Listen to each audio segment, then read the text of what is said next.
Lore, what a pleasant surprise. You've only been standing there for the last, I don't know, 5 minutes at this point. You keep warping out to do cues, but then you keep standing there. I'm very surprised by your presence here. Sorry, moving on. If you've come to inquire after the Archons, fear not. Master Matoya's treatment has proven effective in stabilizing their corporeal ether. We mustn't grow complacent, however. But potent though these magics may be, they are not without their limits. We can only hope they afford us enough time for the Crystal Exarch to complete his work.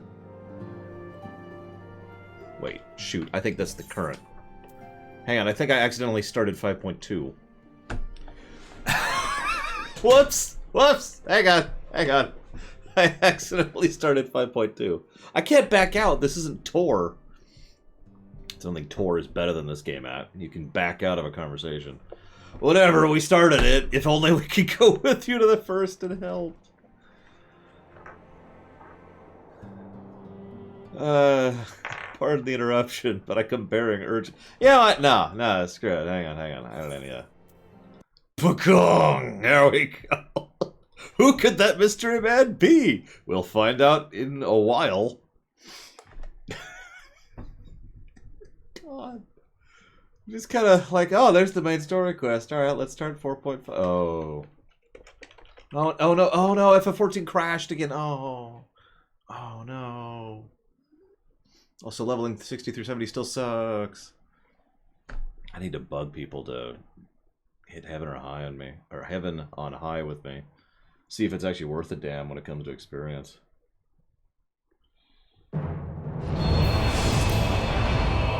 Okay, voice 6. Let's see how this works exactly. I wish to...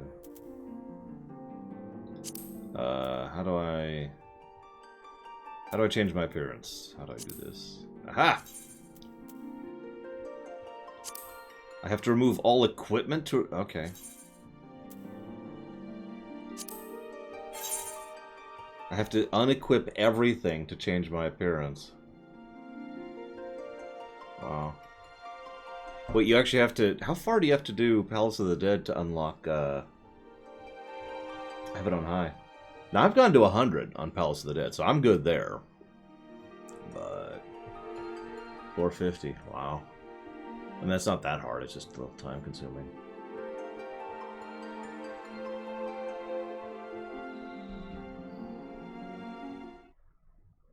I did. That's why I'm picking 6. None of them are good, but some of them are less subjective. Just hit F5, Lunarith. It's Twitch. I don't know why Twitch does it, but it is Twitch. That's what's doing that. By the way, I never answered your question, Lunarith. So, you can't solo the entire game WoW style. There's no LFR. But everything is LFG, if that makes any sense. You are, however, going to be fighting the at-level equivalent, normal raid version of trials and raids and dungeons as you go through the story quests. So, the first time you can officially stop interacting with other people other than raids is Shadowbringers, the most recent expansion. There are possibilities that there will be the ability to completely avoid other players in the next expansion, but that's not even confirmed yet. Okay, so I need this. Equip that. Okay, fine, equip that then. So, I don't... But, why? Yeah, they've been pretty good about the trusts system, which is what that's called. And hopefully that will be implemented in reverse. Did I get rid of all of it? I think I did. There, that'll do it.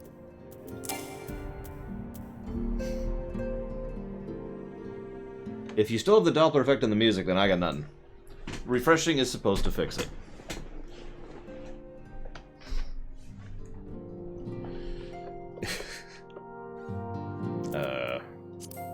So since I can't unequip my weapon, I don't think I can unequip a soul crystal.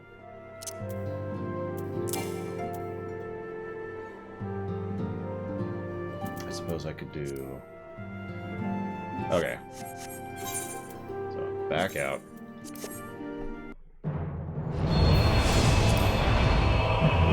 I'm not even sure why it wants you to unequip. Like, what's the benefit of that? It's just gonna remesh you anyways. I wish I was that skinny. I am much more muscular than that, but I do wish I was that skinny.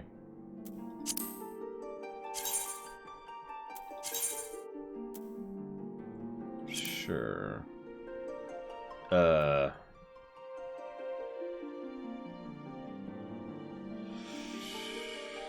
What? Okay. Alright, so.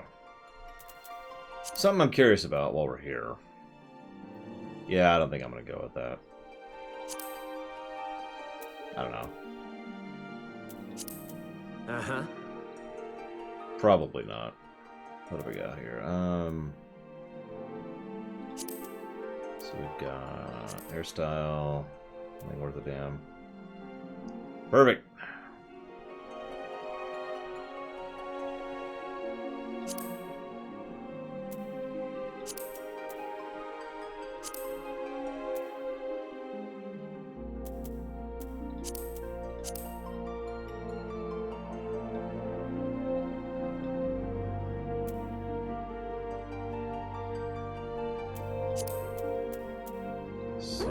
Tall.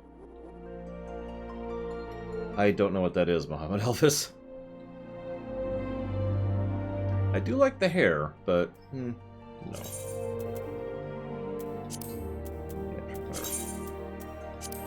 Uh-huh.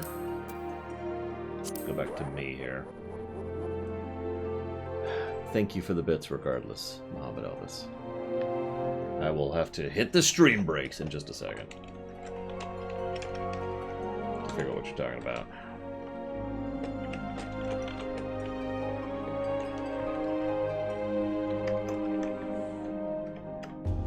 Give me a second, please.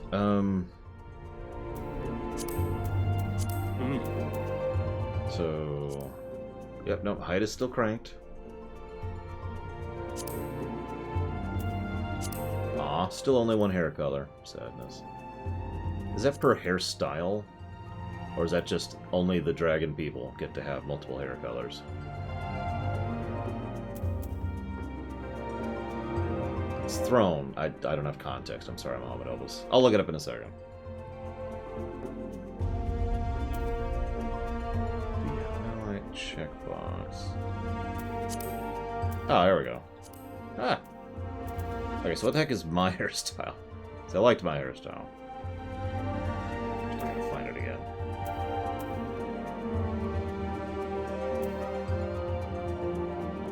This is what character creation looks like, by the way. There it is. Yep, that's me.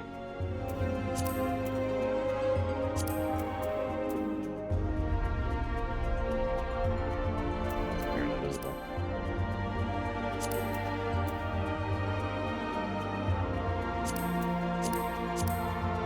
It's not even frosting, look at that. Best character creation I've seen in MMO? That's actually a good question. I'm not sure. I have to think about that.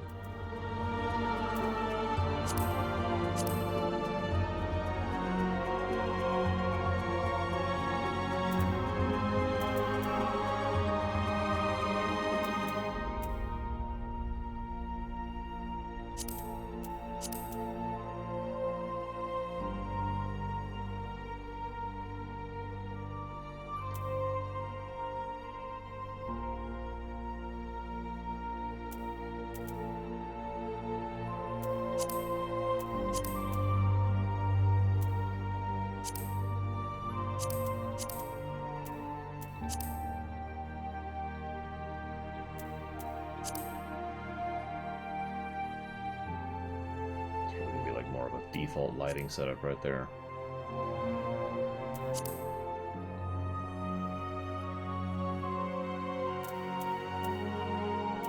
God, you can barely tell. There's like no highlighting there. Look at that. Oh, whatever. I accept. The only thing I really wanted to change was my voice, which we will switch down to type 6.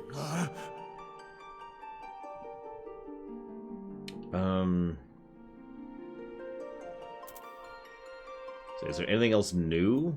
Probably not. I guess I could look at other hairstyles. Yeah,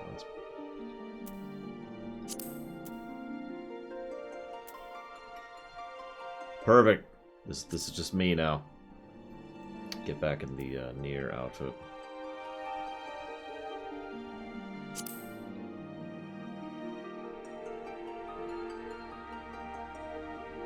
It was legitimately bothering me, Valvidrix. I mean, none of them are really good, in my opinion, and frankly, I wish there was an option to just turn it off, but what the crap. Hello, Caleb. I am doing as best as I'm able, as one might do under these circumstances. Thank you for asking.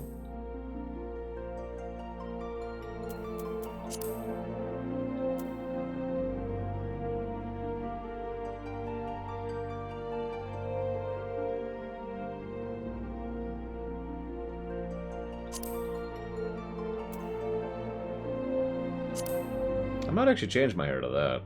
First of all, you can see the frosting better. And second of all, it's nice to change things every now and again. Look at that, Jesus.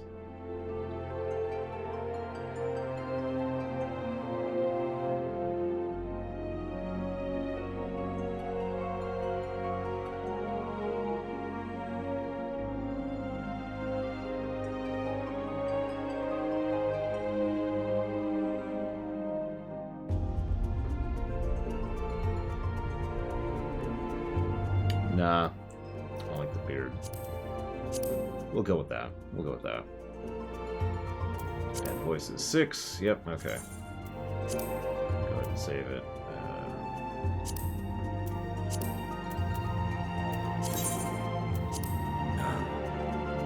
Alright. The rest doesn't matter. I think. Yeah, no, rest doesn't matter. We're good, we're good.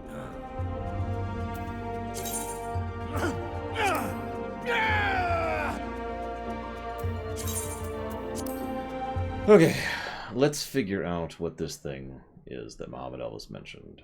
Knights of the Eternal Throne. What the heck is that? Knights of the Eternal Thrones. Oh, that's a Tor thing. I mean, I've been playing FF14 for like 6 years, Caleb, but yes is the answer to your question. Laura, why are you naked? Don't.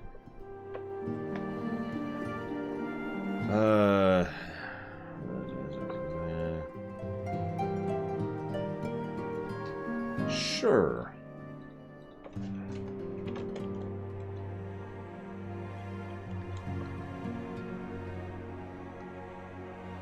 We'll put that towards Kotet. I've never heard of it said as a separate thing, Muhammad Elvis. But I'll admit, my knowledge of Tor diminishes drastically as soon as we get out of Kotfi. Okay, so. There we go. Alright, so. Let's rewind. Well, you can see most of my thoughts here, Caleb, with the pluses and the minuses, but this is only for this expansion. We've only reviewed the one expansion so far. What am I doing?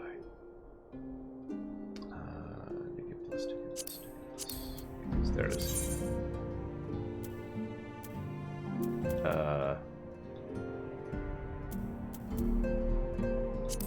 Here we go. Stormblood Part 4? Didn't I just do Part 4? I was gonna say, wait a minute, that doesn't seem right. Yes, no, that feels right, that feels right. Okay. Now, where am I in this reality? Hey! Meanwhile... months later, years ago... I'm glad you've come, though I'm afraid there's little in the way of good news. Ain't that the way of things? You see, it's 2020, and get some good rest, Muhammad Ellis. After you left, we reached out to both the Alchemists Guild and Stillglade Fane and attempted all manner of treatments. But the results were always the same. Whatever the answer is, it's not alchemy or conjuring. It's okay, Alize. We're technically still trying to solve this problem. Now, where I'm at in the story. Why did it have to be Y'shtola and Urianger and not me? Out of all of us, they are the ones who could feasibly have solved this puzzle. Well... And Elfino's still missing. God, it's all going wrong. Where do we even start? A grave situation indeed. Might I be of some assistance? It's a mystery voice of Kryl, who is pretty awesome. I do like Kryl. She's a pretty flat character, but she's an enjoyable character. You're busy delving into the mysteries of Eureka. When word reached me of the plight of our friends, I could not well stay away. As a fellow scion, not to mention your erstwhile mentor, this is one of those times you should feel free to call on me, regardless of my personal circumstances. Well, it's the best tank in the game, Caleb, so that's actually not true. Paladin is the best tank in the game, but Gunbreaker is the most fun tank in the game. It's the most enjoyable for me. Yes, I should have thought of that. Thank you for coming, Kryl. We would welcome your insight. And I should be happy to provide it. Now, what's this I hear about Alphino heading into Imperial territory? That boy always did have some funny ideas. Do you remember the speech he gave when he was accepted to the Studium?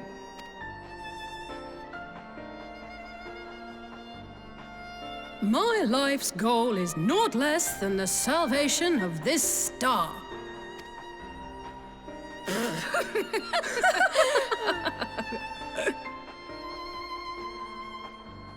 That particular grand pronouncement has been a source of great embarrassment to him, as you know.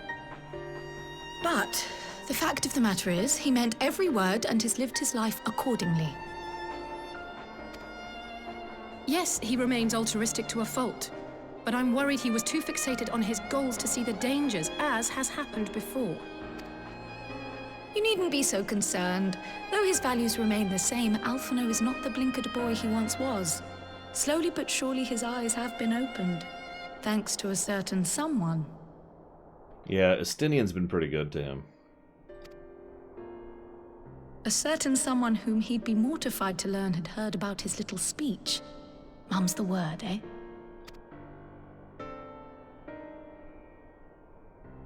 Right, I'd better have a look at our patients.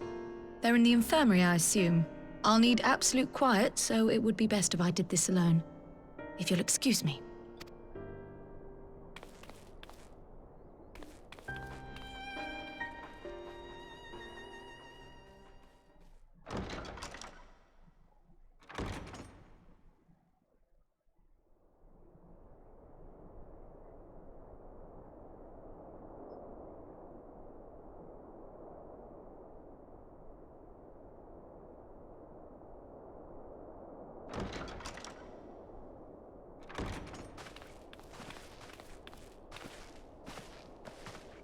All three are in fine physical health. At a glance, I would say they were merely sound asleep.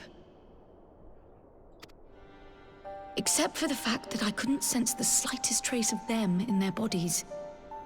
It's as if their souls have taken leave of their physical forms. Ah, yes. The Elder Seedseer made a similar observation.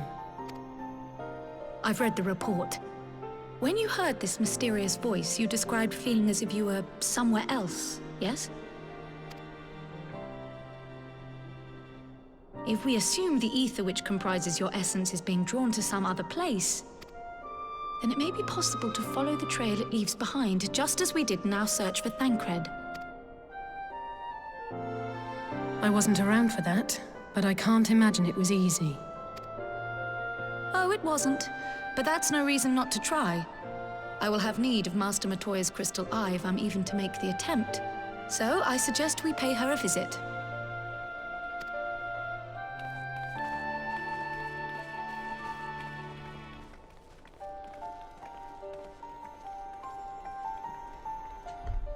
I love it, by the way. Valvagix keeps taking all these pictures. And for some reason they don't include me. I feel like I'm not wanted here. Like I don't even belong. I haven't even heard of that Gum Gum. So I can only say no on that. Off to Idleshire. Oh, maybe it's Zira, not you. I don't know. Someone keeps posting them in G-Pose. Someone keeps playing card games while I'm questing. I'm out here trying to save our friends and you're playing card games.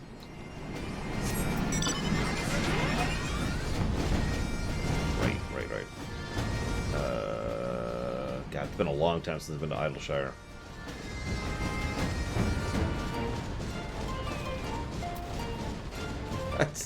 I'm trying to keep a good pace here, Zara. What can I say?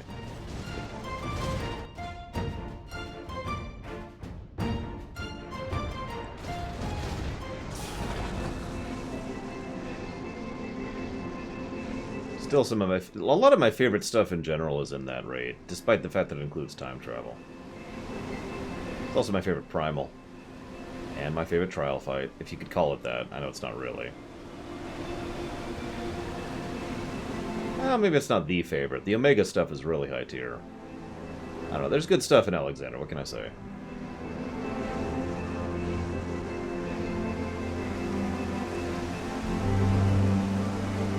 What fight? I think I was doing the Ashara fight, which is, for those of you not aware, is a fairly large-scale, very complex fight over in WoW. And I think it was metal fired up, and I was just like, "Oh hell yeah!" It just... Anyways, I'm a geek. Shut up.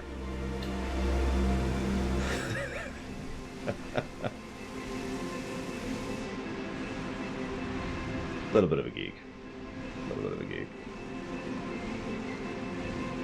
I was like, you've seen that fight, haven't you, Bragwin?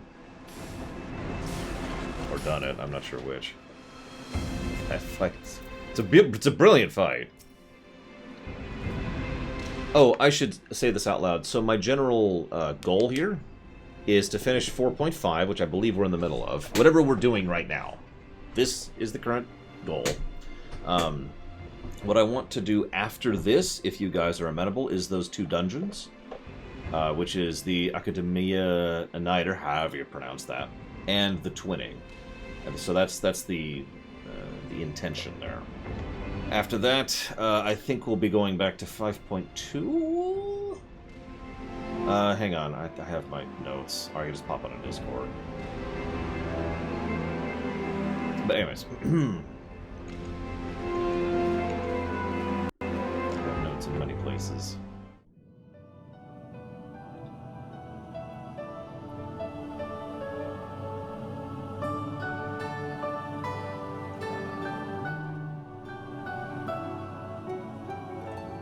Come to disturb my peace again, have you? I hide myself away in a cave, and still you people insist on pestering me with your problems. I don't remember them, Remedies Exion, and this is a review.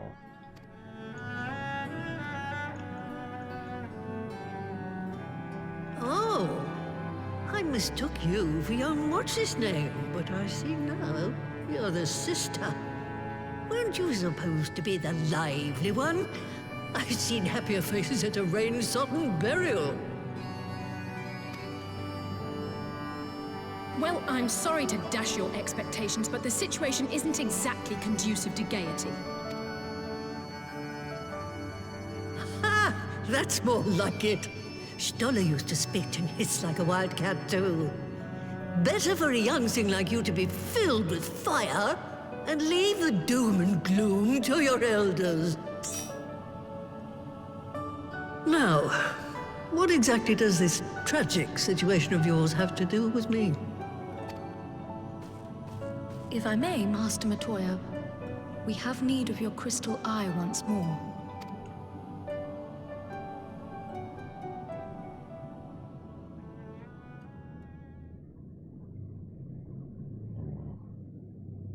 And Stola is one of the afflicted, is she?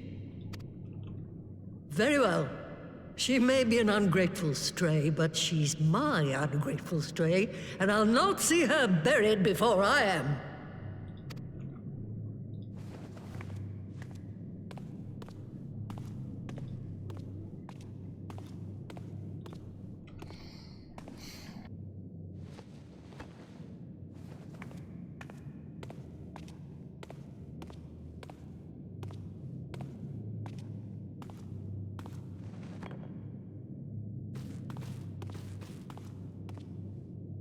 Right. Let us see what we can see. I'll begin from where our friends first fell, and cast my senses out from there.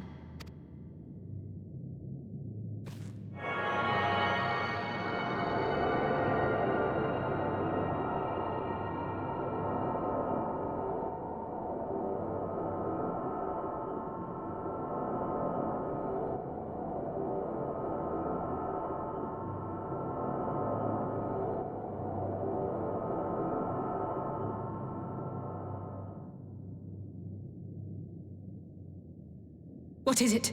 Did you find them? This doesn't make sense. How is it even possible?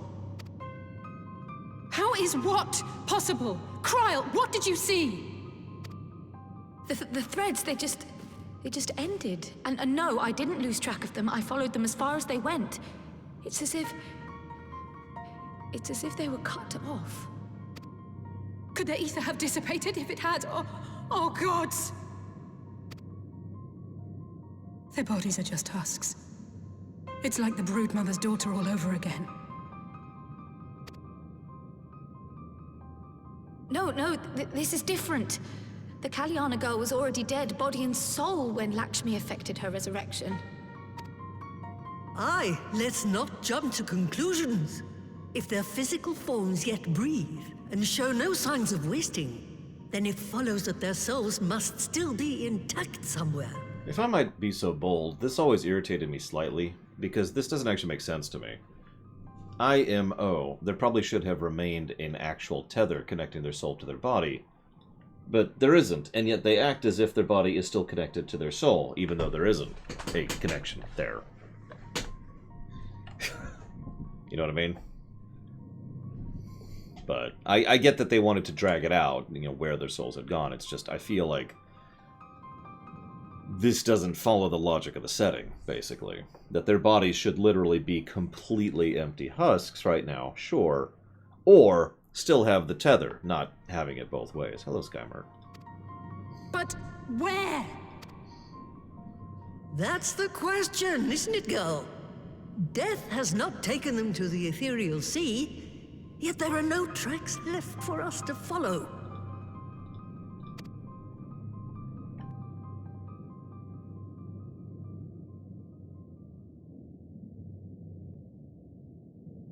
I suppose that's true, Remedy's Axiom. We're no closer to an answer than when we started. But knowing their souls are still out there is progress of a sort. We just have to keep looking. I suppose I should reserve judgment until we finish 5.2. Pray, excuse me a moment. Yes? I remember, but... What, to Alamigo? That was Lise. Apparently, a group of Populares have defected to Alamigo, and Maxima, the envoy Alphino left with, is one of them. Interesting musical choice.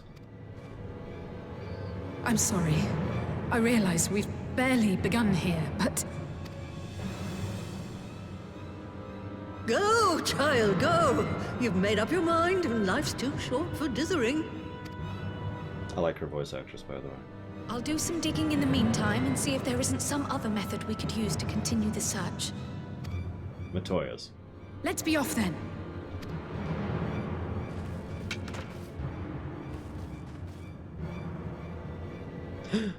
Oh, not again.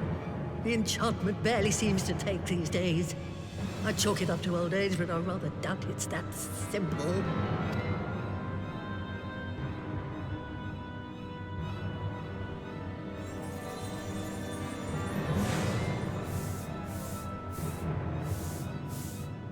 Before they took ill, Y'shtola and Urianger were sharing notes on a thinning of the ether.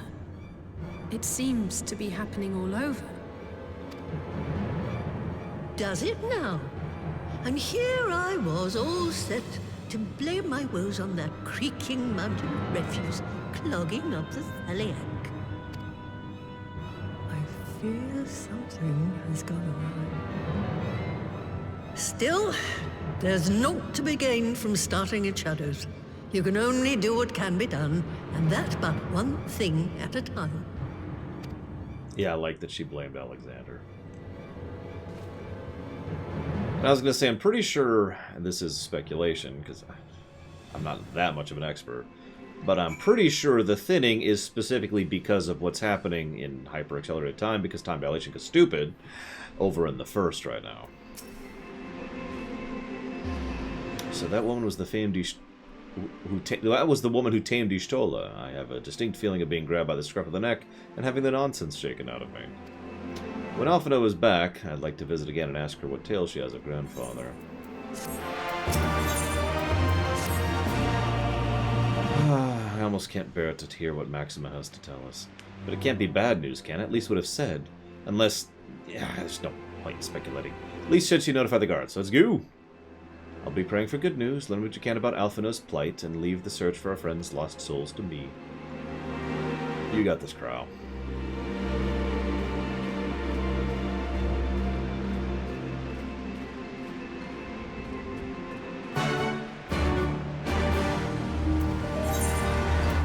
Accept.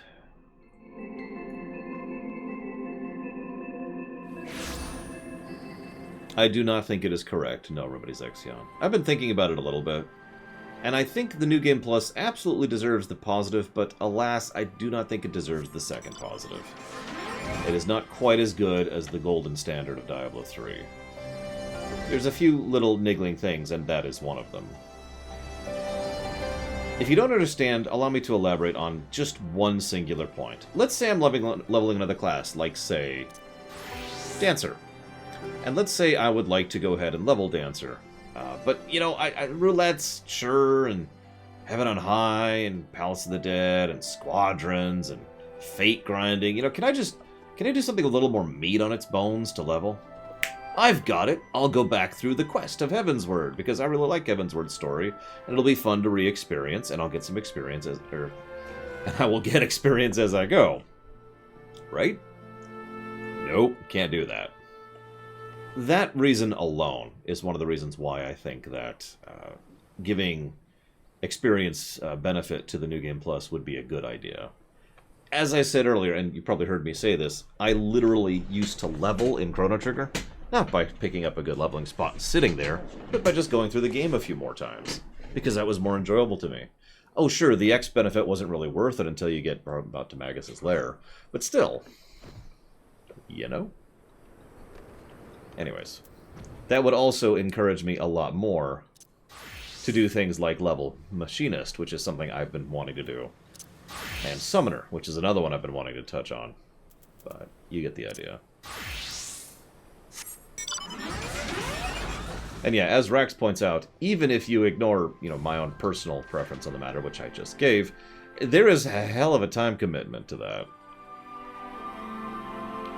Anyways, I'm sorry. I was going to ask this, but then we got into a bunch of voice-acted cutscenes, which is awesome, but why should we do Eden 2 before we do 5.2? Someone feel free to answer that. In a non-spoilery manner.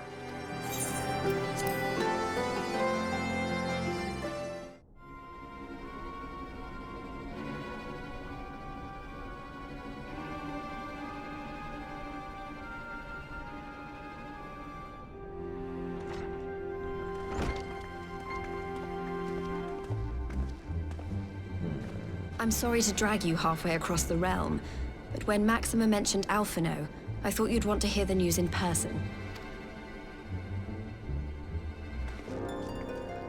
Sorry, I meant 5.2. We meet again. Though I was hoping our reunion would be under more auspicious circumstances. Maxima's cool. I like him. What happened to my brother? Where is Alphino? Calm.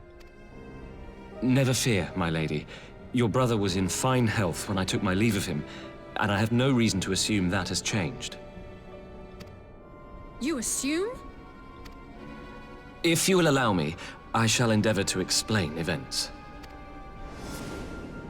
Our troubles began not long after we departed Doma. While crossing the burn, we were fired upon by the Emperor's personal guard and forced to make an emergency landing. As we stumbled from the wreckage, our attackers fell upon us again, and we would have perished there and then were it not for the intercession of a third party, a band of mercenaries whose leader claimed to pursue a vendetta against the Ascians. This Shadow Hunter, as he styled himself, then escorted us out of the wastes to relative safety. Upon arriving back in civilization, I gathered my Populares colleagues and prepared to flee the Empire. Master Alphino, however, declined the invitation to join us, preferring to continue his investigation into the Ascian threat.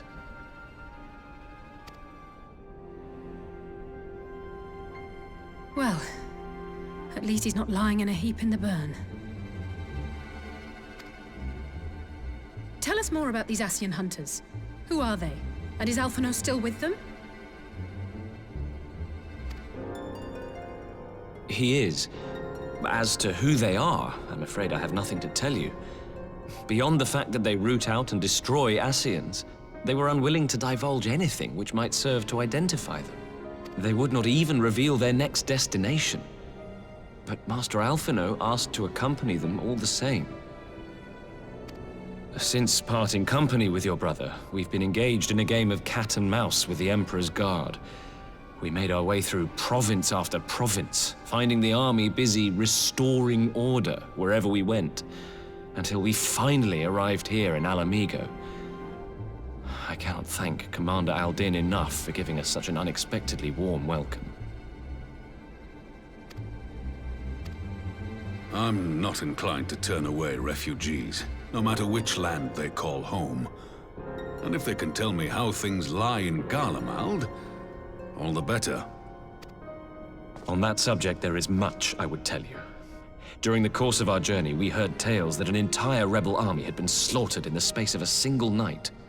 It would seem my former comrades grew tired of putting down uprisings in the conventional manner, and chose instead to bring a formidable new weapon to bear. Details were sparse, but the rumor alone was enough to dampen the flames of rebellion. I have also heard reports that several companies have withdrawn from their designated provinces and begun marching westward. It is my assessment that the Empire's forces are mobilizing for a large-scale military engagement. Westward? You mean they're getting ready to invade Alamigo? We knew this was coming, but not that it would be so soon. We've barely even begun to shore up our defenses. They won't stop an invading army. No, they won't. Dispatch messengers to the Alliance leadership requesting reinforcements, and send word to our officers in the field to hasten completion of those border fortifications. Prepare to meet the Imperials head-on! I was going to say, this is leading to Gimlet, isn't it? No matter how quickly we act, we still want for time. When the enemy comes into view, our best recourse will be to open negotiations with their commander, and see that the ensuing proceedings take as long as possible. Another good dungeon. Would you and Alize head to Doma and let Lord Hier know about this? I'm sure he'll want to hear about Alphino too. Consider it done. We'll send word when... Your turn. Untold sorrow must be changed. So this is 1 year later, I think? Ahead No. looms a calamity. However. Eon become instant. Throw wide the gates.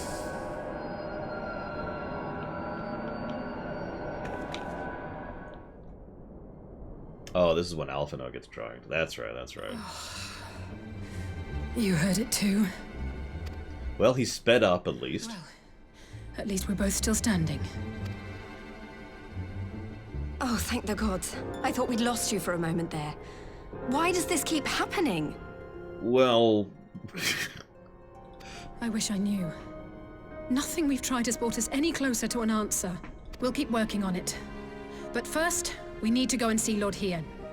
God, I hate that time dilation crap. I'm sorry, I shouldn't talk about it. I already gave it the negative. Moving on.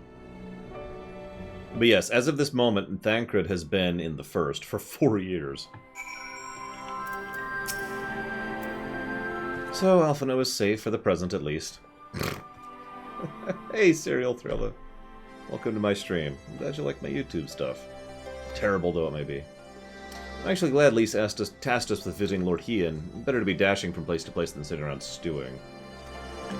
I'd be astonished if he hadn't by now. 4 years? Shit. Okay. I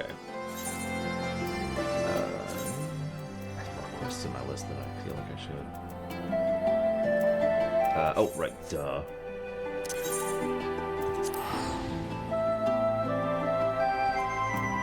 Yeah, as I say, by now Urianger is firmly with the Fae. Although, am I misremembering, but I thought Urianger and Y'shtola would periodically go and help Griha with the spell. That's why he's speeding up with it? Am I misremembering that?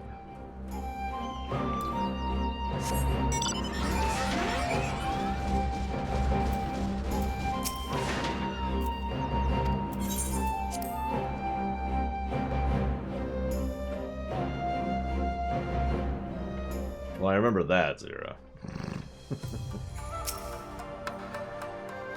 Hey! It's the Teenage Mutant Ninja Turtles. By the way, hi Larian, and hello Mr. Red. In case you think I'm joking. They're cool people. They're cool folk. They're cool folk.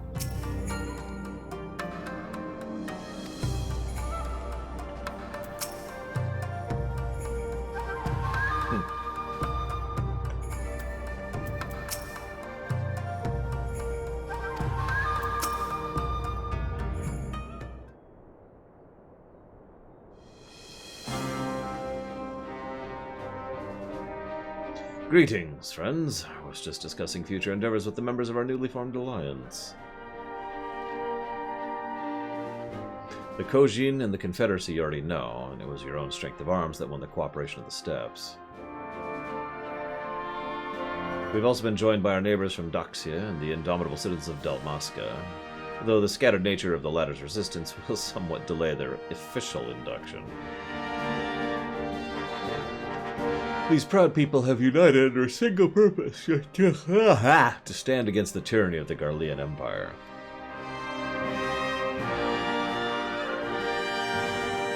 Glad to see our alliance is coming together so swiftly. As things stand, I fear we will soon have need of that strength.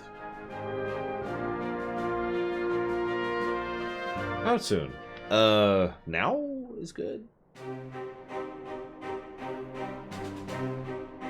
I thank you for bringing me news of Alphino. His fate is never far from my thoughts, and not only because he is our emissary. As for this sudden deployment of Imperial forces, I agree Alamiga would be wise to shore up its borders with all haste. Every report we receive from the Shinobi indicates a massing of troops in the western provinces. It seems all but certain the Empire is poised to break its fist down upon Eorzea. I would help deflect that blow, but I cannot risk reinforcements just yet. We will remain vulnerable to airborne assault until the wall in the Burns is in place. The all-important Alagan energy barrier. The energy barrier, yes. I thought to call it something more auspicious. A name from the Four Lords of Legend, perhaps. Sieru's Aegis or something? Just a thought. Ahem. The Ironworks engineer report they have finished calibrating the generators and are ready to perform the testing stage. Have you time to attend the first test? You've seen the field which protected Az's law firsthand, and I'd be interested to know how you think ours compares. Yeah, sure, I got this. I will come too if you don't mind. Though I'm no Y'shtola, I may be able to offer some insight. Of course. Time being of the essence, it would be best if we made directly for the burn. Yugiri, I leave you in Hakuro to bring the War Council to a close. Understood. Mounts are saddled and ready. Beware the storms.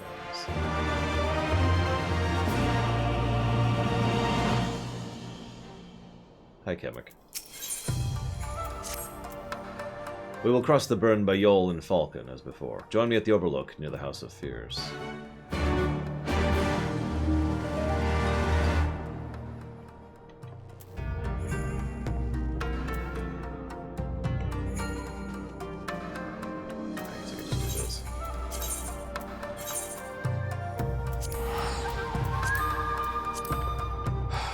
So what I'm thinking is 4.5, 2 dungeons.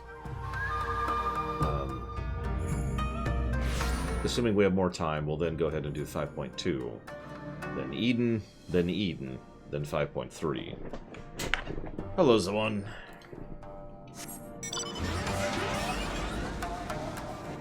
Come on.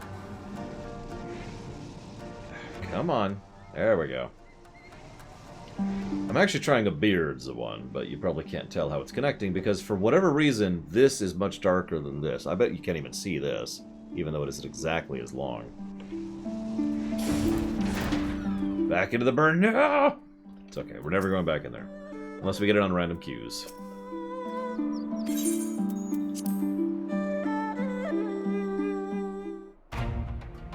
I'm at the dungeon.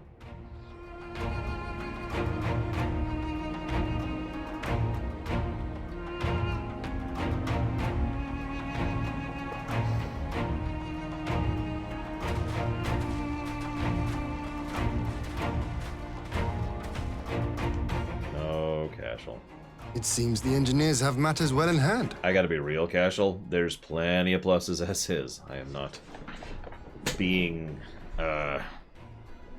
stingy with them. Should the barrier work as we intend, Doma will be free to reinforce her allies in Alamigo without fear of weakening her own borders. Honored friends, the time has come to put your hard work to the test. Start the generator. Correct, the one. This is Final Fantasy XIV. Effectively Shadowbringers. I say effectively. We're covering the lead up to Shadowbringers, because I'm okay with that. There's several ways we can dice up an MMO like FF14, where each expansion bleeds into the next. It's not like WoW, where each expansion has a very definitive cutoff point. Node 1 is operational. Nodes 2 to 8 are reporting similar energy levels. The barrier is forming. Truthfully, Guild Wars 2 will have the exact same problem as this one. 1,000 yarms. 2,000. 3,000. Expansion remains smooth. No fluctuations detected.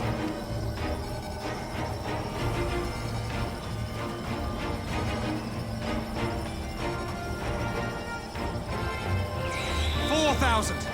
5,000! Target altitude reached. The barrier is holding steady at 5,000 yards. We've done it!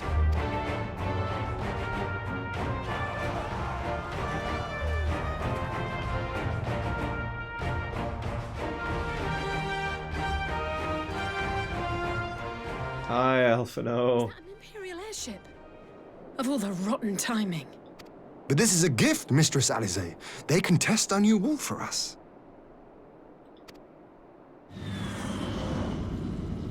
Well, it's not a problem, it just makes reviewing it interesting, Reeve, that's all.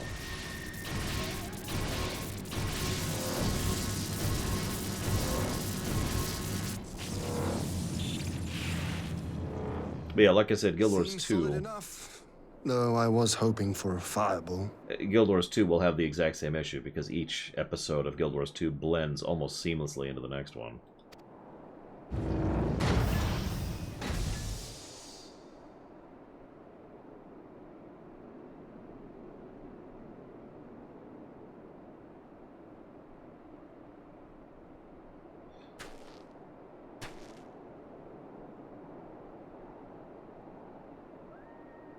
Hello, guys. I don't know who that is, though. By the gods, it's Alphino. What are you? Let me go! He has my brother! Lower the barrier!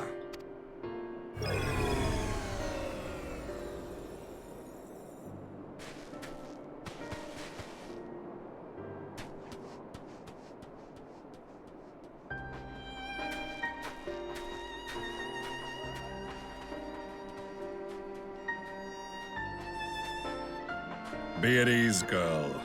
The lad is not dead, merely locked in slumber. No, not him too.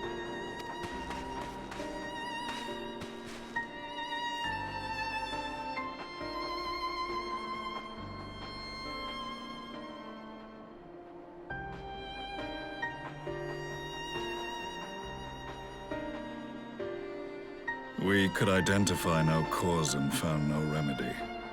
Thus I sought to return him to Doma, and into the arms of Lord Hien himself, it would seem. It is a day for fated reunions. Would you not agree, adventurer? Or should I address you as the Warrior of Light? And I'd like to say something witty, but I've fought you so many times. Some of your dialogue is literally burned into my brain, and probably will be for the rest of my life.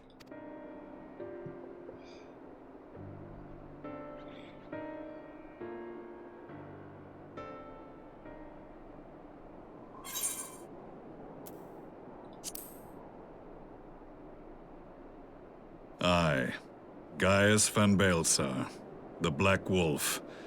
That was the title I was given, one I have long since relinquished.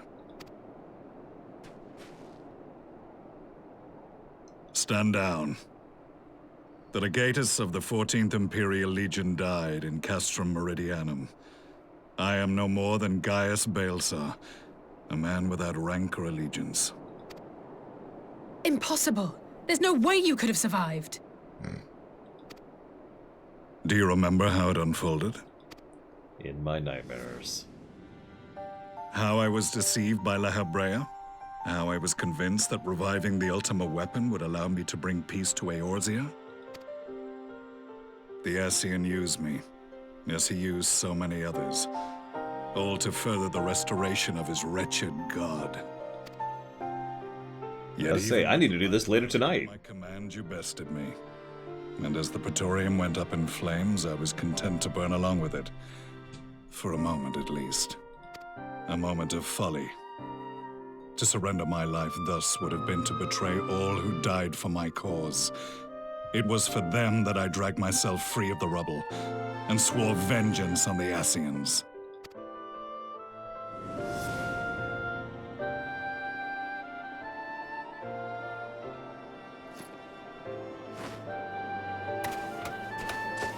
The Black Wolf has shed his pelt, never to return to Garlemald or her legions. I live now only to exact revenge.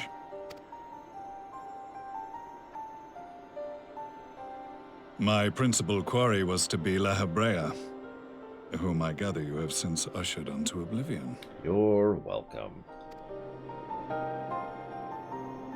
But so many more remain. Long as their kind lurked in the shadows, laboring to sow chaos throughout our world, I would see each and every one dragged into the light and put to the sword. Shh, he doesn't need to know remedies, Exion. Are the Scions not of like mind? In this single respect, perhaps. Then I shall continue the partnership the boy began, and share what intelligence I have acquired. Among the Ascians, the Black-Masked Ilk are subordinate to those who wear red. This you already know. Yet among the Red there exists a hierarchy. Those set adrift with the shards clearly stand below those still joined to the Source.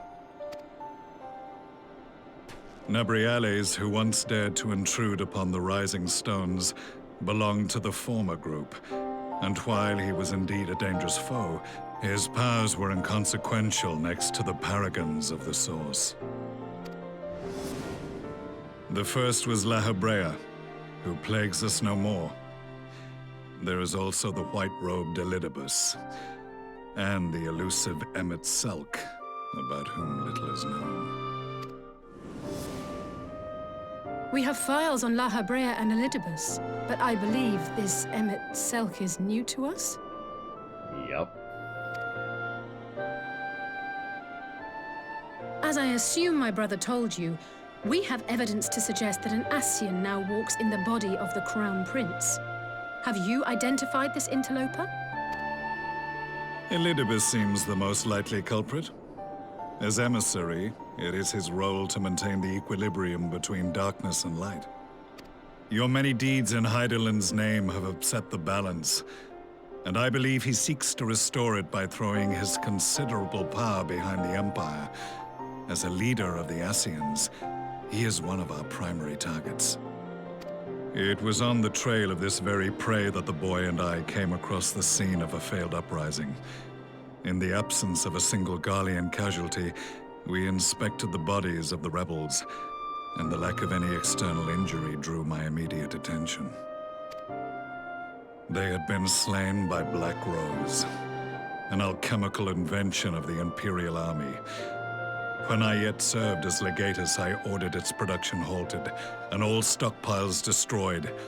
Toxic gas is not a tool of conquest, but of extermination. Toxic gas? This must be the new weapon Maxima warned us about. Something deadly enough to sweep away all resistance in a matter of hours. Gods. You don't think they're planning to use this in Alamigo, do you? Put your fears to rest. We infiltrated the production facility and destroyed all existing stores of the chemical along with the plant itself. Even should they rebuild the operation, they will not soon manufacture another batch. I could be completely wrong here, but I've always assumed that if not for Gaius and his actions, Alamigo and a whole lot of people would have died. Regardless, I would draw your attention to a directive we discovered in the plant's records. The document was marked with a recent date and authorized with the signature of one Zeno Galvas.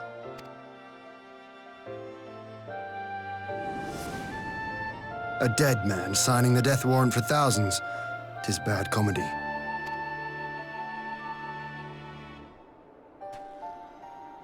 But the tale does not end there. Within that same facility was a chamber filled with devices of elegant design. Cloning technology, we realized. And what should we find in each and every incubator? But a young Emperor Solus.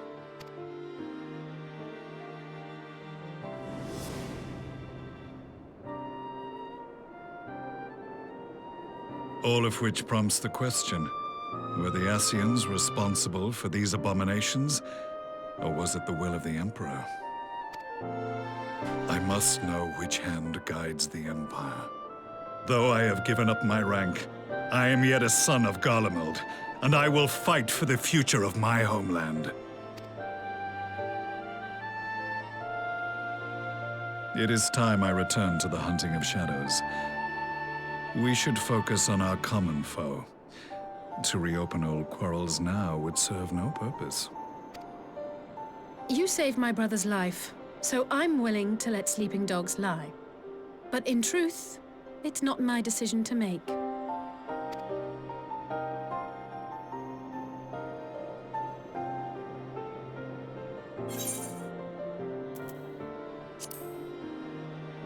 I'll kill you tonight, dude. In the past. There was a time when I scorned those who placed their faith in false gods, even as I, in my blinkered conviction, place mine in Ascian promises. Unlike yours, my strength of will and my restraint was found wanting. We shall meet again, warrior of light. Look, it's an MMO. We time travel all the time without really meaning to. That's just how the nature of the beast. So that was the infamous Black Wolf. An unexpected ally, to say the least.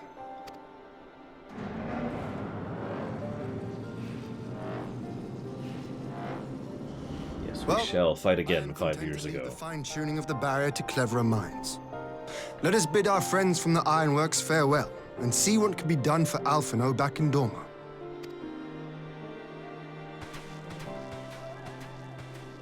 First things first, a stasis spell.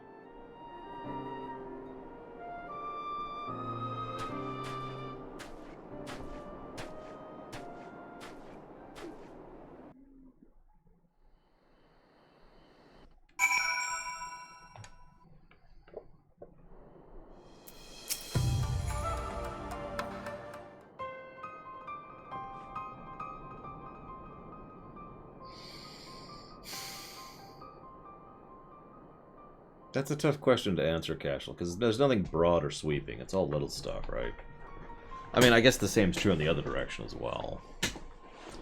I wish we had the voice acting of WoW in 14, for example.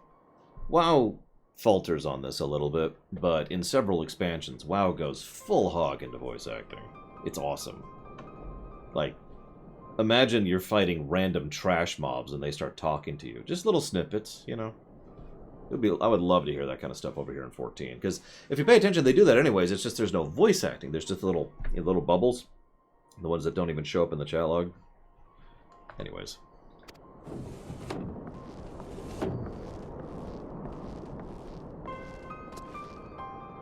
I've spoken with the physician. No outward sign of illness. Alpha no lost in sleep, just like the others. It seems like the lands of the Empire are not far enough away to escape the cursed voice.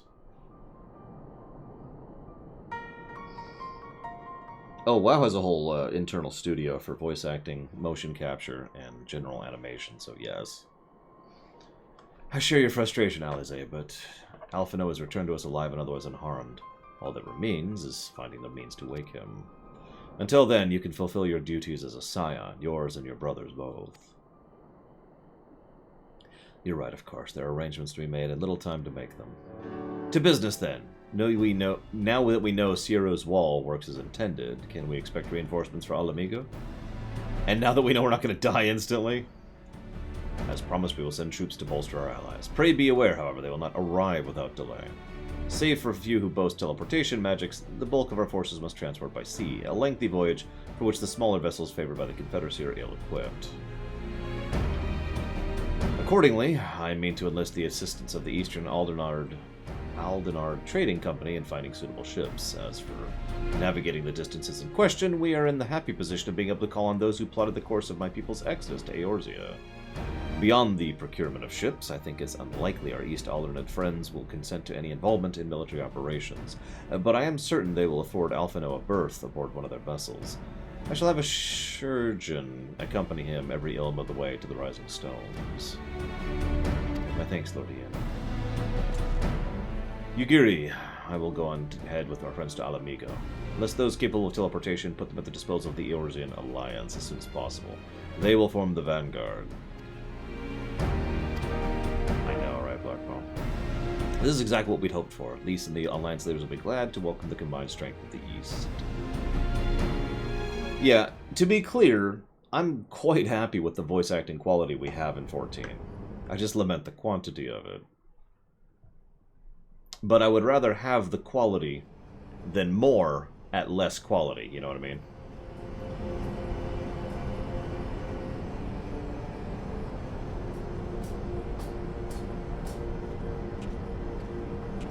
Our supplies of Black Rose have been ruined, but the new plant is already under construction. We should have the first batch ready in time for the offensive, Your Radiance.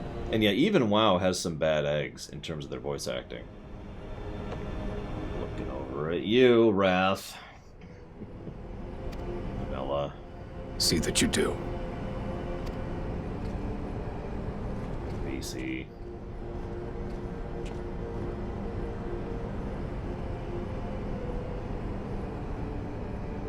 Ah, yes, the infamous Black Rose. If I recall correctly, Gaius did not much care for the invention. Speaking of good voice acting.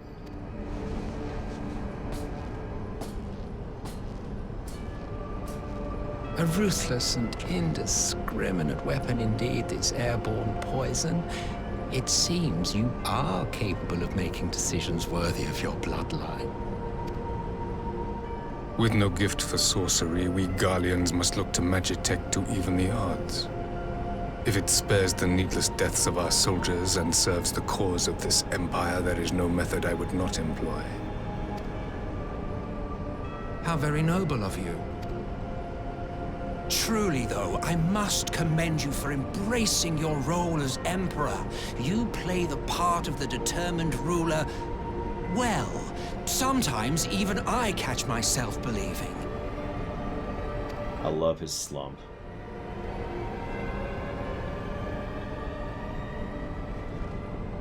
A silent agent of death. Now that I think on it, Black Rose may well possess the perfect aspect. Slowly but surely, the deluge of light has worked upon the ether here in the source, and the gas should be most susceptible to its influence. Well, I shall leave you to your own devices. Go forth and bloody the land with your grand and glorious war.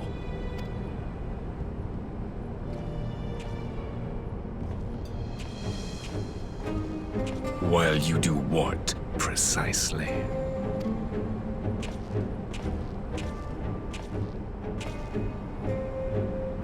Need you ask?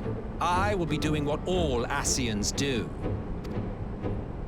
I am well aware that your kind exists only to usher in the next calamity. But you seem oblivious to the harm your singular agenda causes to the Empire. You cannot have forgotten the events which followed your mortal demise.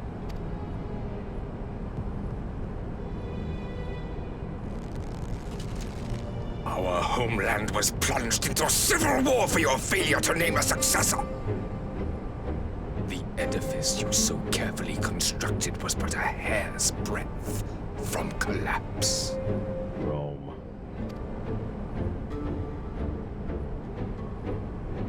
Are you truly so naive? You thought me oblivious to the consequences of a departure so painstakingly timed? It was by design? Well, of course it was. Though I will admit the resulting panic exceeded even my wildest expectations. But how can you be surprised? Throwing the world into disarray was the very purpose for which this nation was, as you say, so carefully constructed. You misunderstand, Hazardous. The Garlean Empire hasn't fallen, quickly or slowly. It simply has a massive power struggle and civil war every time the leader dies, because they have no rules of succession, which sound familiar.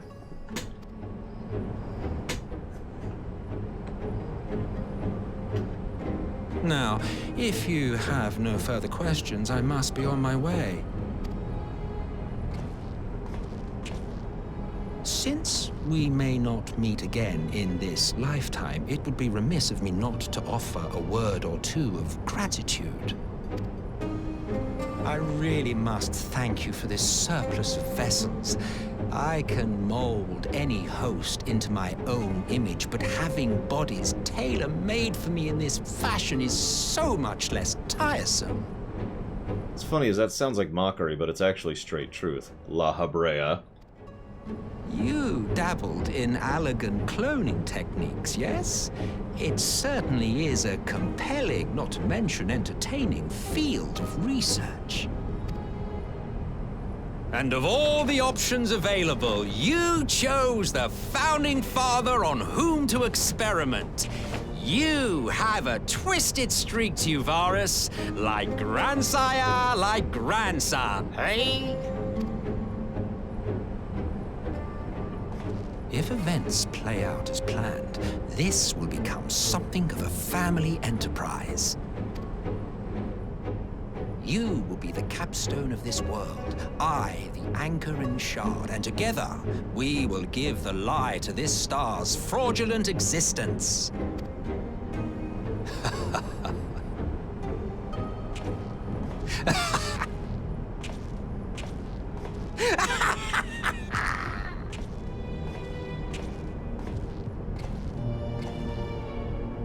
As I say, Emmett Silk is arguably the villain of FF14.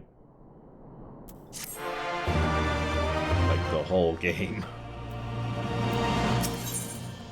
I mean, he's one of those behind so many things kind of villains.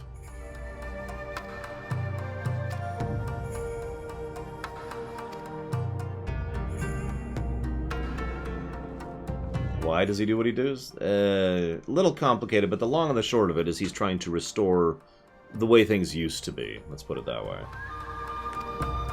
Once we've arrived in the locks, we're to report to a resistance officer, and yada yada yada.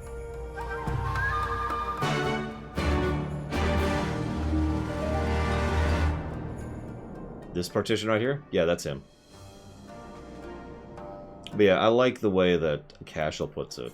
What happens to an optimist who spends millennia with nothing to be optimistic about? Emmett Selk is the best of the Ascians, from a moralistic perspective. Think on that, if you will.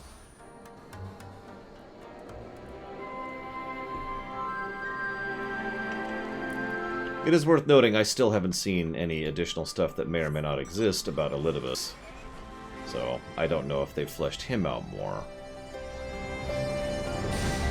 But we know plenty about La Habrea and Selk.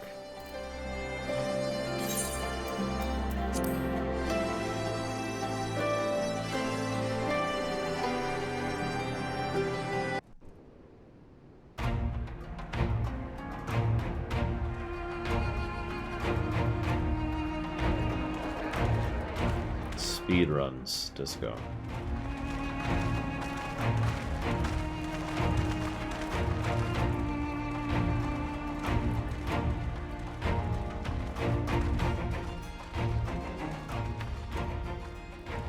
Welcome back, you two.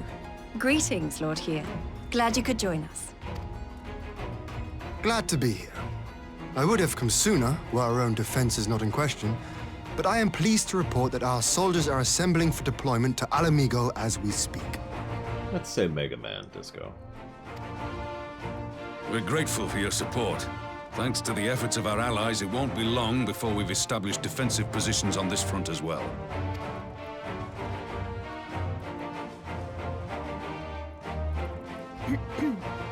We have some good news, too. Alphino has come back to us. As for the bad news...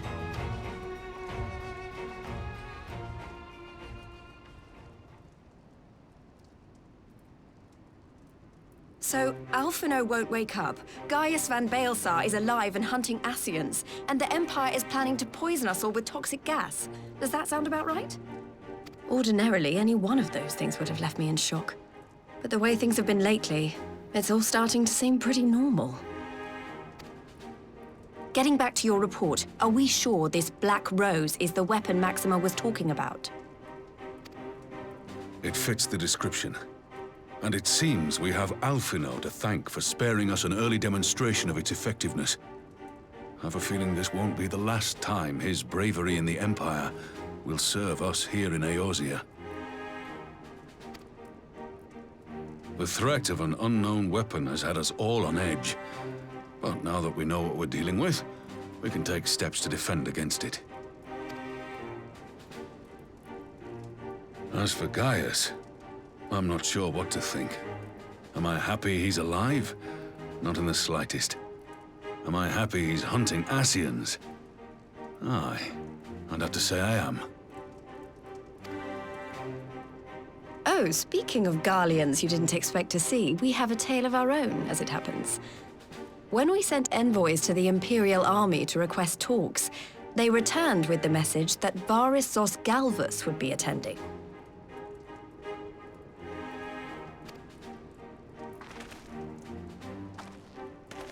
The Emperor himself. Well, Varus did sanction the Popularis peace mission. But knowing that an Ascian walks in his son's skin, I do not see how we can trust him or anyone from that nest of vipers. The Alliance would proceed with negotiations regardless, if only to give ourselves more time to prepare. We do, however, require your cooperation. Right. Yes. So, as a condition for the talks to go forward, the Empire has requested that a member of the Scions be present. There'll be a representative from each Alliance nation, of course, but I'm afraid we have to ask that you come along too.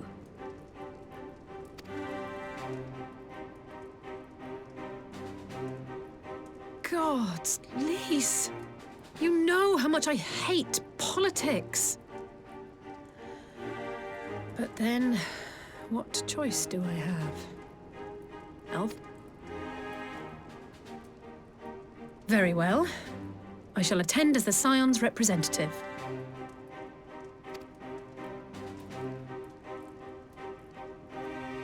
In case you're wondering why I didn't ask you, the Empire also requested the presence of Eorzea's champion.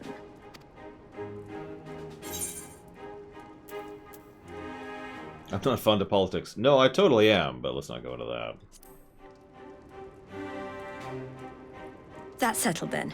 We don't know what Varys means to bring to the table, or why he wants you there, but having you close at hand will make all the difference.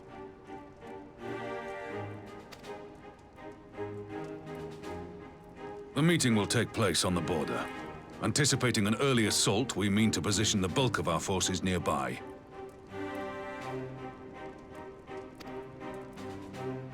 The Alliance leaders should already be on their way. Once you're ready, we can head out and join them.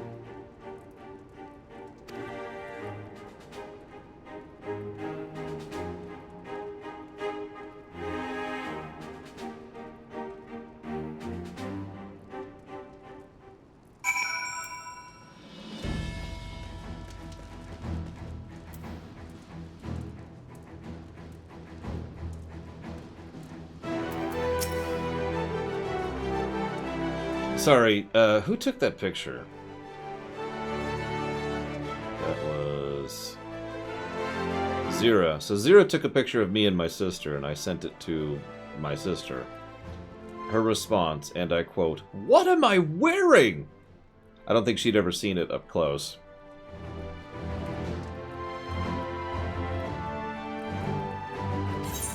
Hang on. Where is she? Where is she? Oh, she might not be here because this is an instance. Okay, whatever. Well, whatever. For those of you wondering what I'm referencing, I don't have a hotkey.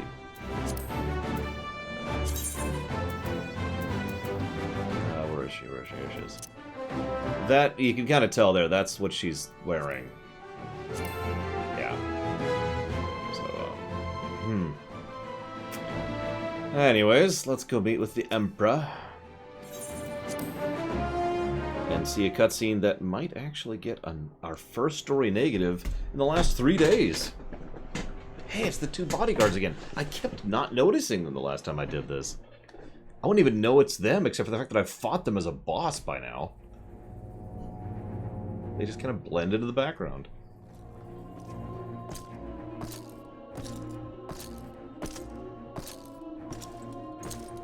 I gotta be real.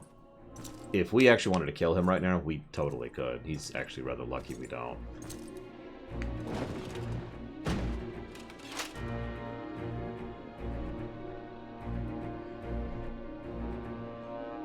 Esteemed representatives of the Eorzean Alliance, on behalf of the Gallian Empire, I thank you for inviting me here today. As this parley was convened at your request, I invite you to speak first. Very well, Your Radiance. I, Nanimo Ulnamo, 17th in the line of Ul, should be pleased to oblige you. I love the fact that she's the one who takes the lead on this conversation, by the way.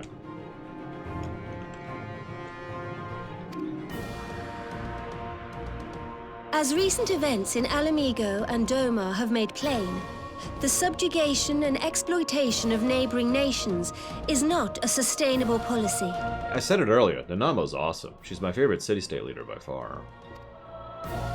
Amaric's the only one that comes close. Should this day end in war, you may very well defeat us. But you will never extinguish the people's desire for freedom. Though it may not be in our lifetime, there will be another revolution, another war, and the cycle will continue.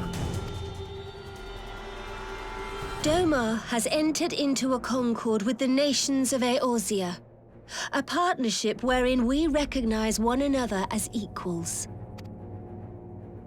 Garlemald could be afforded similar treatment. You need only set aside your ambitions and join us in paving a path towards peace. Before I complain about this scene, can I just say how awesome the framing of this is? He's on his own on the other side of the table. We are many on this side of the table. Now you might think, oh, so we outnumber him. No! No, he outnumbers us. The fact is, he can afford to be the only one at the table. I know I've already commented on this, but the way they visually show that is beautiful. There's also There's also the fact that, to continue, one more comment really quick, continue the Roman parallel here. The Garleans in general tend to think of other peoples as barbarians, which probably sounds familiar to any student of history.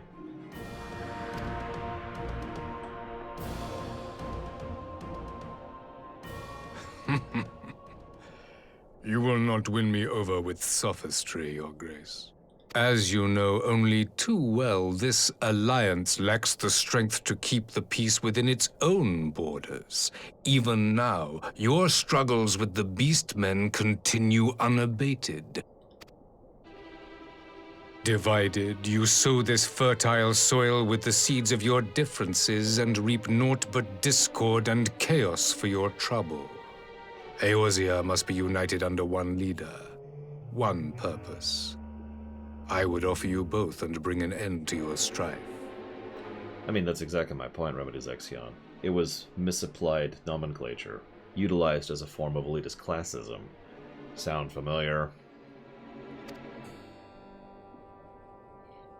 With all due respect, Your Radiance, the only thing that you offered the people of Alamigo was fear and hopelessness. The citizens of Dorma can also attest to the meager arms of Imperial rule. There is no purpose to be found in a life of oppression, each day more uncertain than the last. Our people are willing to die for their freedom. A great many already have, and countless more will, if we don't put an end to this madness here and now. That's your argument.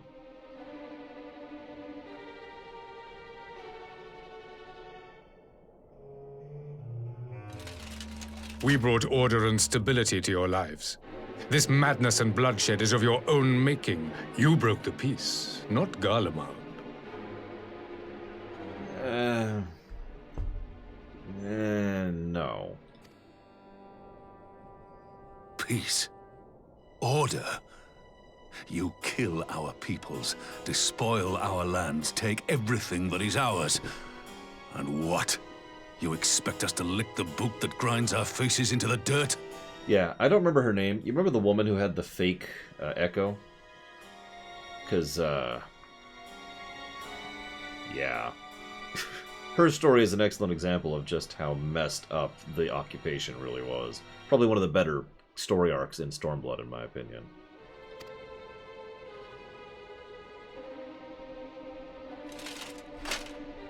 I expect you to weigh the costs. To recognize the countless lives have been lost on both sides in pursuit of a greater good, and to not squander all we have achieved in a fit of petulance.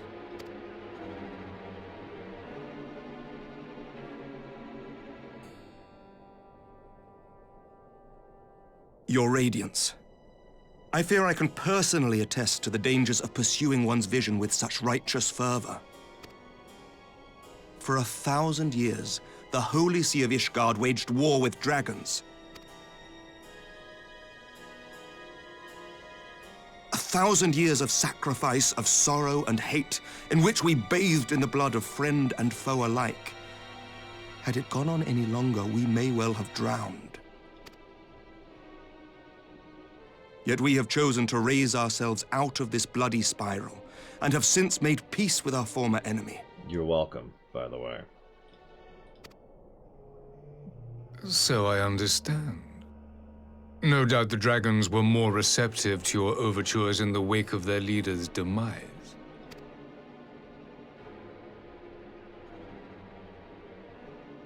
You speak of peace, yet use war to achieve it.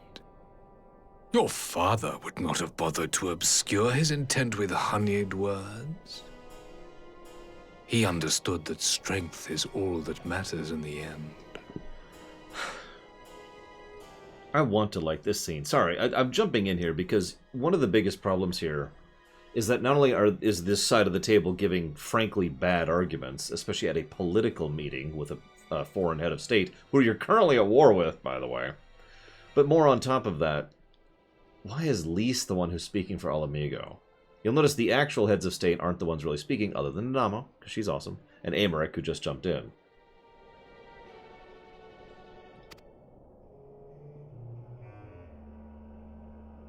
Yeah, Raban's right there. Without his clarity of vision, I can but wonder what will become of Ishgard and her people.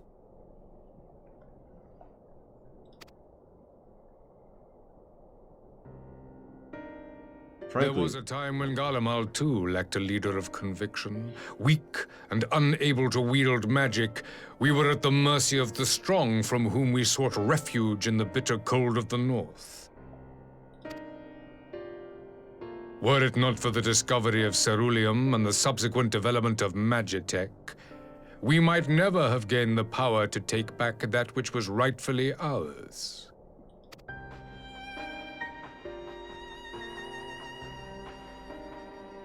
You speak as if your people were the first to have been driven from their homes. Limsa Lominsa was built by wayward souls in search of a place to call their own. On the shores of Vilbrand we found it, and from those humble beginnings did we grow and flourish. And all without robbing our neighbors of their liberty. You want to make that argument? Merlweeb? Merlweeb? I forget how to pronounce her name. So saith the pirate. Am I to believe that you simply asked the kobolds to yield up their lands and that they were happy to oblige you? That you did not drive them out like rats in the hold of one of the many ships seized by your privateers?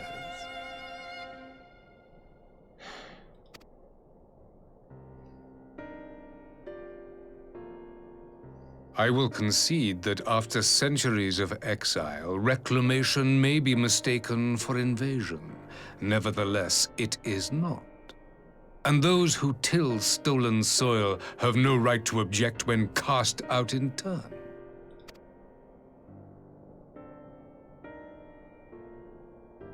Your uncompromising nature rivals that of the Ixal.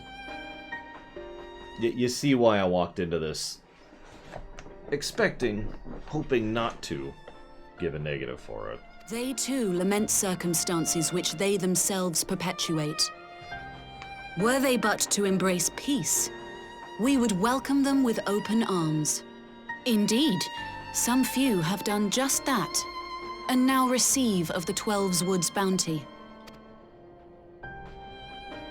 Would that your people might learn from their example.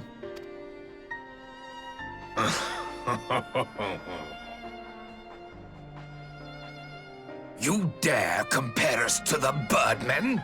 You who thought to invoke the 12 and threaten all of creation?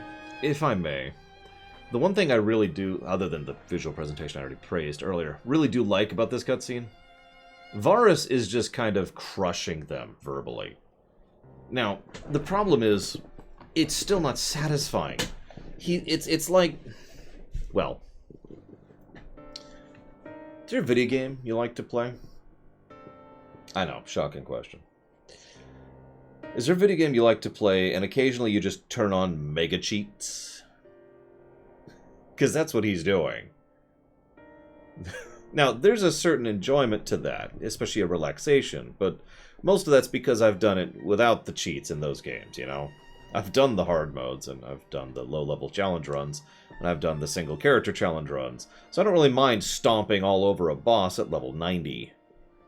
But the point is, that mentality requires specific setup to be enjoyable. Varus is just crushing them because they suck. This would be so much more satisfying if they didn't suck and he was still crushing them. That would actually turn this from being slightly irritating into legitimately satisfying. And then there's the second half of the scene, which we're still getting to.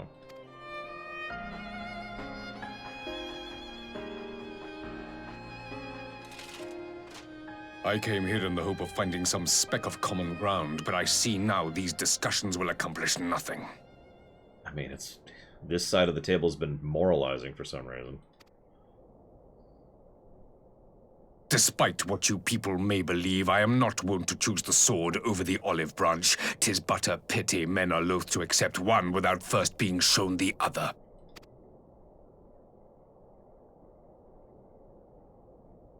Wait! I beg you. This meeting was supposed to be a chance to find a way forward together, not to bemoan the missteps which brought us here. Please. If you truly consider violence a last resort, there must be a way we can come to an agreement. God, those shoulder pads look so uncomfortable.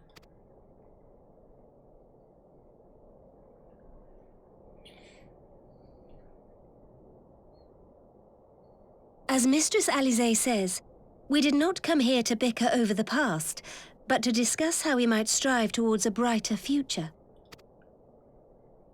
Emperor Varys, may I suggest a short recess, that all present might compose themselves prior to beginning anew?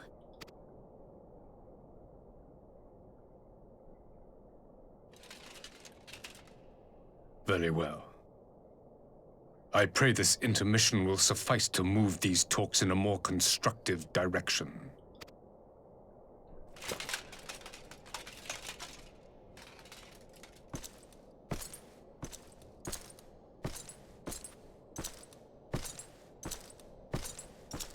He can barely move. That's why he walks like that. Nanamo is good in this scene. I said that at the beginning, and I stand by it. So that was the first half.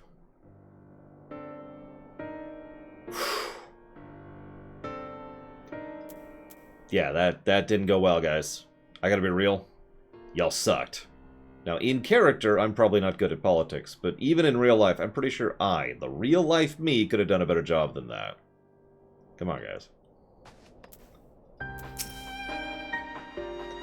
I do wonder at Emperor Varys' decision to attend these negotiations. It's plain he has no intention of hearkening to our entreaties, but what is his goal? 'Tis true Liminsa's beginnings were not wholly honorable, but our old wrongs do not make the Empire's deeds right. Whatever rebuttal I had in mind was lost when Varys mentioned my father. The man is certainly skilled at keeping his opponents off balance.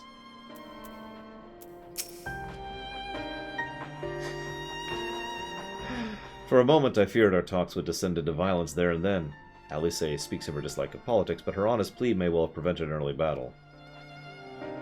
No, Nanamo prevented an early battle. I mean, I don't want to dismiss you, Alisaie, but yeah. I get the feeling the Emperor's hiding something. Varys holds fast to his ideals, just as I knew as he would. He will not be swayed from his path. No, he will not. For years we have warred with the Empire, and with no end in sight. A parley such as this represents a unique opportunity, and I would not squander it with bitter words. Thank you, Nanamo. By the way, one other little, very minor, beautiful visual touch. What is missing from this scene? I'll give you a second. I guarantee this is done on purpose.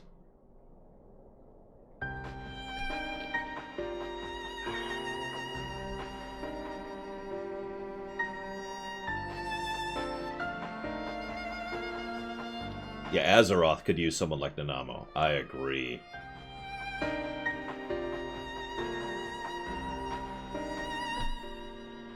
Anyone else want to guess at it? Food? No. Although FF6 references FF6 reference. Fruit? No. Table? No. Drink? No. Valid. Flags. The other side is clearly marked. They're right there. That's the Garlean symbol. What's the symbol on this side of the room? Love it. You can't tell me that's on accident. It makes sense, though, because this alliance of these powers, and remember, the Eorzean Alliance actually contains more than the people who are represented here. It's a fairly large org, but it's very new, and it's astonishingly ununified. Yeah, there's this is a someday. That is a now. This really is not my forte. After his Radiance's little performance, all I could do is not to swear at him. I honestly don't know how I ended up playing the mediator. I just asked myself what Alphinaud would have done, tried my best to do the same, and by some miracle it worked. But there really is no common ground to be found with that man. Nor do I think he looked for any. So the question comes, why did he come here? Because you can be certain it wasn't to make peace. Whatever it is, I can't make it out. Not the least. Not yet, at least. We do have little time before the parley to reconvene, though, so why not consult our illustrious leaders? I just did that, but okay. Yeah, what I'm kind of leaning towards now is a plus for presentation, because this is a brilliantly presented scene, and a negative for the content of the scene. But, again, we've got one more scene to go through, so let's hold off for a second. The parley was never liked to being priest, but I had hoped to learn something of Varys' relationship with the Ascians. As had we all, yet if he is in league with them, he is not like to volunteer the fact, and if he's not, how much weaker would his position seem for their presence? If we're to broach the subject, we'll need to be subtle. Would that I knew more of the man. If you'd indulge me, Lord Hien, you received an imperial education, did you not? Is it true the Emperor's will is considered absolute? There is no higher authority in all Garlemald, nor else in the heavens, come to that. Veneration of the gods is forbidden, while the only worship permitted being that of his radiance's own person. Rome.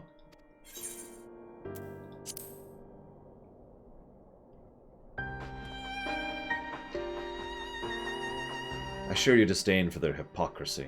Even as they denigrate the idea of faith, they revere their leader with a fervor the others reserve for the divine. 'Tis a flaw common to the doctrine they fed us. Logical on the surface, perhaps, but contradictory upon closer examination. I wonder if a discussion of the various discrepancies might prompt Varys to reveal something.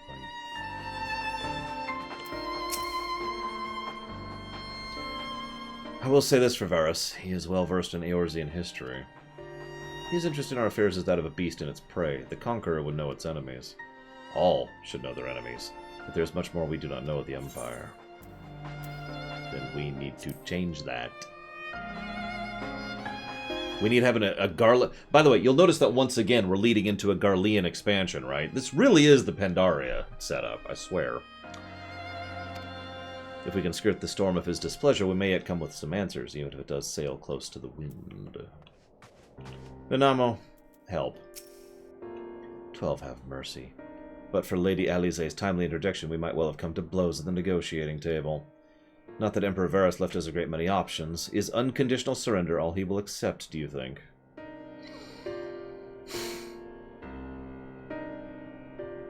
Interestingly enough, I think he would be willing to accept conditional surrender. And I know that's saying... That's whoa, so generous. But the point is, victory is easy, occupation's hard, and I think Varys would know that. So even if we looked at it from a purely political angle, trying to push the angle of we will make you pay for every inch over the next few decades, would probably be willing to make him more inclined to pushing for more of a conditional surrender rather than unconditional one. Because unconditional surrender... yeah... Anyways, ere he arrived, I'd have said yes, but having heard him speak, I can't help but think he came with other end in mind. Exactly, he's building up to something, I know it. How should we approach the rest of the parley? Have you anything to say? Invite him to explain himself. You believe he's more apt to reveal the truth if we put him at ease. Perhaps you're right. Thank you, Lore. Yeah, well, I do want to, you know, be a statesman someday. You've spoken with everyone? Good. All that remains is to wait the pleasure of the Emperor and hope we're better at his second attempt. Round 2. Now then, who would have the floor? Before we resume, I wish to offer you an apology. After you graciously accepted our invitation to discuss an armistice, we have done naught but rebuke you at every opportunity. I believe I speak for all of us when I say we are deeply sorry for our discourtesy.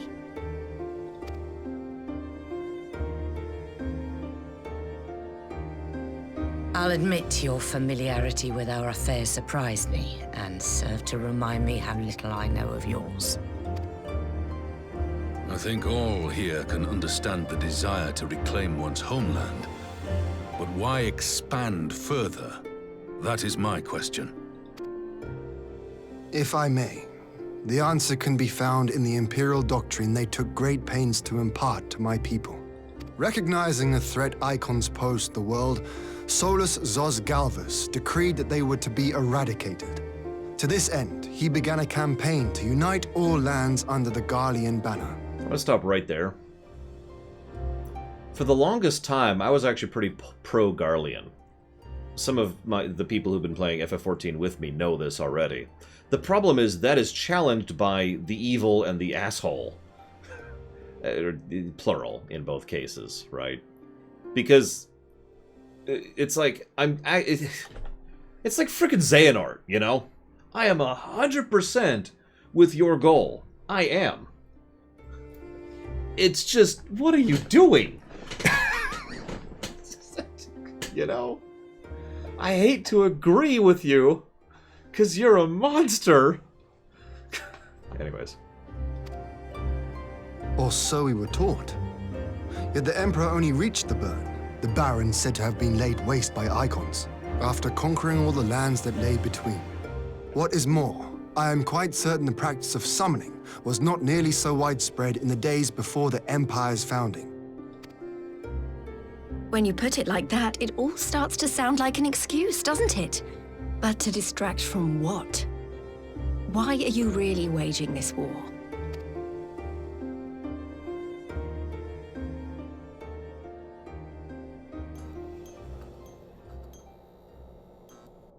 Nice little visual thing there. Finally, you ask the right question. I can but hope you heed mine answer and at last accept the righteousness of our cause. My goal is this: to return the world to the way it once was, the way it was always meant to be. In doing so, mankind will be made whole once more. Sound familiar.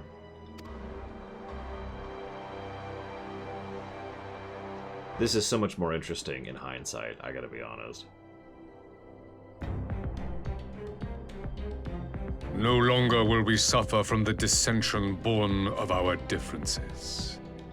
There will be but one race, a perfect race, as we were when time began. What in Rolga's name are you talking about?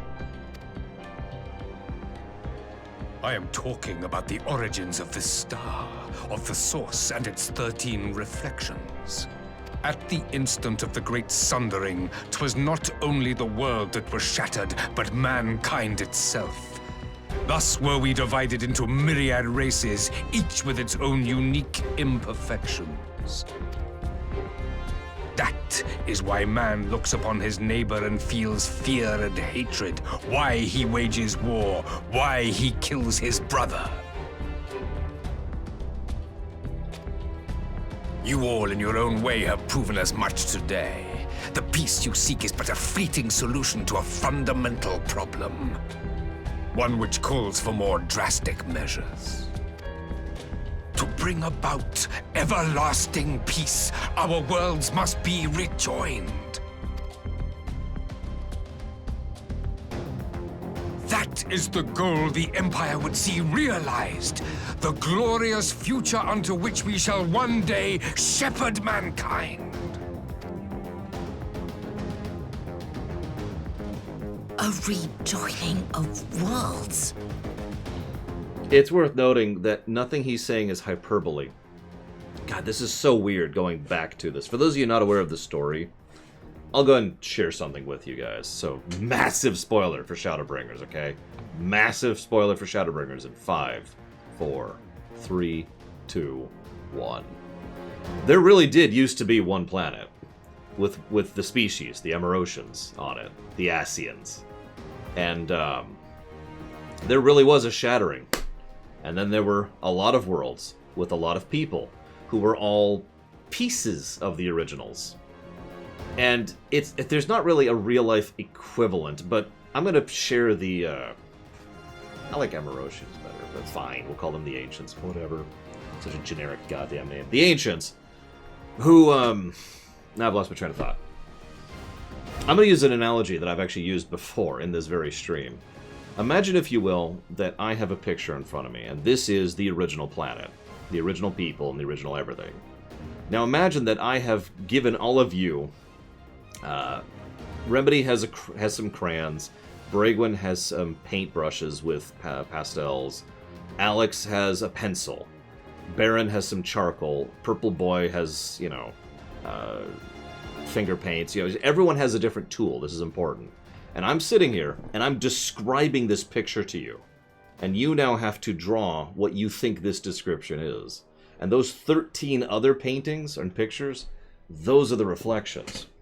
What the Ascians have been doing is they have been trying to, through very lengthy and complex means, compress all of those pictures down back into the original. I know this analogy isn't perfect, but they've been trying to smash it back down into the cohesive whole to restore what was once lost. I use the painting analogy because there's not a lot of real-life equivalence of what happened in universe. But the point is, what these other pictures are, they aren't wrong, they're just incomplete. And they're distorted, right? Distorted by perspective, distorted by perspective, by tools, by circumstance. That's why there's so many people we meet in the other planet, that are similar to people in this planet, the one we're on currently. Because they're literally from the original same person. It's just they're reflections of each other, right? So I mention all of this because, with the advantage of hindsight, we now know that what he's talking about is extremely literal. He does not mean eugenics in the traditional sense, and he does not mean genocide in the traditional sense. He is simply trying to accomplish what the Ascians are. Smash back into the original form. Now, there's a huge amount of problems with that. Not the least of which being the fact that, well, regardless of what Mr. Emmett Selk might think, these are still sentient sapient people, which he is willingly killing in order to restore other sentient sapient people. So, the mass genocide approach... So, I'm trying to clarify, because some people who don't know are going to walk into this thinking this is a real-life parallel, but to be clear, though genocide is involved, this is not a genocide topic, if that makes any sense. Anyways, this is masked, but it is also literal. I have heard this tale of the Source and its reflections before. Actually, it's a great way to put that. Those of you who are of Star Trek, it's the Tuvix problem. Do you kill the new entity to restore the old entities? You are killing. Let's be very clear about that. You are killing the new entity to restore the old entity. But that is the dilemma. Are these not the self-same desires as the Ascians? Emperor Varys, do not trust in their words. They will lead you to your doom. My father thought to use them, but in the end he succumbed to their temptations. He embraced summoning like so many other pawns before him. Do not tell us you mean to do the same.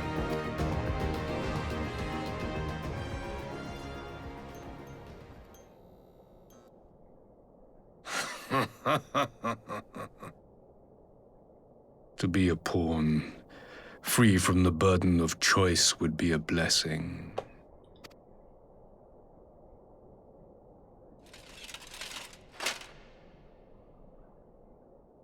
But I forswore that privilege the day I learned that the Garlean Empire was built by the hand of an Ascian. What? Oh yeah, spoilers. Yes. My grandsire, the former Emperor, is of their number. And who better to build an empire capable of bringing about the calamitous change we desire? Would you condemn me for this alliance? For bowing to the will of these shadowy masters when the prize is true and lasting peace?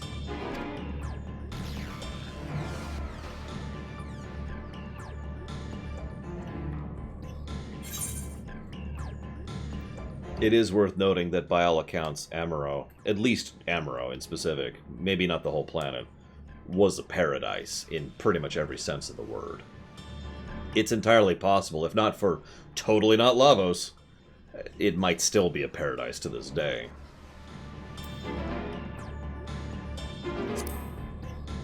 I don't like either of those options, but I'll go ahead and just say your piece is a lie. I come not to conquer, but to liberate. To free man from the prison of divergence. Imagine a world united. One perfect race beneath a single standard. An army before whose might these servants of darkness and light would fly as leaves in a storm, never again to meddle in man's affairs. We would be the masters of our own fate. I bid you join me, not as subjects of Garlemald, but of a new nation. And together we shall win freedom for ourselves and generations yet unborn. You want to trigger another half-dozen calamities? You can't be serious! I was to say, he was there for one of them. Have you forgotten how many died? There will be no one left. Do you truly imagine we would aid you in your bloodletting? It is unthinkable, unconscionable.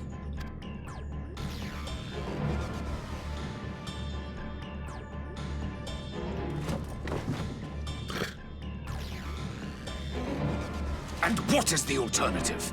To be as cattle waiting for slaughter? I would have us work together that we might take fate into our own hands. Into your hands, perhaps. But what of the other worlds, your radiance? With every calamity, you obliterate a star and every soul that dwells on it. This is the genocide I was referencing, by the way. To the Ascians, we are all but tiny, momentary specks within an indifferent universe. We cannot hope to oppose them until we have been made whole once more.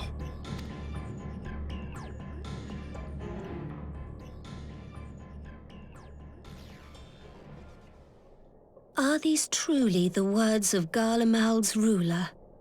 It is probably worth noting, in the interest of total pragmatism, to mention that the only real reason that we successfully defeat Emet-Selch is because we are 9-folded. Now, if you don't understand why I'm bringing that up, I'm pointing out that Varys is correct. We really do need to be more in order to oppose the Ascians. So... The flaws and foibles which you so abhor are what make us who we are.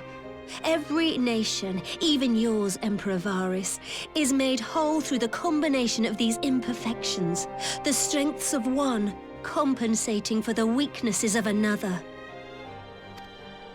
While it is true that man succumbs all too often to anger and avarice, he may yet overcome his baser instincts through the forming of bonds with others, fostering community and cooperation.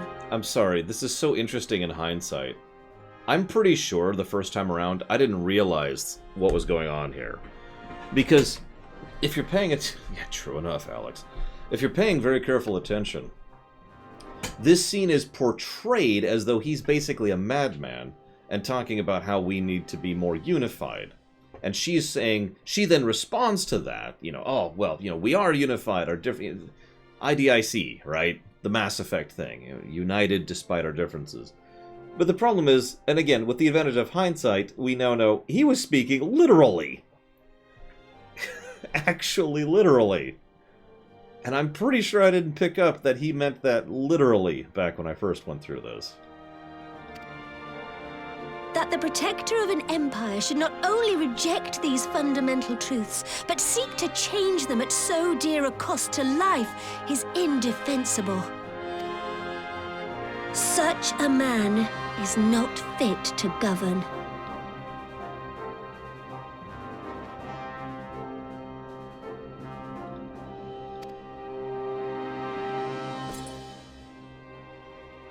And you, warrior of light, would you refuse me as well? Interesting, he singles us out. As of this moment in time, by the way, we are 8.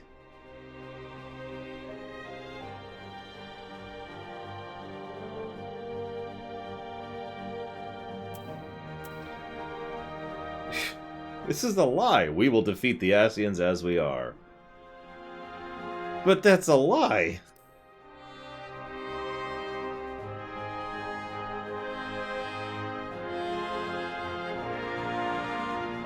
It did, Snowmans.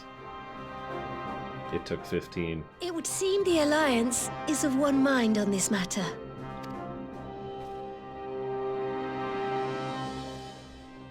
That's fair. We really did luck out with La Habrea. Thanks, Thornton. Appreciate it. You Eorzeans never cease to disappoint me. Though I suppose I have only myself to blame for expecting more from savages.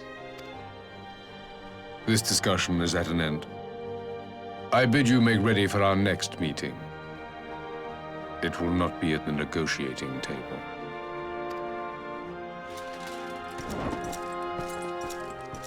Thank you, Magton Mac, for the sub, as always. Appreciate it. If you want to put that towards something, let me know. So, war.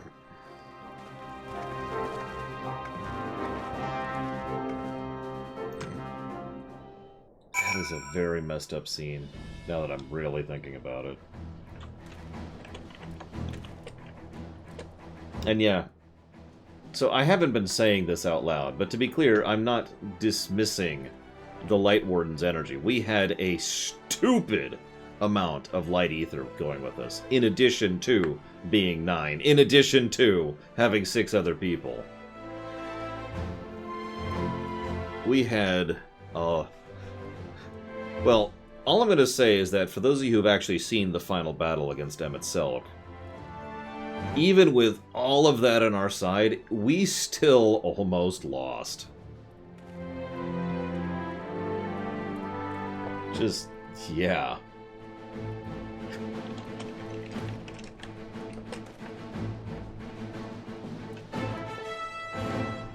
So that's 3? Yes, it is. Thank you very much, Alex.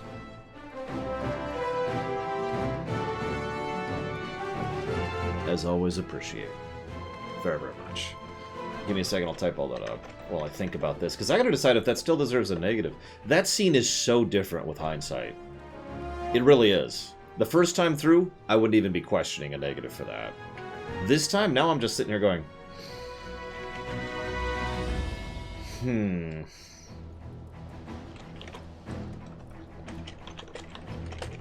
Yeah, I agree, co-parent. This scene takes on a very different tone and flavor second time around. I'm not forgetting Zira. It's just, look, hang on, let me pull out the scene or the list of all the crap we go through.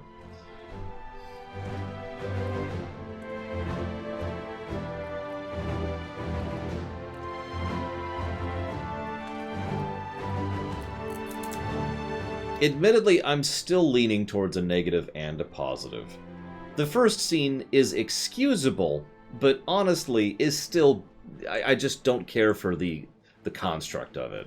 It really feels like a misstep in what is otherwise a fairly, good story arc, which has been relatively well done. The second scene, especially with the advantage of hindsight, is substantially more improved. Or, if I could put this another way, just because something's being done for in-character reasons is not necessarily defense of it being a good or a bad thing. It's simply what it is. And in this case, I think it is a bad thing. Which makes me wonder if we'll be giving any negatives to the city leaders in past stuff. I'm not sure. We're not there yet, ironically. I think I'm going to commit to that. Plus to story. The War Council. Hang on, so... Still under Shadow.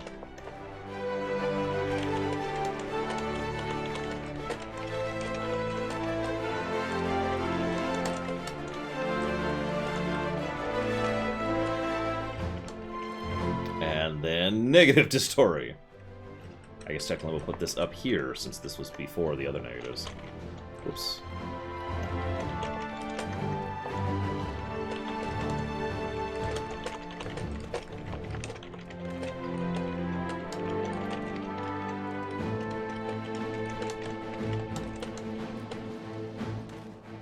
Well, I'm glad I didn't try it then, Remedies Exion. Thank you for testing that for me.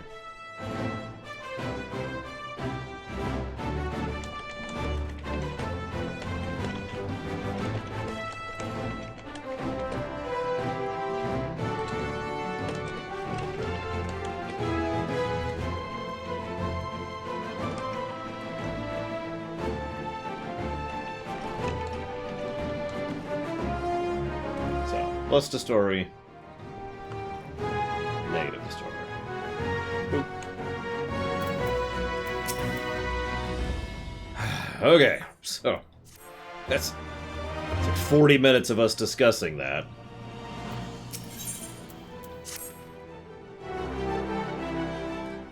I know, right? Xenos is really proving to be a wrench in several... Hey! The banners! In several things. Which is probably the only thing I'm willing to give him from a narrative perspective. I'm not sure what I was expecting from our meeting with the Emperor, but it wasn't that. Still, at least we know now what he's really after. Yeah. God. Aye, a future built on a mountain of bodies. I too want the Ascians dead, but not at any cost.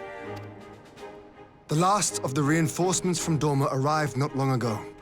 I pray it will be enough. Given the Emperor's stated goal, this is a battle we can ill afford to lose.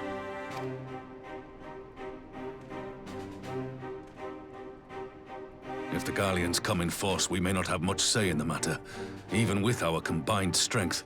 To be perfectly blunt, by the way, and this is something we brought up before, one fully supported, well-led legion would probably crack this alliance in half. We knew from the first that the odds would be against us. But if there is even the slightest chance of victory, we must do everything in our power to seize it. And hello again, Mag. You didn't tell me what you want to put the sub towards if you have still decided. These are 10s.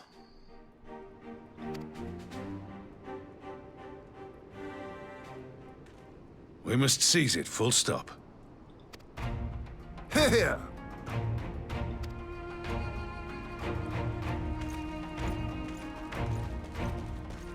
Again, we don't see much of the scope and scale of it because most of FF14... Two of you were to join an irregular unit and support the main host. I won't bother asking if you're minded to fight. Most of FF14 is surprisingly small in scale. I don't mean like, you know, low tier. I mean like, we have only seen a tiny snippet of the planet. The Garleans are Kong, and we're like over here. It's actually very Star Wars in that respect.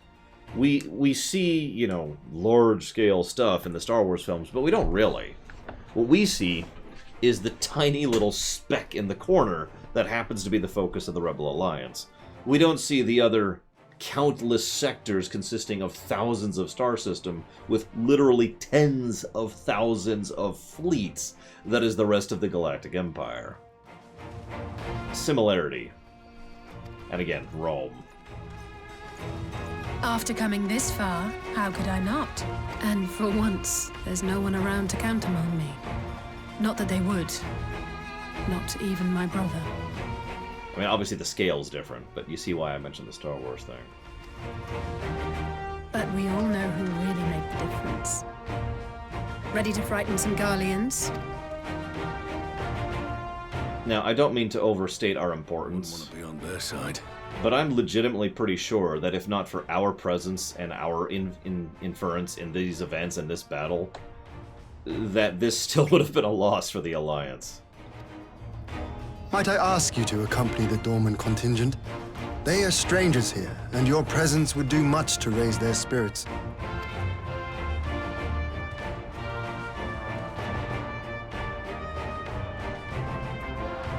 We would be honored.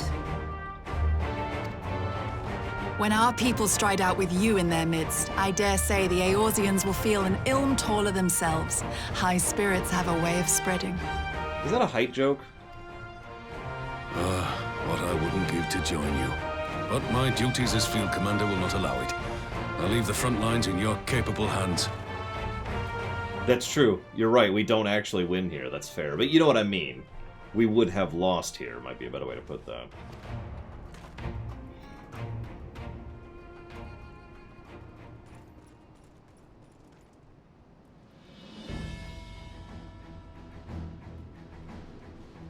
Comrades, ready your arms. The hour of battle has come. May the crystal guide us to victory! Always with the crystals. I do like how you can tell, you know, that's an Ishgardian. That's someone from, the... Oh god, I can't remember what they're called. The green guys. I can't remember the other ones. The Immortal Flames are there.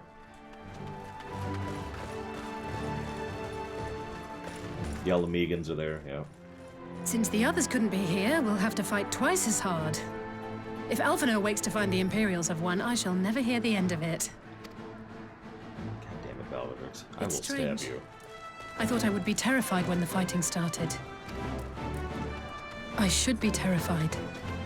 But with you at our side, I can't help feeling everything is going to be all right. How long was she without us in the other world? I don't remember. So please, don't you dare leave me alone. 1 year. I was pretty sure it was the least amount, but I couldn't remember. So yeah, whatever we do, we need to not leave Alice alone for a year, guys. No matter what happens, we have to survive together.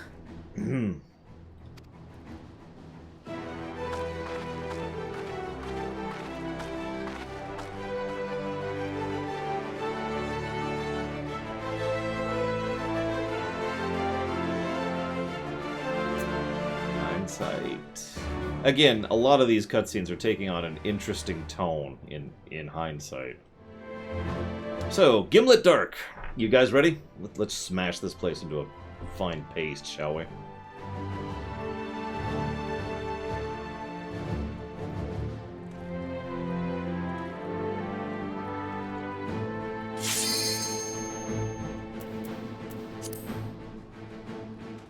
Oh yeah, a lot of front-loaded storytelling here.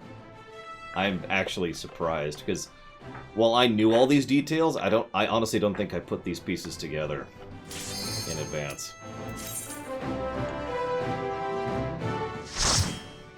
Let's see.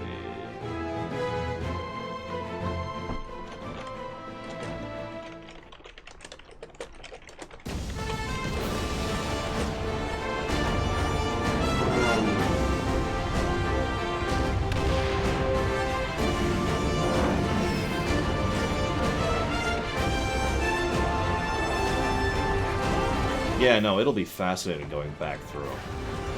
The irony is this particular view is one that I'm glad I get to do in hindsight, you know? It really does change perspective. Forward! Forward! Let's go ahead and smash this place, shall we? Get up here in time.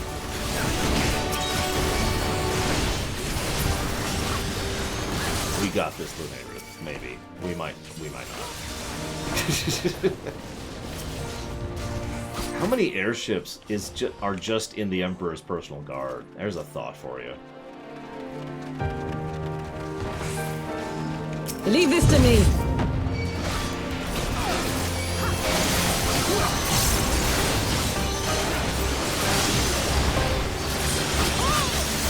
I'd mega pull, but they literally don't let you. Sorry, guys. Oh no, totally.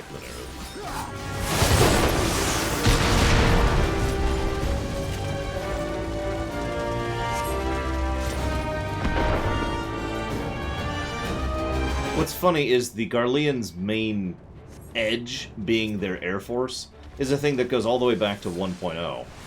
In fact, I know most of you probably don't remember this, but way back, before FF14 even came out, in the lead-up, marketing and press material, one of the hooks was the Garlean Empire has invaded, and with their superior airships, they are overwhelming the forces of Eorzea.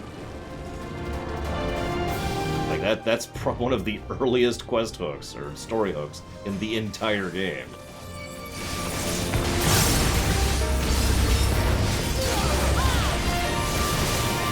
But yes, this is Lore Runner, my character.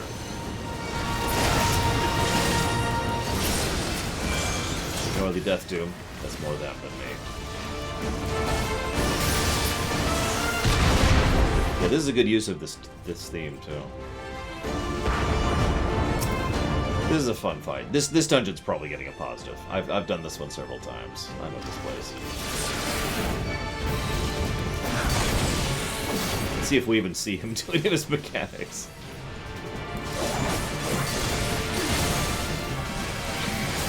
The only thing I don't like about this dungeon is the first time I did it, I'm like, who the heck is this guy? Or are these two when we fight the boss of this place? Because as I mentioned... Oh, here we go. This is a fun one. As I mentioned before, I never really noticed they existed before. Even though they've been in several cutscenes. This is, in fact, multiplayer. That's Rax, that's Casual, that's Zero. Yep, I had it right.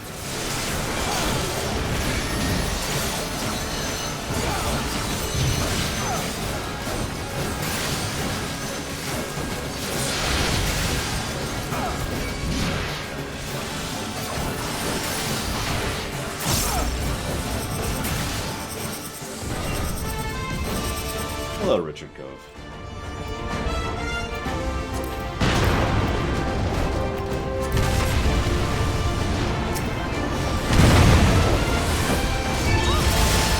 Hey, it's my mount.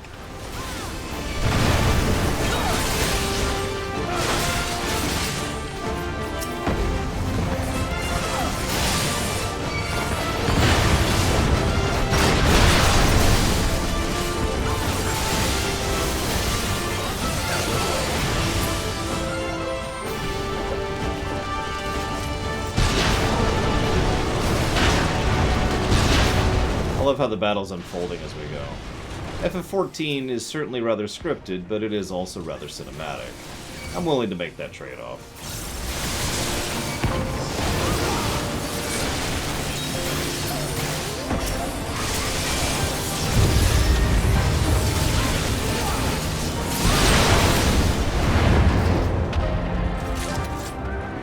Alright, it wasn't rolling.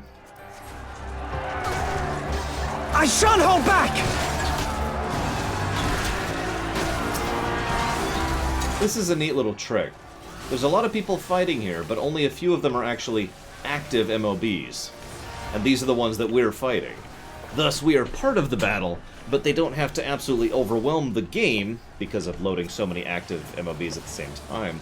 And we don't, like, we're a turning point in the battle, so we're relevant, but we're not fighting the entire army by ourselves. So, from both a gameplay and a story perspective, this is actually quite a smart thing to do. Hey, there's our good friend the Scorpion armor. Gotta have those all over the place.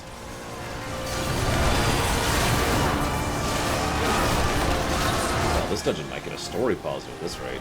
Look, you can even see the next boss over there. And listen, I'm all for fan service. It's good fan service. And this is tunnel armor from FF6. Straight up. In fact, I'm kind of hoping it does at least one tunnel phase so you can see it.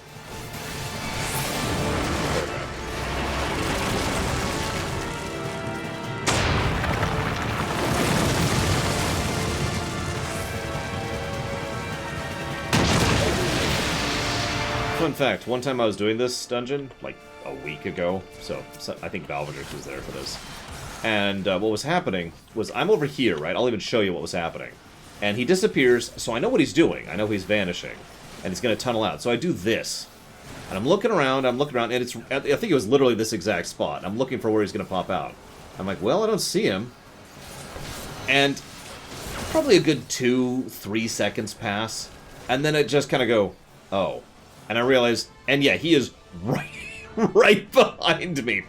And he kills me.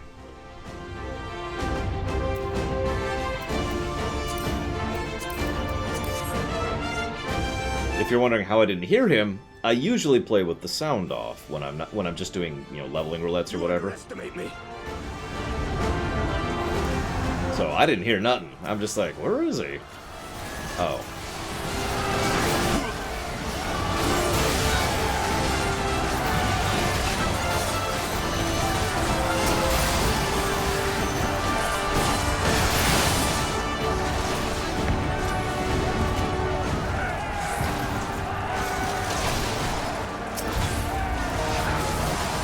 This knight does not yield!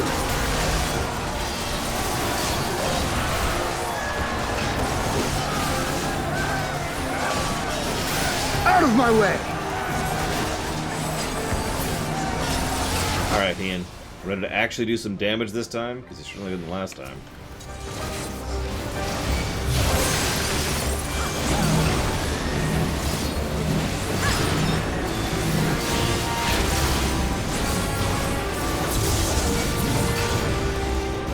Or we could crush him like a bug. There we go, this is the one. Maybe? No, maybe it's the third one. It's the third. It's the red one. It's the red one. It's the red one. Which isn't even showing up? Maybe I'm misremembering.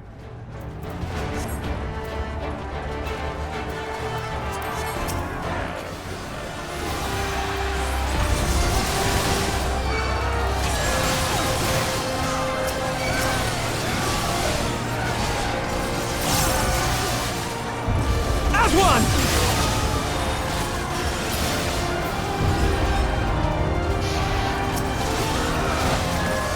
Oh yeah, by the way, these suckers, these are mechs. These are their Magitech armors. For anybody not aware. There, I was right, it is the red dude. Alright guys, we have our task. Let's take it out by ourselves.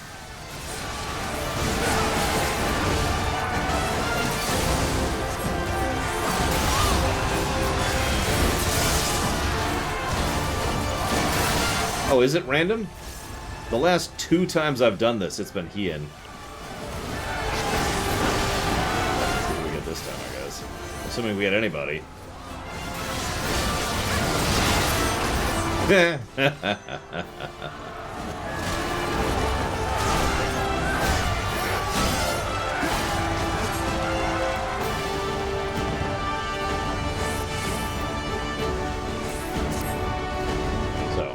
Boss time.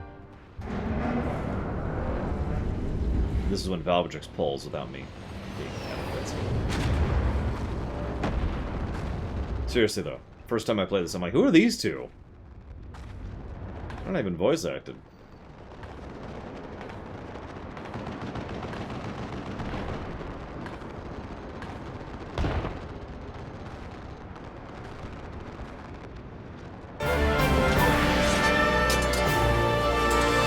So that one has a gun sword. The other two have gun axe gauntlets.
I'll tell you one thing I do like about Stormblood. The music.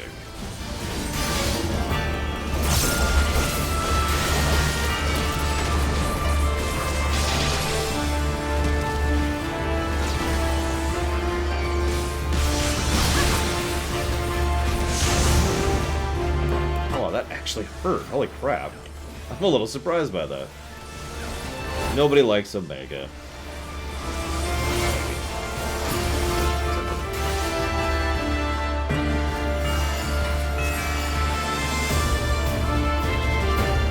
I gotta be real, I tend to forget Omega is part of Stormblood.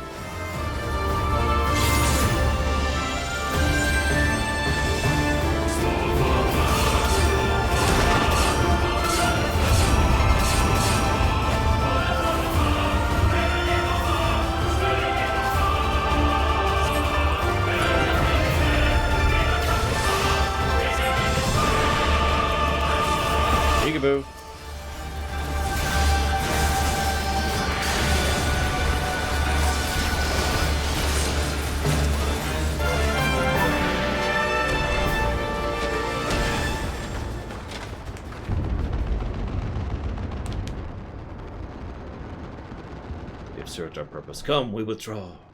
Flee, flee. We need to go mistakenly think that Gaius and Estinian killed Varus later. In about a year and a half.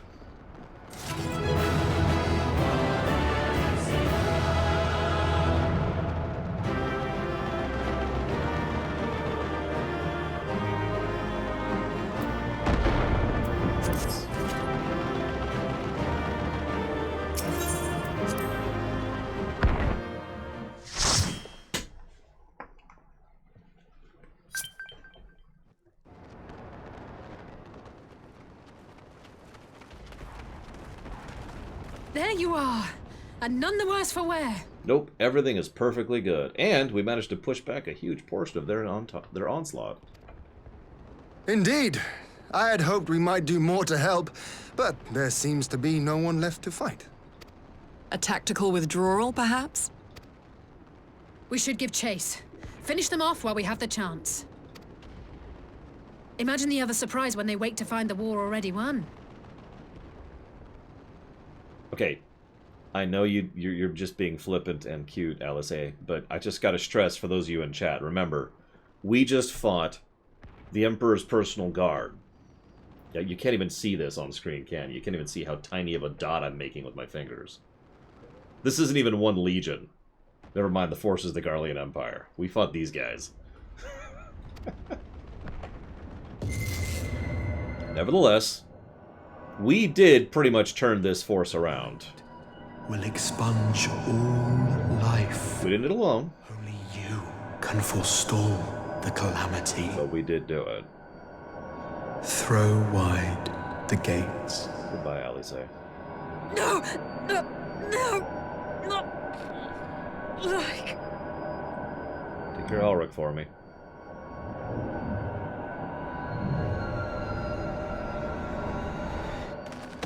I'll see you in a few months, from your perspective. I agree, by the way, Zira. I think it was less than a year, but like in the months range for her. Oh no. Don't tell me. Yep. Are you all right?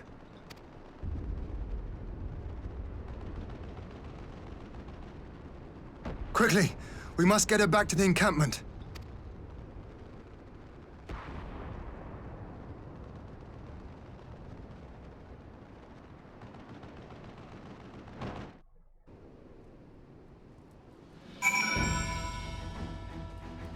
We won. Yay. Oh yeah, I can draw up the map. So, you see this? See this island we're on? See the fog out there? You see the massive amounts of fog here? Or here, sorry. Yeah, this is the east. This is Eorzea. This is another planet. We'll get to there later. Yes, Richard Cove. We're about to go do 2 dungeons right after this. That is true, Lord Harriman. Don't mistake me. I'm not trying to diminish our accomplishment here. This is a good win for our side. I'm just trying to re-emphasize the situation. If you defeat, you know, the Death Squadron, which is an actual squadron in Star Wars. If the Alliance defeated the Death Squadron, that's a big win. But that's one squadron of one sector fleet, excuse me, one system fleet of one sector fleet of one quadrant of the galaxy, right? That's just perspective, right? No, our only victory here, and I've said this for years, there's only 2 things we ever had a possibility of actually winning here. Possibility number 1 is, you know, we find common ground. You know, the Garlean Empire revolutionizes, basically. Option 2, the Garlean Empire destroys itself.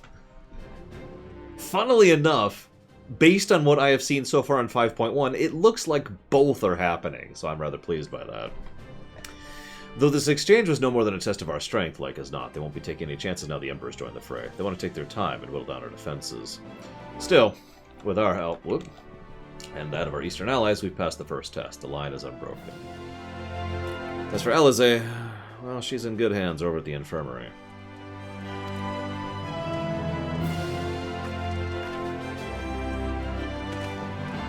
Lord, the surgeons have completed their examination of Mistress Alize, and it's as we feared. She is locked in slumber without outward cause.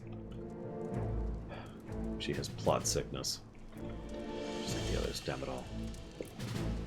Aye, the Garleans picked a fine time to come knocking. 5 scions incapacitated, and with the enemy on our bootsteps, I cannot spare men to assist in the search for cure. Best I can do is see that Alize is escorted back to the Rising Stones.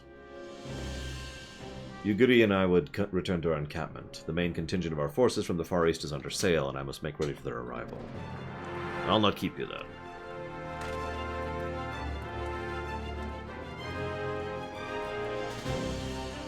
Slash nod. Judging by the Garleans' recent movements, or lack thereof, they won't be launching another offensive in the immediate future. You should return to the Rising Stones. Given the plight of your fellow scions, I can understand if you feel on edge, but you're no good to anyone without rest. Locked off.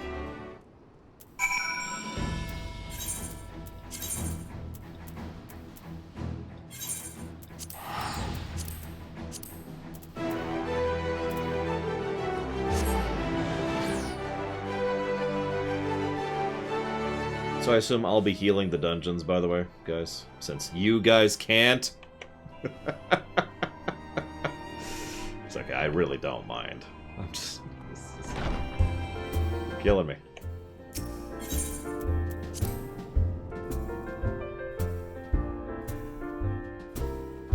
Now that's an interesting question, Mag. I think I will defer to Valvidrix on that one. Hey, Hori. Ah, Laura, welcome home. Word has it you and Mistress Alize gave the Garleans quite a thrashing. Speaking of whom, where is Mistress Alize? I was certain she would have returned by now. No, I understand, Rex. I do the exact opposite. You build tall, I build wide. I can play 6 classes reasonably well. 2 I'm pretty comfortable with my competency on, one of which I'm playing right now. We will also need to send a message to Totaro. Would that I had something of the grim tidings to share with her. And with you too, for that matter. It grieves me to report the Archon's condition remains unchanged. As we speak, Coltene, Kryl, and Master Matoya continue to explore every possible avenue. Alas, their efforts have yet to bear fruit. But all is not lost. You are still hale and whole, after all, though I suspect you must be tired from your journey. You should rest. Leave the worrying to us. Yeah, Rax would do the one city challenge in Civilization, which is a valid strategy, it's just hard as crap. And it's only the later civs that had that built in as a mechanic, whereas early civs it was a pure challenge mode. Meanwhile, at the border of Alamigo, it's the worst character in the game. That's not true. Second? Second worst character in the game.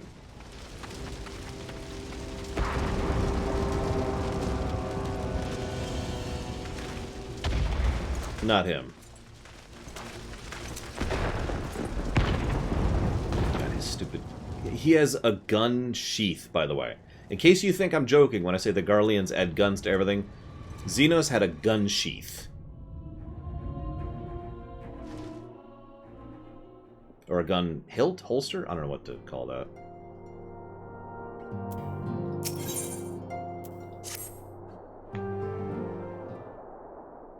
Sorry, that's not the cutscene I thought it was, my bad. Ah, Lore, yours is a welcome face indeed in these troubled times, though if you've come to inquire about your stricken brothers, I'm afraid I'm not to report. Coltene and the others... Actually, there are guns in Borderlands 3, so it's a possibility. Apologies for the intrusion. I was told Master Alphino had been brought here and wished to see if his condition had improved. Maxima! Up top, boy. No? Okay. Master Lore, I'd heard part you played in driving back the Empire's forces. See you around, Mag. Have a good one. Thank you again for the sub earlier. Thank you. That you were able to stop them, if only a short while, gives me hope. I realize how strange such words must sound coming out of a Garlean's lips, but I speak them out of a love I bear for my homeland. I wish to see an end to the bloodshed. Yeah, as any Roman will tell you, constant conquest and war was actually a bad thing. It was also an unsustainable thing. That was one of the problems. But, again, I don't want to get into that right now. That's why I chose to share all I know about the Alliance. Though I will surely be branded a traitor, I am content to bear the ignominy. I don't know how to pronounce that word. Ignominy? 'Twill seem but a small price to pay if it helps to prevent this conflict from escalating any further. But enough of my prattling. I came to see Master Alphino. An acquaintance of Lord Alphino? Well, far be it from me to turn away good company.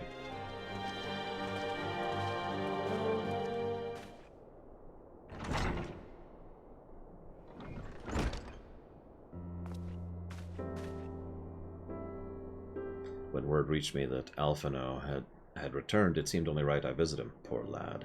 Pains me to see him thus, but I take solace in the knowledge he is safe and well cared for. He fought valiantly at the burn. The Populares could not have wished for a more committed ally. He's a good healer. I know not how he came to be so afflicted, but I pray a cure will be found soon. On an unrelated note, you may be interested to know I traveled here in the company of another acquaintance of yours. He awaits my return at North Silvertier, and I am certain he would be glad to see you, assuming you can spare the time.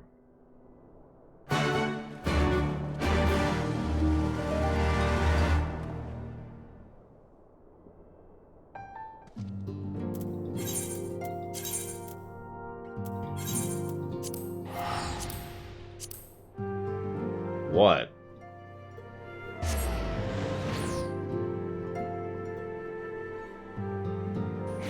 They are, Richard goes. There's the Crystal Tower.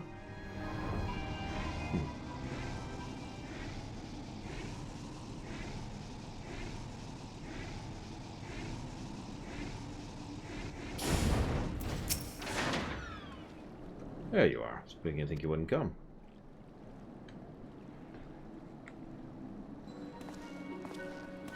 Hey, Sid.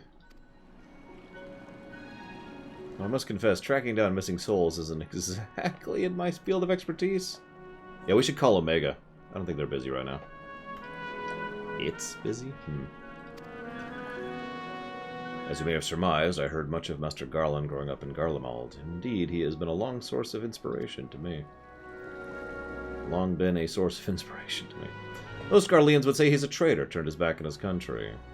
We of the Populares, however, consider him a revolutionary, a man willing to defy the Empire's dreams of subjugation, that his inventions might bring about a better future for all mankind.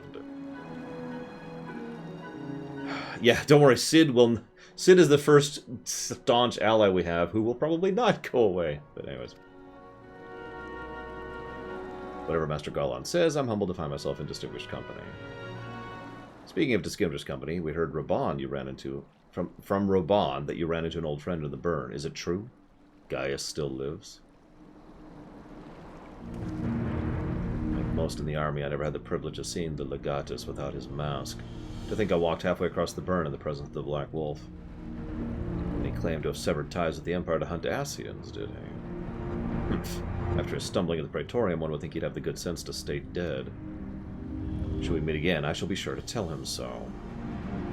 Commander Alden also spoke of the Alliance's meeting with the Emperor, though I still labor to believe what he told us. Did His Radiance really claim Garlemald was founded by the Asians? That's madness. The very notion is absurd. Every fiber of my being rails against it, yet I see no escaping the truth. From the very founding of my homeland, my brothers and sisters have laid down their lives in service to a lie. Welcome to being part of a nation. Here's your card. You'll get an ascot or a scarf. It's your pick. You can choose whatever. We also have these really cool berets. You can have them embroidered. For the Empire's many crimes, even I did not suspect. Had I known, I would have left a lot sooner. But that's the past. Here is the present, and we must apply ourselves to the problem of the Empire's ambitions, how they may be thwarted, not only in Eorzea, but in the Far East as well. The Ironworks will spare no effort to that end. Sieru's wall was a good start, but we can do more, and we will. We'll show them what it means to achieve freedom through technology. Begging your pardons, I bear a message from the Warrior of Light. Alexander the Great, Cashel. If you'll forgive me for a brief answer. Commander Alden requests your presence at our Alliance headquarters in Alamiga. He would discuss matters of strategy at your earliest convenience. Yes, I did know that, Valvedrix. It's very creepy and weird, especially when certain individuals kind of play with it a bit. But anyways, the inevitable messenger. I knew it wouldn't be long for duty called you away. Time, no doubt being of the essence, could I tempt you to a ride aboard the Excelsior? Only if Sulu's on board.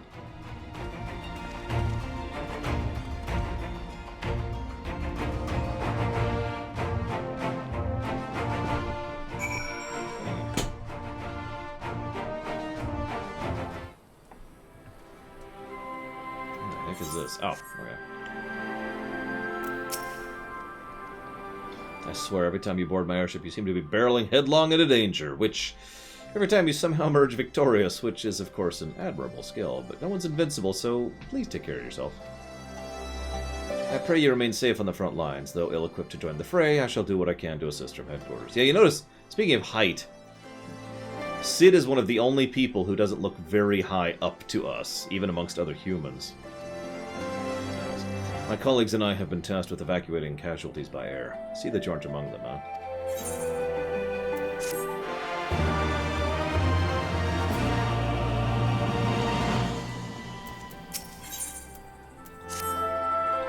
Commander Alden's waiting. Best if we proceed at once. Let's go. Sure, Disco. Let me accidentally drop my ship.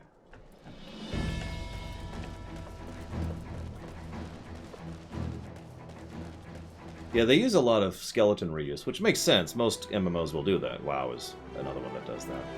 Oh, this is solo only.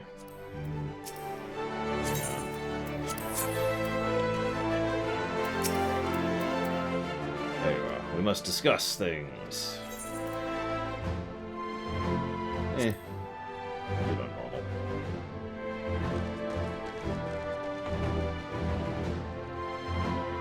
There have been several skirmishes along the border, but as yet neither side has delivered a decisive blow. Scarecrow. We had long assumed that the Garleans would overwhelm us in a straight fight, but we seem to be gaining ground, albeit slowly. As to why that might be, the most likely explanation is that they have yet to commit all their forces.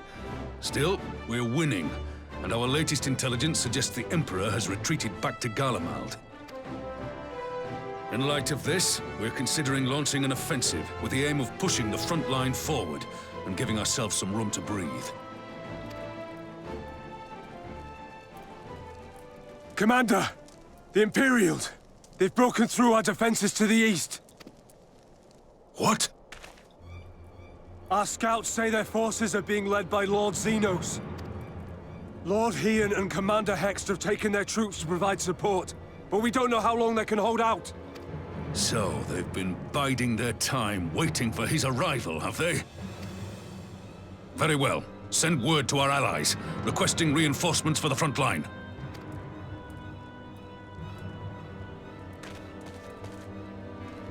Should the worst come to the worst, I may need to enter the fray myself. But what of you? Do you still have the strength to fight? Yeah. But leave the Ascian to me.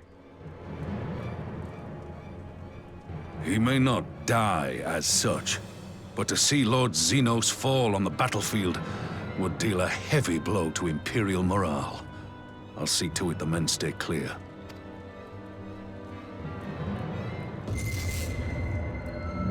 Why won't they open? Please, I bid you, open! You know, considering he's been doing this for 5 years, you really gotta think Garaha is just getting desperate at this point. That's a long frickin' time. Is it the voice again? Are you sure you're in a fit state to do this?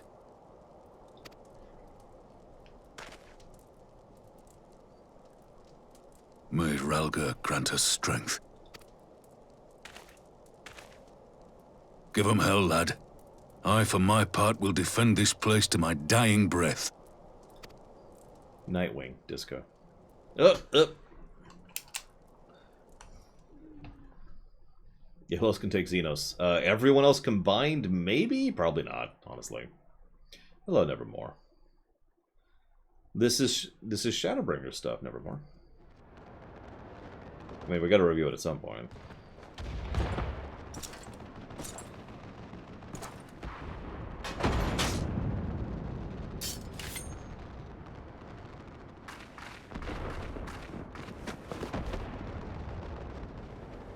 Fair point, Rabbi Zexion.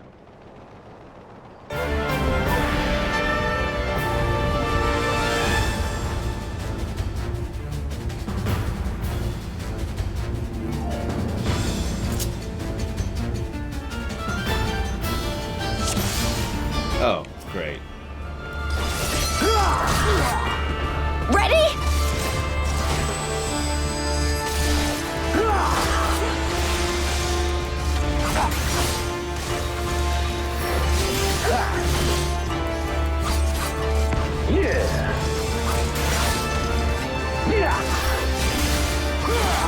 This isn't really what I would call playing a samurai, but whatever.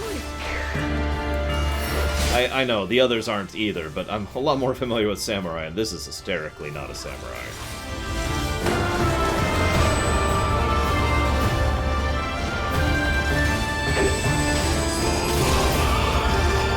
This one's for you, Ada!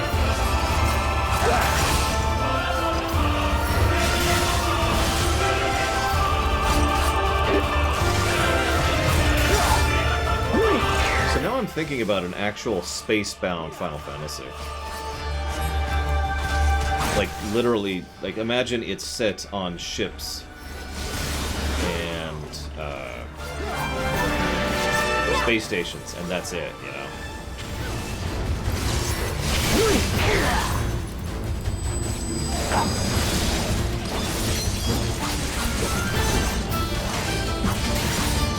I'm not saying a science fiction Final Fantasy, because, I mean, every Final Fantasy since 1 has had sci-fi elements. I mean, like, literally, stations, ships.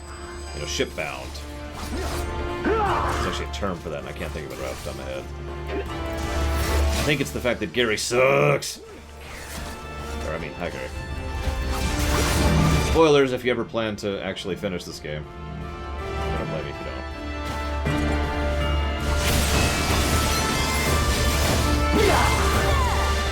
The idea would be for the ships to look different inside, since the majority of the gameplay would be inside, right? Like, you would be running around the ships, playing the RPG. And again, there would probably be at least one space station, and that would probably be like the major area. Like, I imagine most of the content would be set on the station, rather than the ships. Thank you, as always, Carrie. I'll put that towards my choice.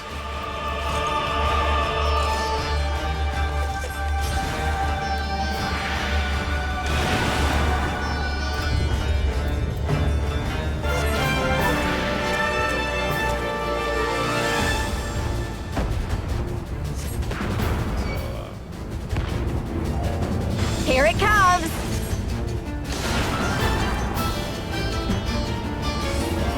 Oh no, Elise did something. The weave of a shinobi's power.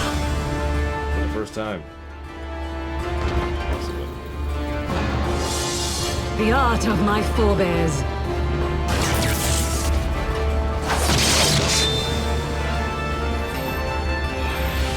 Sorry, obviously she kicked us, but my point is that she did something. She accomplished something. I'm just memeing, I'm sorry.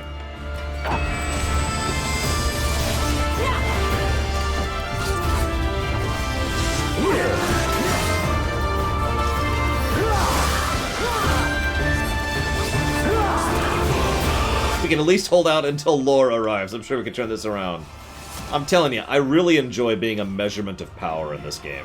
That's not even a joke. I love it.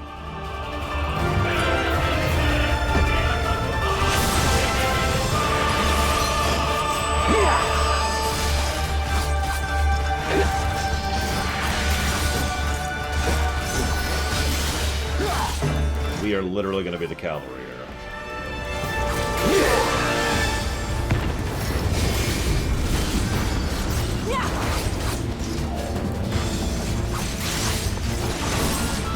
WoW changes its minds on how much the PC matters periodically. Sometimes we are integrally connected to the main plot. Other times, we have nothing to do with it even though we're the ones pushing it forward. The fact that they have two completely separate teams working on it probably doesn't help matters.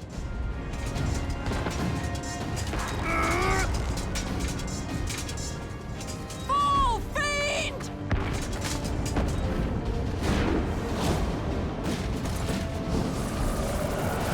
Ah! You get it!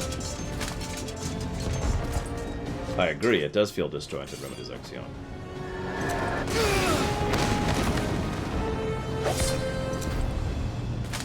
Damn you! The WoW expansions are far more contained, whereas FF14 expansions blur into each other. We actually talked about that earlier, too. We've been sprinting the whole way there.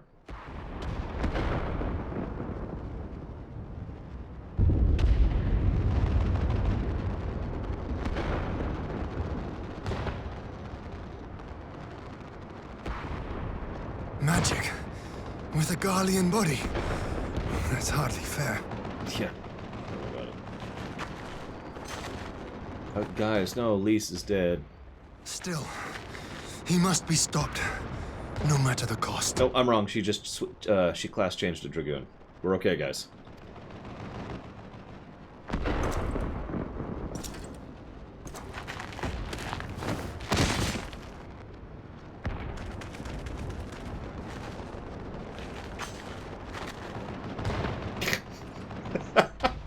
Sorry.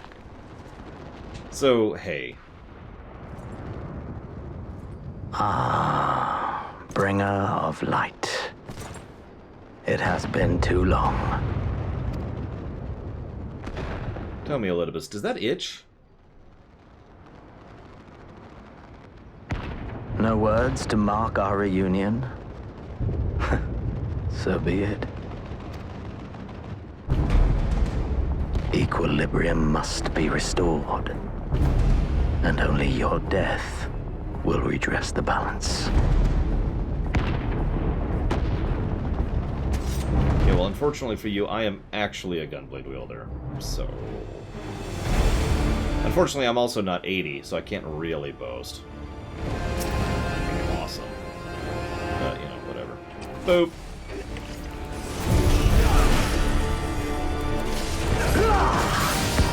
I like the red circles in this one, don't they?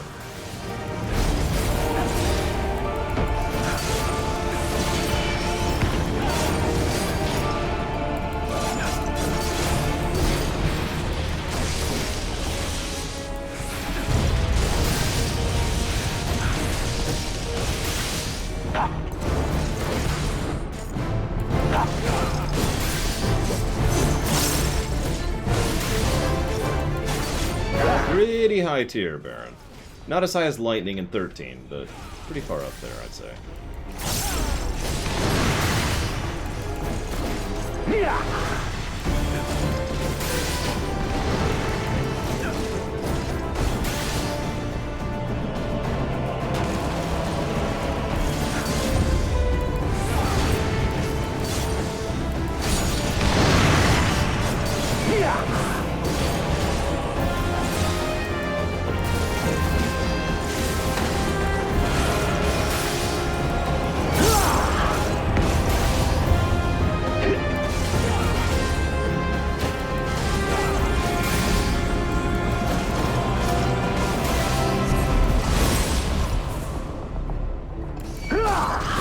If I'm being completely honest, X-Death would probably beat the Warrior of Light.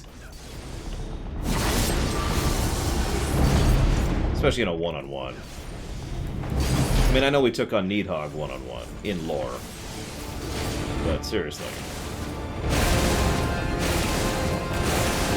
Yeah, X-Death is another level.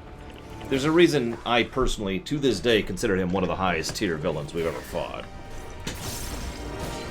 2 generations of heroes were necessary to bring that boy down.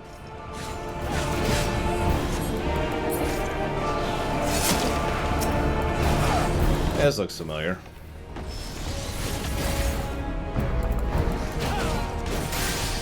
That's true. We did have that stupid dragon eye at the time. Although, if I could borrow from Doom 4 a little bit, we could handle that eye, so it's not like that's not an invalid feat. It's not like that is an invalid feat. If I might be so bold.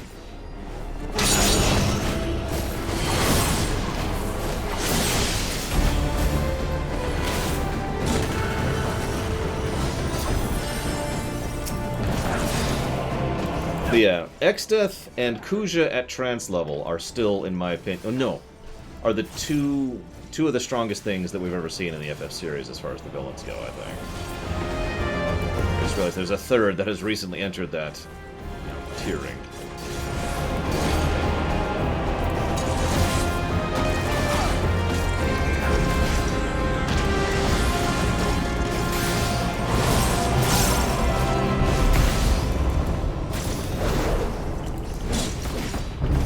I guess that's fair, Remedies Exxon. Fine, I accept. We are pathetic and terrible. Whatever. Just ruined my headcanon. I'll be terrible and pathetic. I walk outdoors. But no, you're right. We are terrible and pathetic.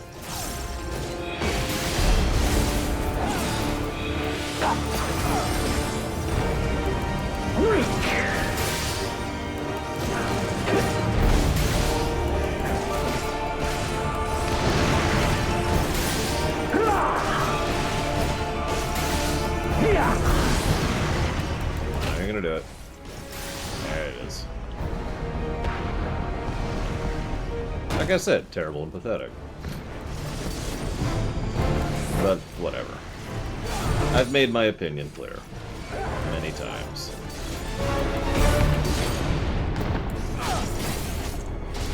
I suppose I'd also share my preference.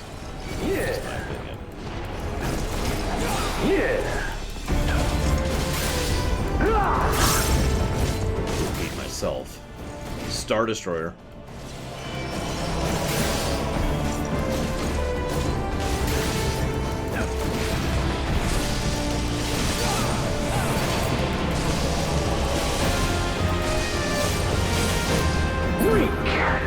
I see.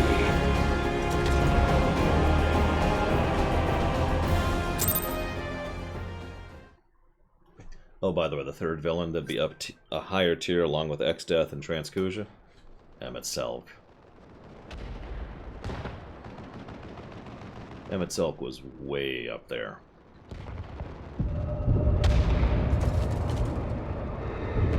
I'm not sure I'd put Selk alongside Transkuja and Exdeath. Like, I'm not sure how that would line up, but he's up there. I'm not sure about Elidibus. Your mother chose her champion well. Yet, for all your strength, you will still fail. Ah!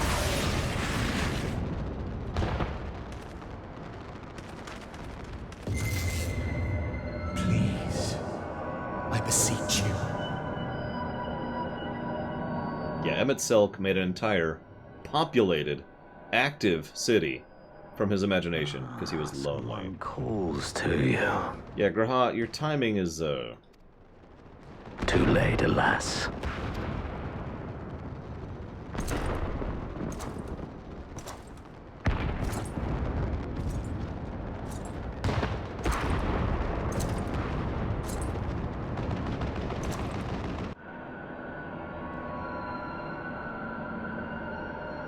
Graha, can you either quit it or hurry up? I don't care which. And we're dead. So that's the end of FF14. I hope you guys have enjoyed.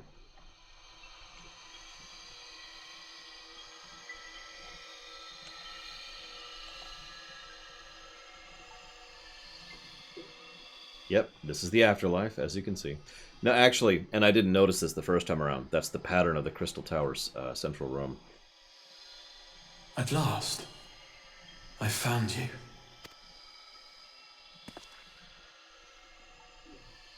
Took you long enough.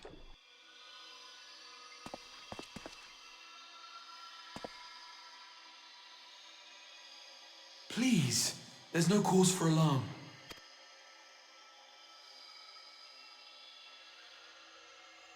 Though, I confess, this is not where I had intended to meet. But the place of our meeting is of no consequence, like the war you wage. Win or lose, the path you walk leads only to oblivion. The better path leads you here, to me. I have need of your strength.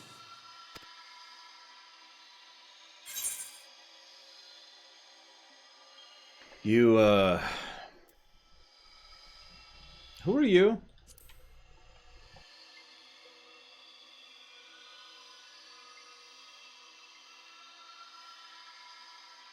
I'm afraid such questions will have to wait. We have precious little time, and your work is not yet done.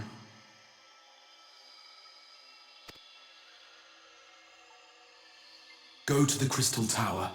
I have left something for you near its base. It will serve as a beacon of sorts, one which I pray will help you on your journey. All you need do is find it. I will take care of the rest.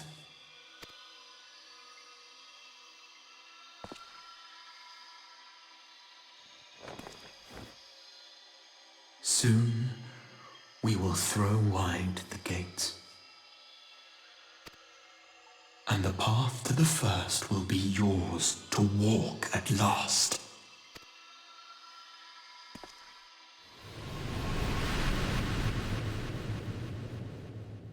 Yeah, the last time we reviewed this game was a year and a half ago. Our policies and methods have changed a little bit since then. So we're just doing now what we would have done then, if then were now. It's just me. Whatever.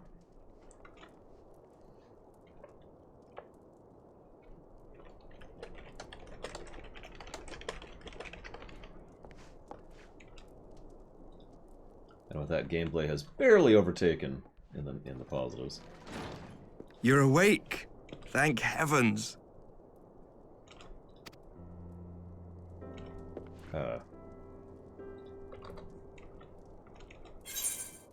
Where's Xenos?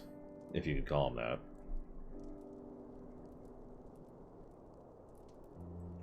I see you recall that much, at least. In the midst of your duel, it is said you faltered, and that the Crown Prince seized the opportunity to deliver a mortal blow. Yet before his blade could find its mark, he was distracted by the arrival of a second adversary who bore you away from the battlefield and into the hands of our chirurgeons.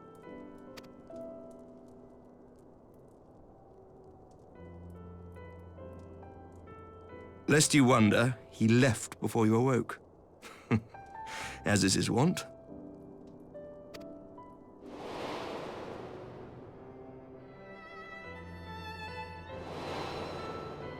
Thanks, Estinian. Estinian never was one for emotional farewells.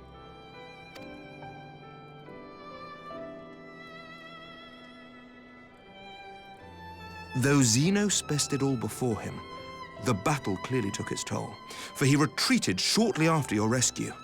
Seeing this, the remaining Imperial forces decided discretion was the better part of valor and pulled back, allowing us to re-establish our position. We have since received word of renewed unrest in the provinces, doubtless inspired by the efforts of the Eorzean Alliance and our Far Eastern allies. Nor does the good news end there. We have also come into possession of intelligence suggesting unrest within the Imperial Court. This would certainly explain why both the Emperor and Lord Xenos appear to have abandoned the fight.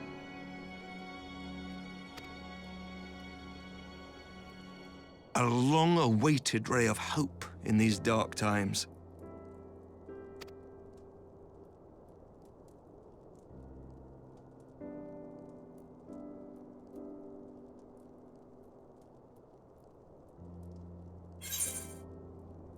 So, how's Alize doing?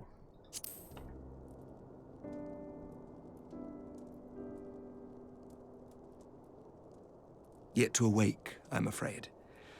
But please, concentrate on your own recovery for now.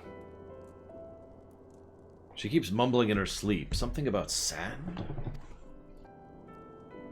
You have carried the hopes of some half-dozen nations, and we are all eternally grateful for your efforts. But no one is without their limits, not even you. Well, we need to fix that, don't we? Leave this fight to us, my friend. You have earned your rest.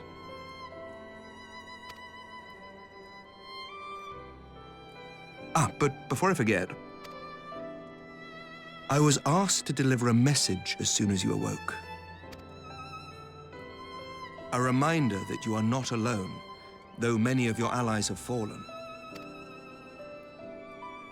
When you are well and rested, you are to return home, where friends will be waiting for you.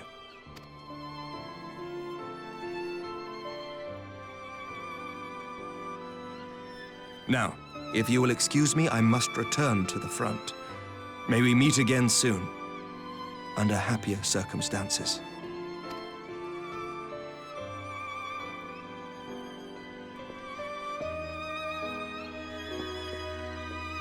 Yeah, Ameryk's pretty cool. Pretty consistently cool. Not a lot of characters can say that in this game, or in most games. So, why would you get panicky, Disco?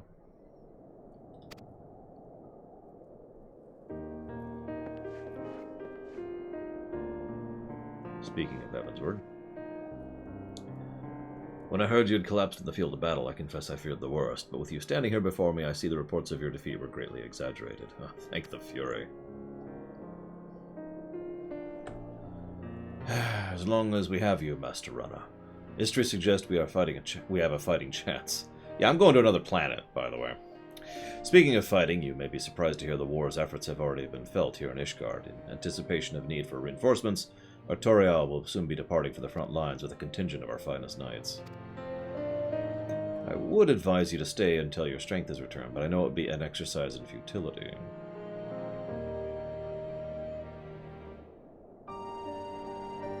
Indeed, I suspect you've already decided on your next destination. Another planet. Dark days lies ahead, I have no doubt of that, but the light of hope shall ever guide our steps. And press onward we must. Farewell, my friend. I pray our next meeting will be under happier circumstances. And we haven't met him again since. Unless you do the Ishgard restoration, in which case, never mind. So, if you don't enjoy the stress of it, Disco, since that's a lot of the enjoyment of that, then I would recommend cranking the difficulty down, personally. Because the game also gives you recovery mechanics in case you are caught, in most of the arenas.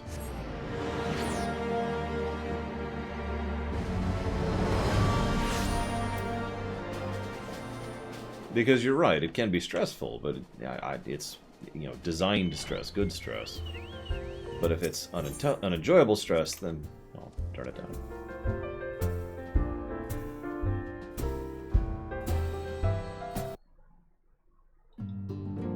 What the? That was weird.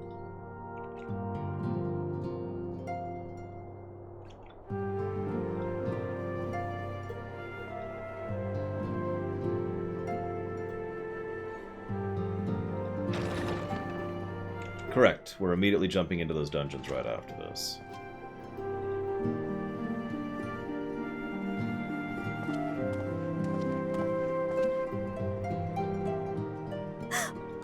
By the 12! I don't believe it! Hi, Tataru.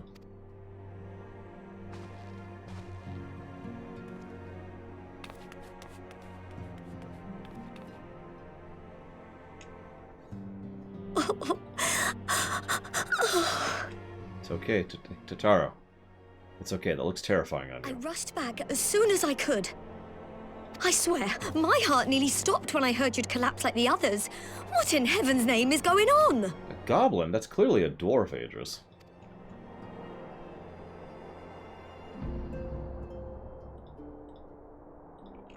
Explain.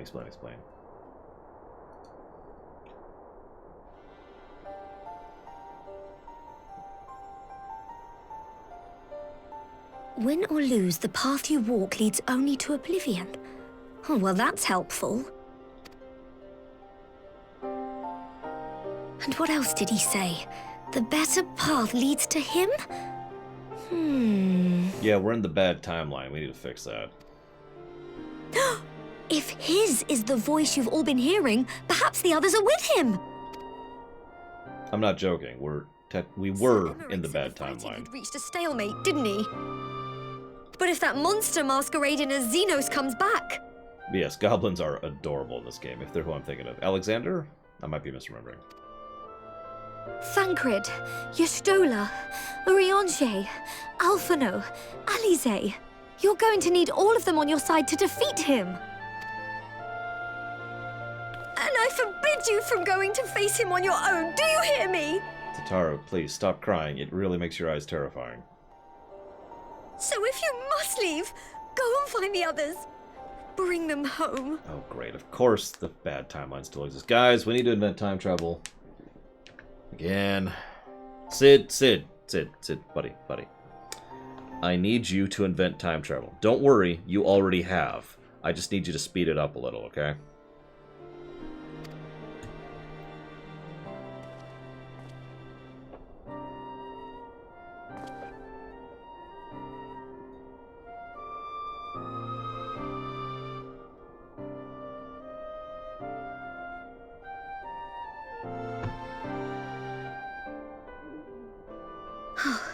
As for where to start, you said the stranger had left a beacon for you at the Crystal Tower, right? Mm-hmm. But how are you to find it, now that the tower has been sealed shut?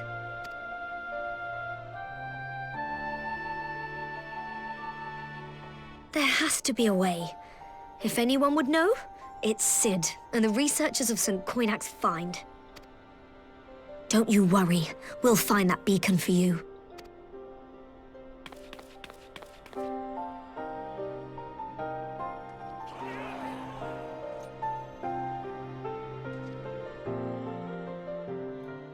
I mean, that's the classic method, right? I'm going to invent time travel someday. So, I will go back to myself and give myself time travel, so I can invent time travel someday.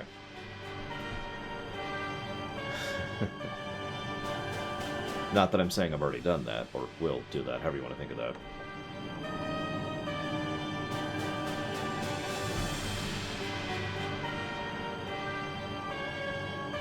There's the bodyguards again. I pray you have good reason for abandoning the front. How could I remain there while the rumor that my son is possessed by a demon spreads like a sickness here at home? I will not be made to fight for the throne a second time. But what of you? Did you not tell me you would destroy Eorzea's champion with the ease that one might swat a fly? A minor setback. He will not escape me again. Where is your grandsire? I would have words with him. How should I know? Do you hide from each other's sight as well? I imagine he's doing what all Ascians do. He must have found a way to take advantage of this turmoil. Men are not pawns to be played with, Ascian. You underestimate us at your peril. This war will not be decided by you and yours. Man must choose his own fate, and I, for my part, will do all within my power to see Garlemald emerge victorious.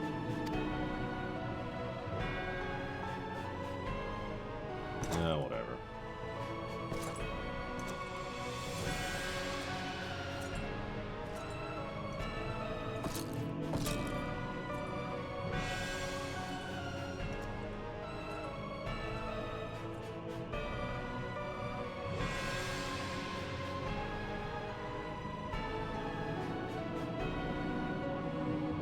Pray forgive the intrusion, Your Radiance, but the requested preparations are now complete.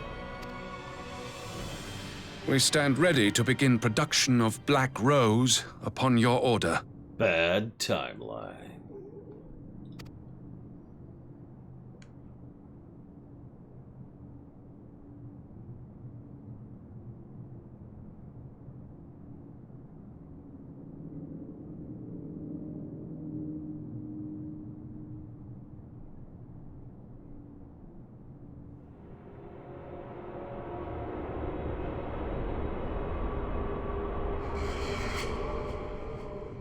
Good night, Aegis.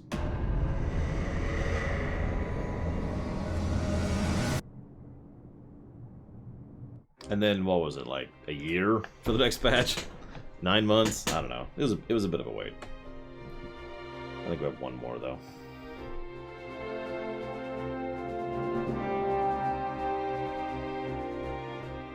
Oh, yep. 3 months? Wow, that's actually really, really short.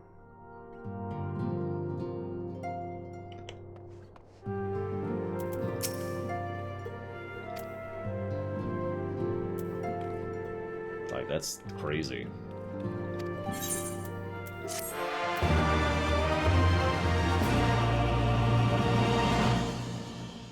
That's right, there's one more cutscene. Ah, there's the worst character in the game. Second worst character in the game.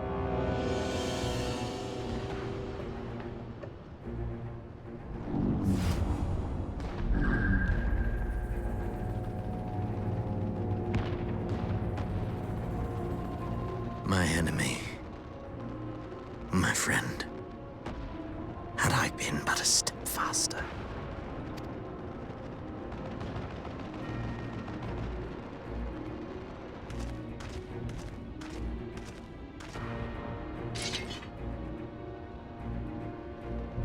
Bloody savages!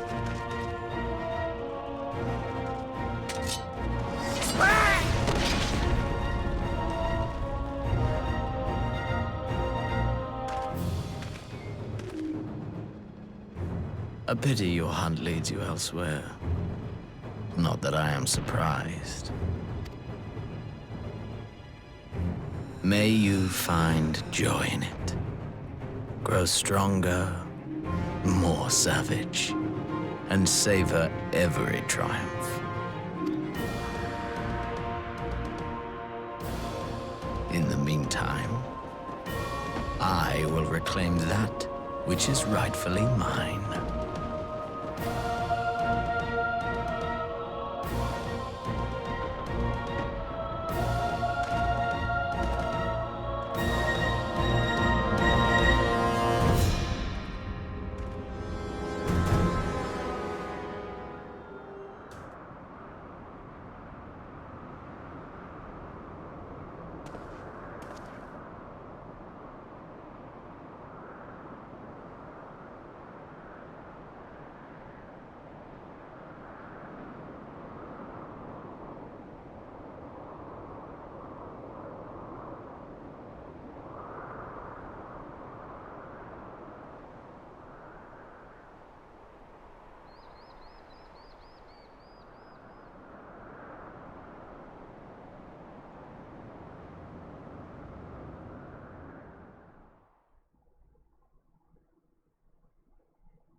I must sow the seeds of darkness.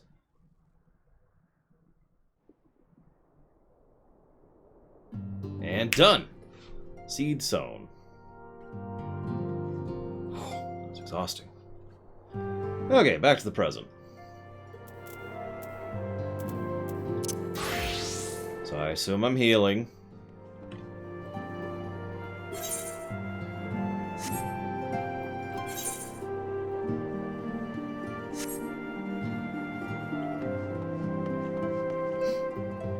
Who's got group? Or am I starting? What is it?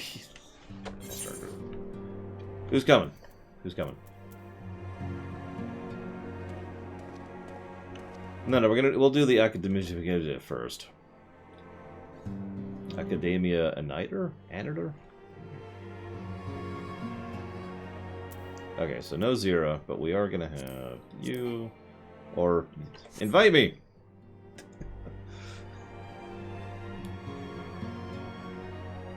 Waiting.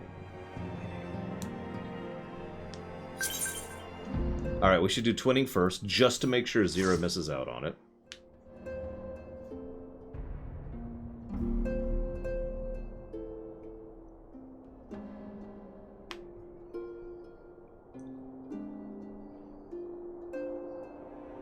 That's fine. We got a healer and... well, that's all we need.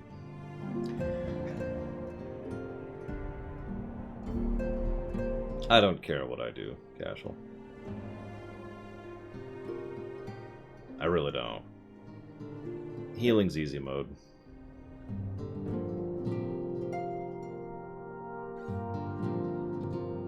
That sounds elitist. What I mean is, healing is very relaxing for me. I don't stress out over healing in this game. Or the other one. Tanking is very stressful. Good stressful. I love tanking. DPS is bad stressful. Why did you queue for twinning?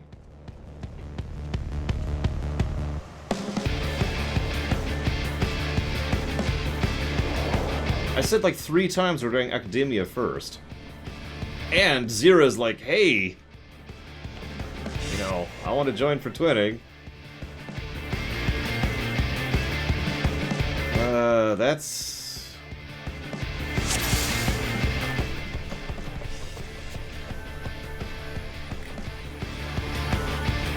we have an interesting problem here. We're not a prefab, though. This is a pug.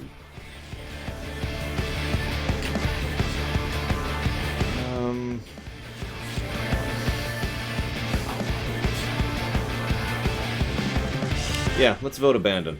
Let's see if that works. Please must wait 15 minutes before voting. I'll take the hit.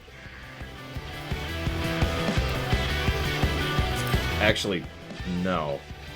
One of you should take the hit, I just realized. I hate to say that, but one of you should take the hit there.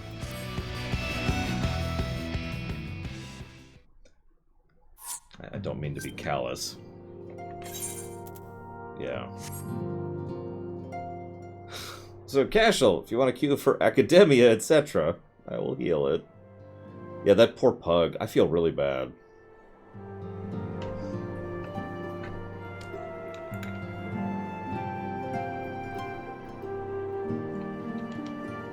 Oh, DPS is so stressful.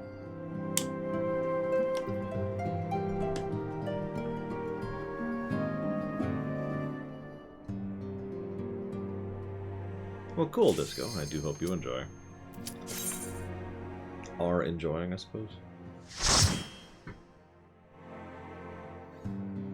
Yeah, DPSing is stressful for me.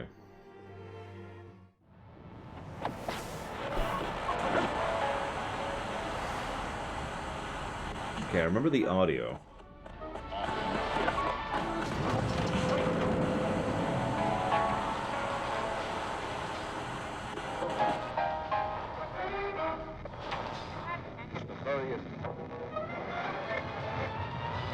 That's true, the pug can just bail without penalty. I actually forgot about that, because you took the hit.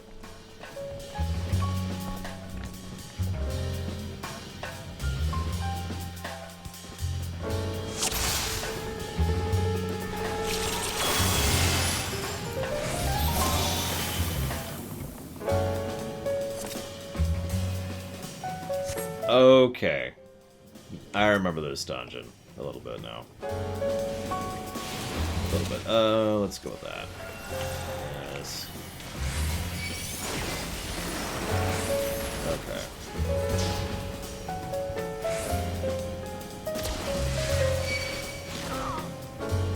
I think it's down to mentality, Cecily. You'll notice several other people have disagreed with me on which one is stressful and which one's chill as well. There are times when tanking is not chill, I will freely admit that. I'm not trying to be arrogant, it's just, in general, if I feel like relaxing, I will heal.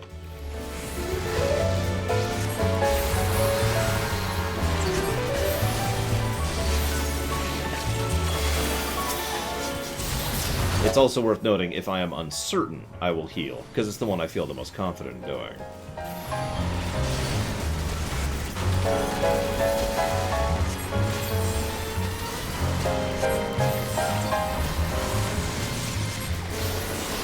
Because a tank is only as good as their healer, and I know that. I've been heat tanking for a long time.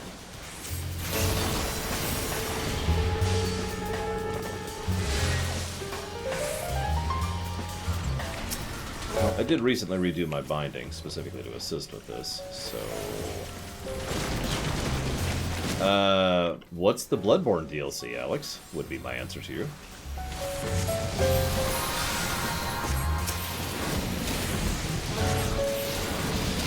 The Old Hunters. Yep, I know that exists, definitely. I probably definitely don't own it either. I don't think I even own Bloodborne right now. No, I know I don't. Buy that at some point.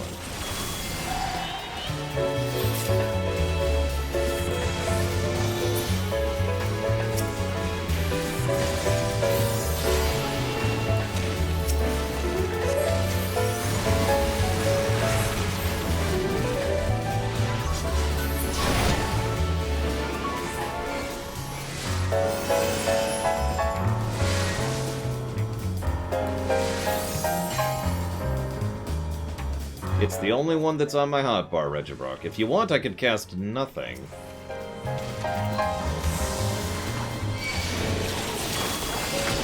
Astrologian has so many buttons to hit that I am out of buttons. I have one to spare. There you go. There's my deeps.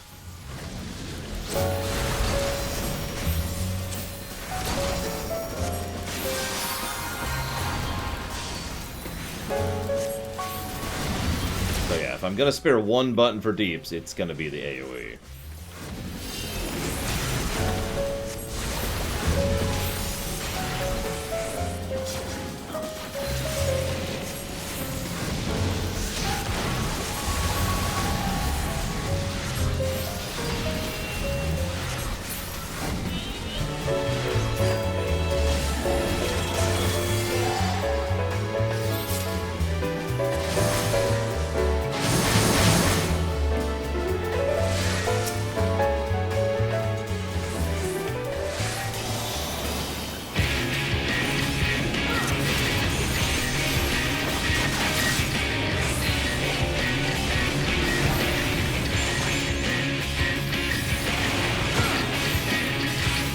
I have tons of buttons to hit. I love raid healing on Astrologian. I really do. There's so much to do all the time.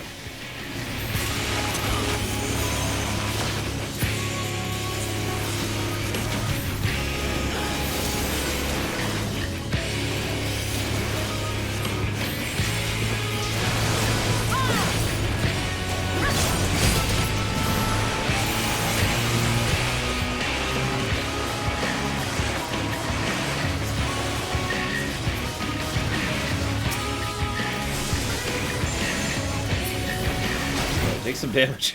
Okay, fine, whatever.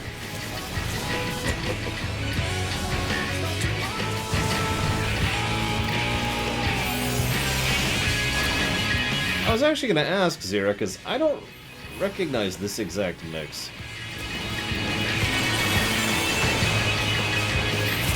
It's in place now. There it is.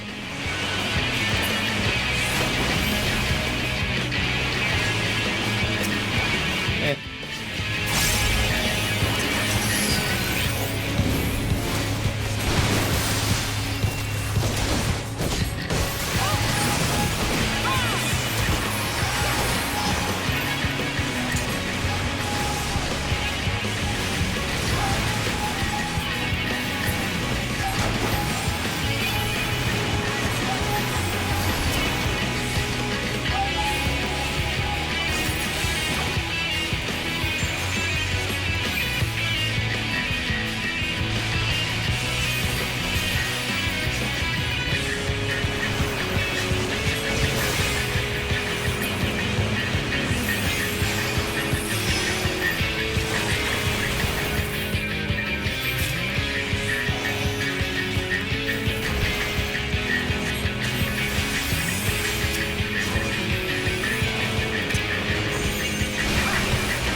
I suppose that's fair, Richard Cove.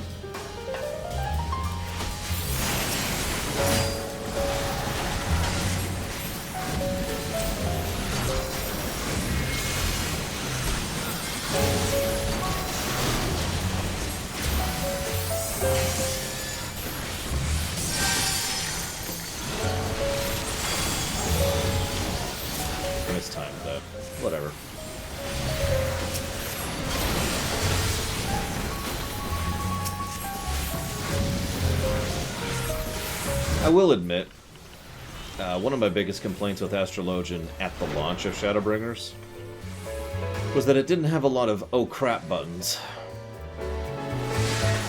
It was good for generic healing, but when it needed immediate throughput right now, not a lot. And that was really frustrating to me when we were going through Shadowbringers the first time through. Because people would just start melting, and I just couldn't keep up.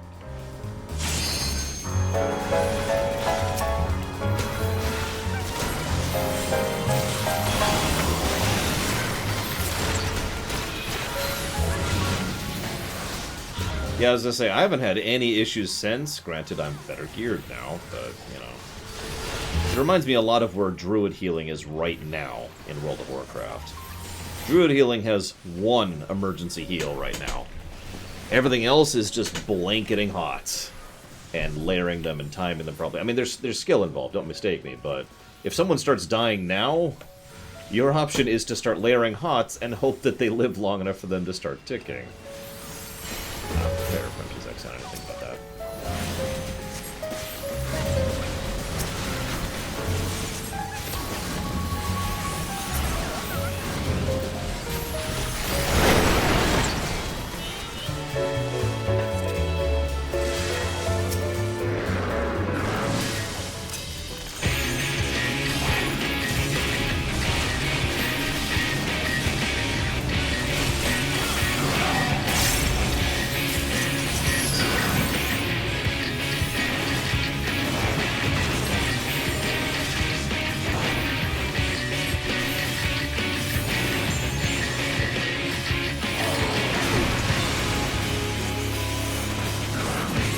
I mean, it's also possible I just suck as a healer. I'm willing to admit that. I don't have a lot of experience at it in this game.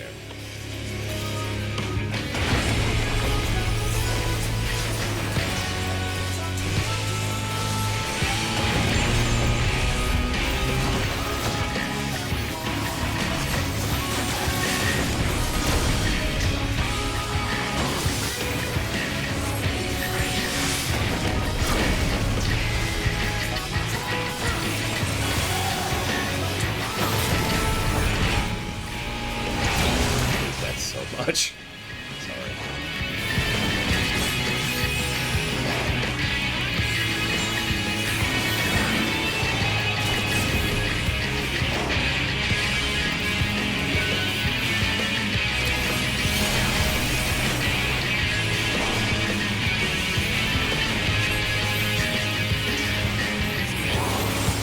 Yeah, I was gonna say, you saw that, right, Rex?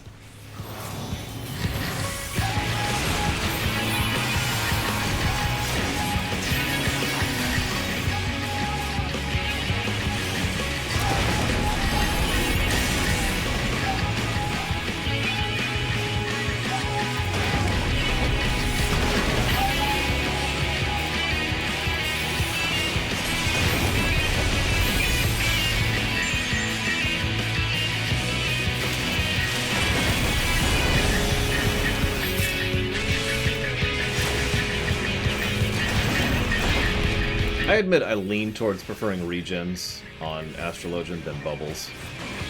But that is pure preference. I don't actually know which is superior. I know it used to be that bubble was demonstrably objectively superior and that they changed that. I don't actually know what's true on that anymore, like at this point in time.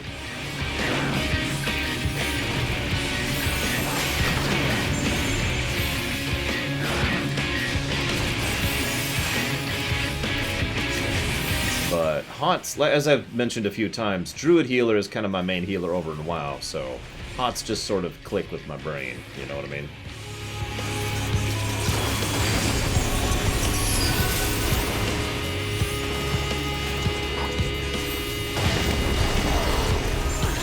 Yeah, you guys have probably never even noticed this, but I usually check to see what my other healer is. I guess I haven't really done anything that would imply me checking, but that is the standard procedure for me.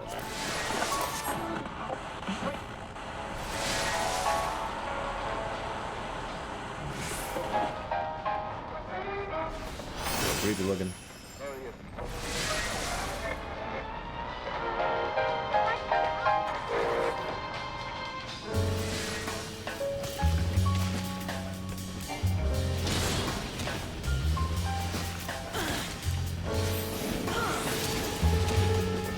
minute. Why is this place on fire? Oh, that explains it. Frickin' bombs, I'm telling you.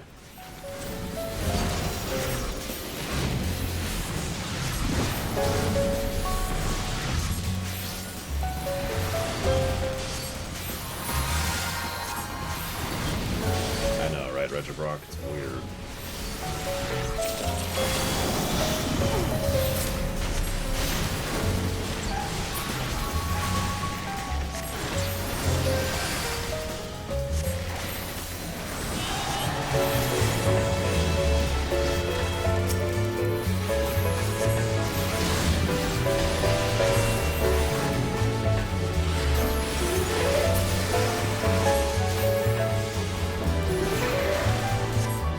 Oh god, Lavos is going to be a void scent.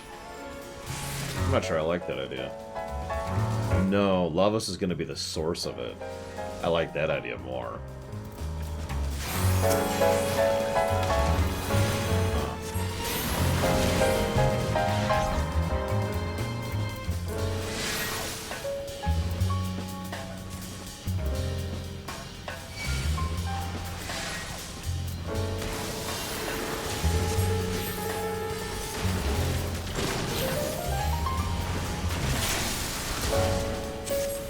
Yeah, I know I missed it.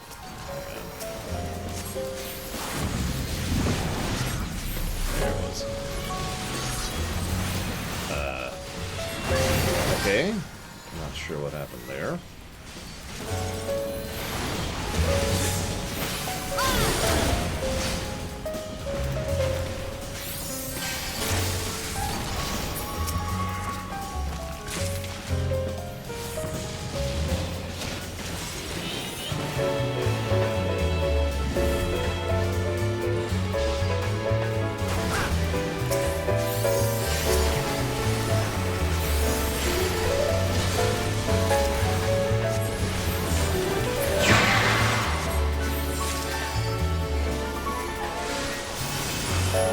It's funny how weird this music is compared to the music of the dungeon after this one, which I can't remember the name of. Not the twinning, the one we're doing. The other one.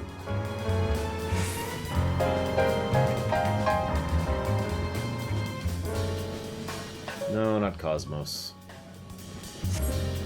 Maybe it's before this? It's the one right before we fight Emmett. Oh, it's just Amarant. There you go.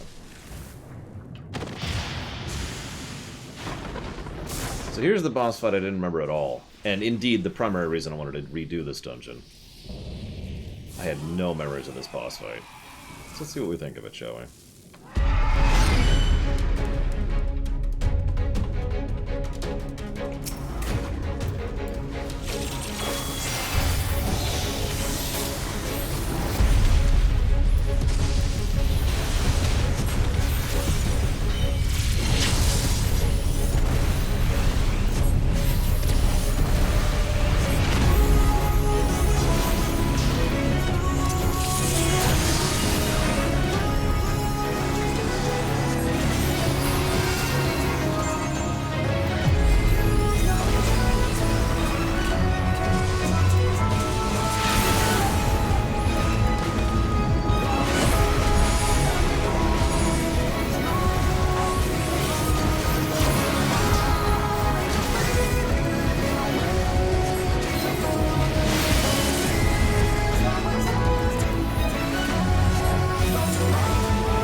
For the record, I agree, Omega Legion. I mean, have you ever seen... I know we talked about this during the last run. Have you ever seen Forbidden Planet?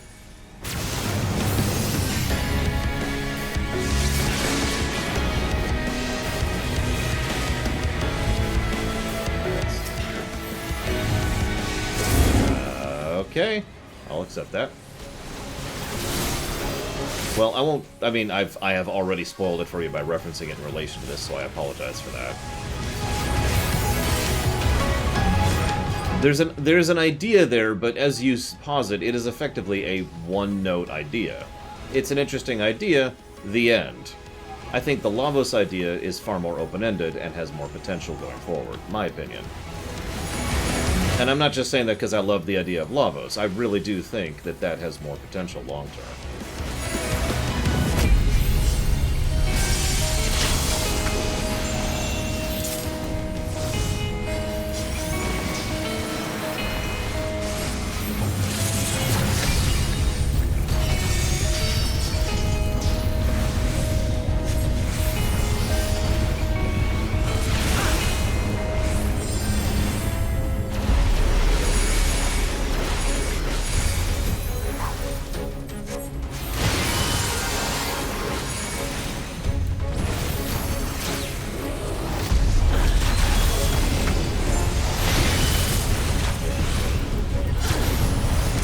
No, I know. That's why I was letting the DPS grab him, Rex. I suppose I shouldn't say I know. I presumed would be a more accurate sentence. Let's see if Sprint will actually go off this time. There we go.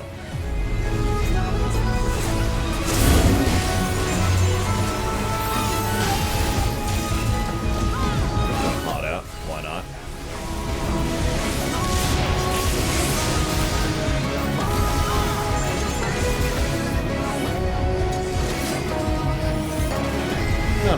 No judgment, Rax. I'm just pointing out that I'm not as stupid as I look. Close, but not quite.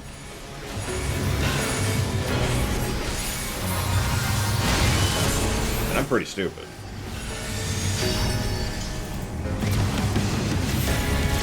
You know what? If I could have only one add-on in this game, I would pick Need to Know. Anyone familiar with that add-on over in WoW? It's such a brilliant add-on.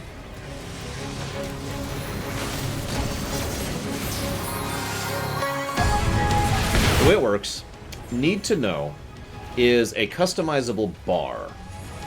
And what it does is you can set it to track buffs, debuffs, stacks, targets, a huge amount of things, versus what you're targeting, or yourself, or your party members. So you can track buffs, you can track procs, you can track dots, you can track hots. It is a godsend for keeping track of what's going on in many classes. Like some classes, whatever, but there are certain specs where I consider that add-on to be mandatory. Astrologian would be one of them, is why I'm bringing it up right now. Astrologian could benefit from Need to Know. I'll give it to the Fire Mage.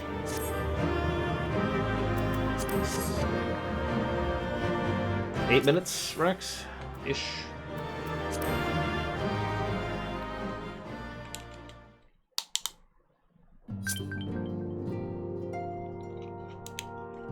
Alright.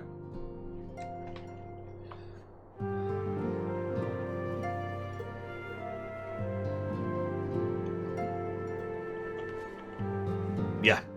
Like, I could start the next cutscene, but I'd prefer to start that tomorrow, honestly. I don't know, we could do Eden's Gate tonight.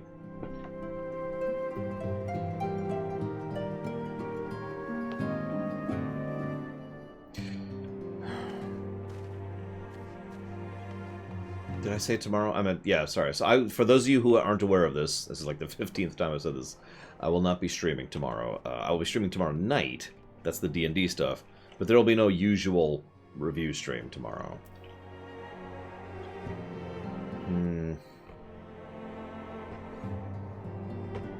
I think for the sake of consistency, let's go ahead and just do Twinning and then chop there for tonight. We'll save 5.2 and Eden's Gate for Friday.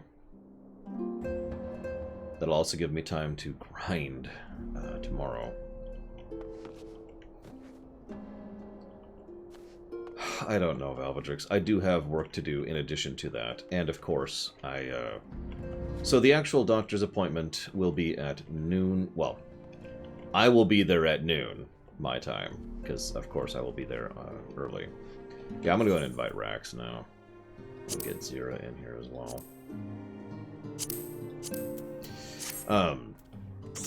So obviously I'll have to leave sooner than that. I guess I could figure out the ETA and how long it takes to get over there right now, if you give me a moment.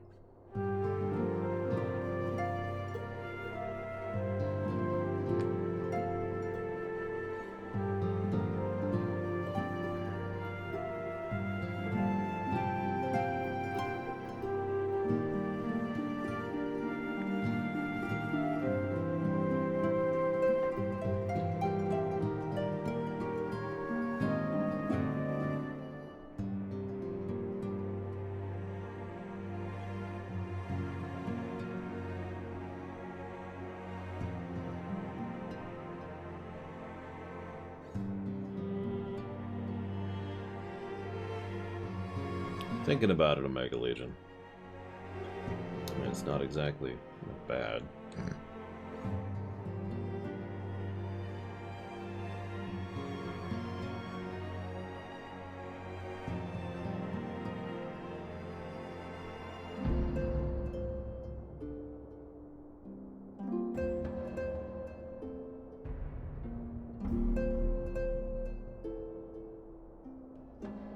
I mean, it's only the best song in, you know, all of FF14, so... I guess it's something.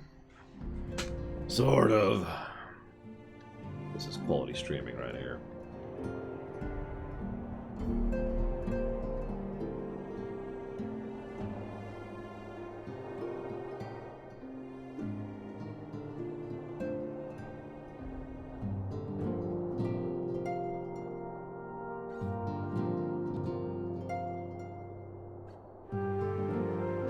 They did, Omega Legion. It was a very good medley.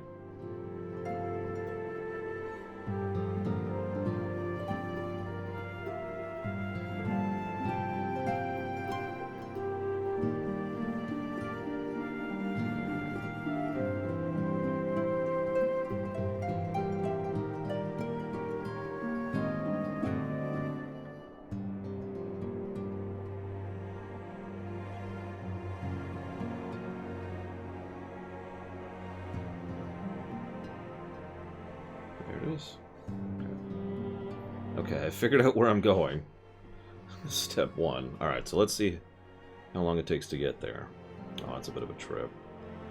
So that means I'll probably leave at about 11:30, which means I have to stop being on the computer at 11 at the latest.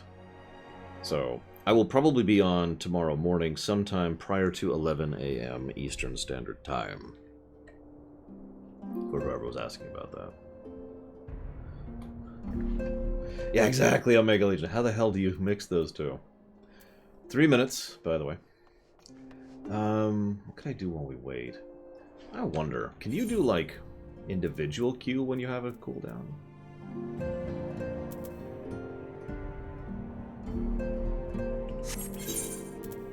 Like a, you know, non-roulette?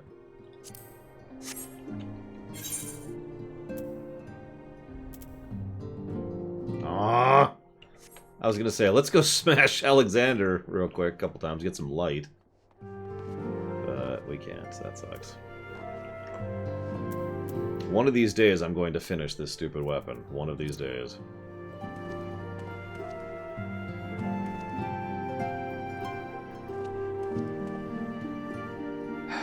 Someday.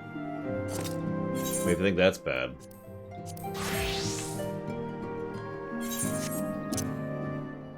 Here's where I'm at with my paladin. And honestly, I think I'm okay with never finishing this one. It's just, you know, it is what it is. This is the ARR paladin. Cortana Atma, specifically. And, well... yeah, the Atma step is the step, if you remember. The one that's just so time. It's not even hard. It's just pure time. Go here, do this. Go here, do this. Go here, do this. Go here, do this.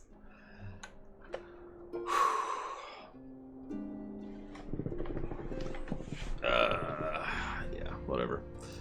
You'll notice I don't even have that quest on me anymore. As opposed to the other quest.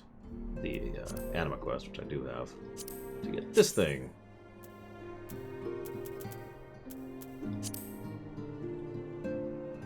That's the actual goal right there. Yes, Soken is amazing. I would absolutely agree with that. And yeah, someday I might actually get my Alexander gear too.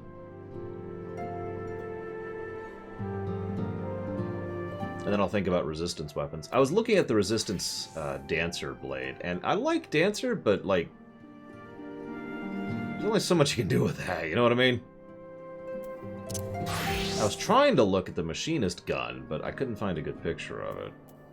And I have no idea what the book looks like, and I mean, it's a book, right? Who cares? Hang on, let me take some notes about this. There we go. Perfect.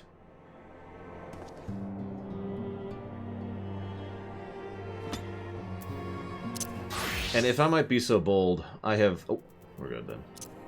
I've never seen a red mage weapon I like other than the Alexander one.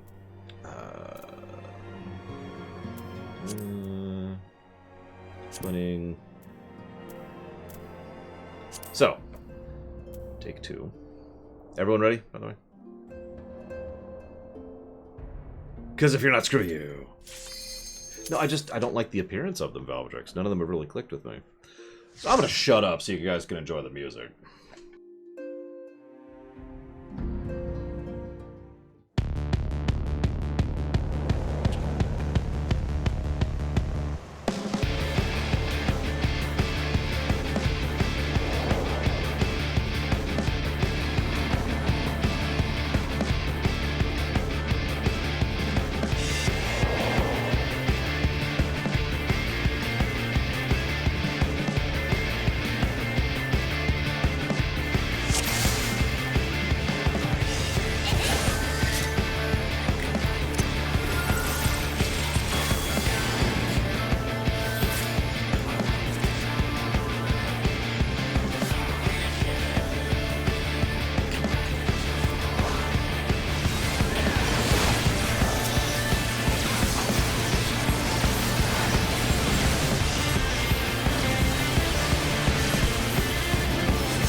Night, Remedies Exion. Have a good one.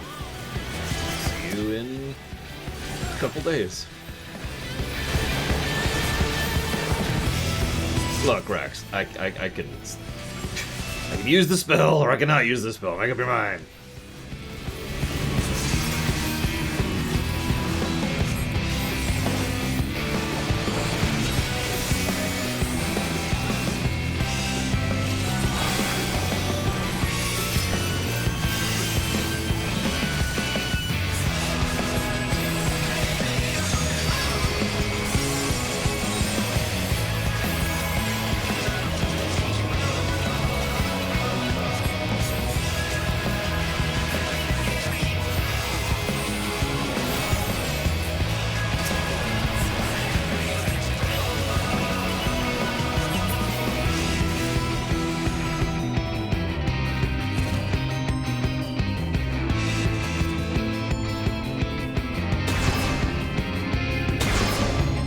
That actually moved my mana. I'm surprised.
Sorry, I shouldn't have done that.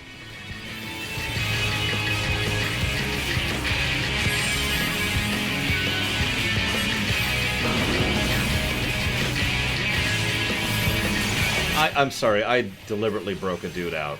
I just wanted to push myself a little bit. I apologize.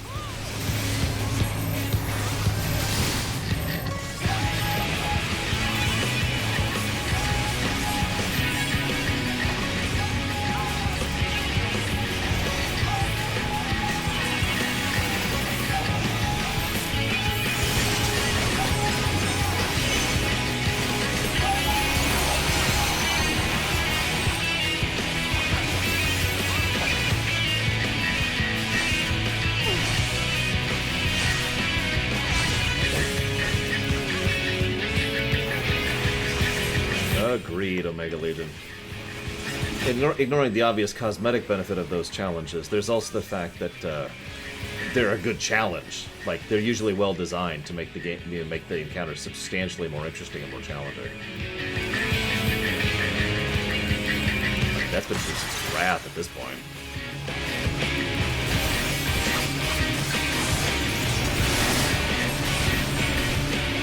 Oh.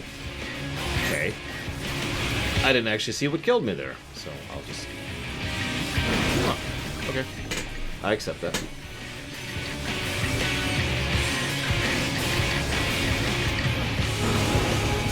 Oh, I'm sorry, Alex. Lost sushi is a tragedy.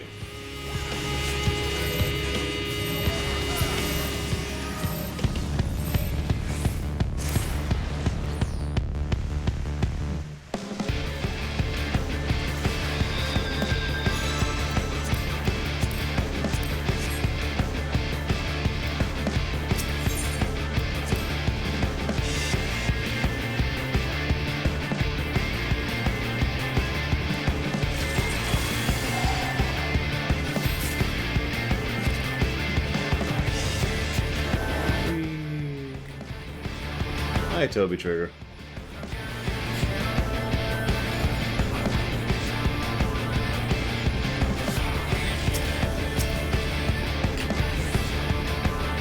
Ah, yeah, this is the Noah stuff.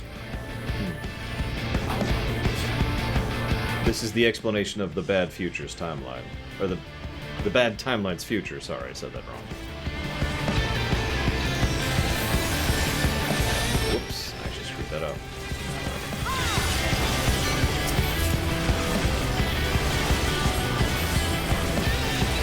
By the way, these are Flamborgs. Gelatin is futile.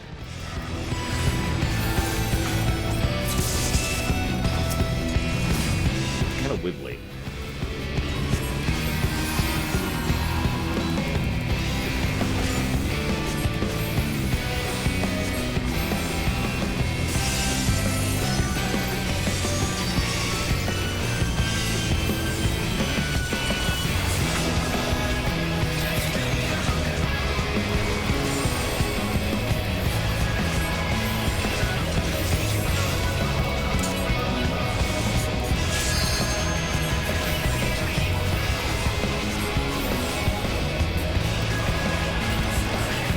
I mean, I can turn these effects down and off, Toby Trigger. I just don't want to. I like pretty effects.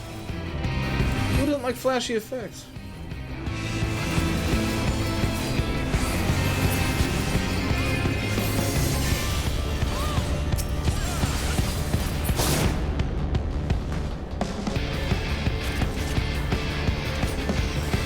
But no, I'm with you. Choice.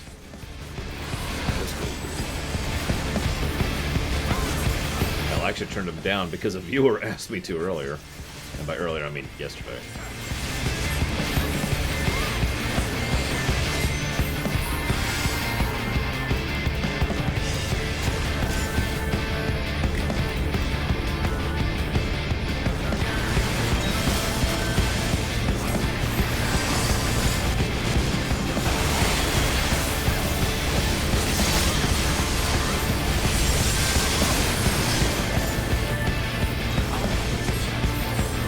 Listening to it, Mr. Red.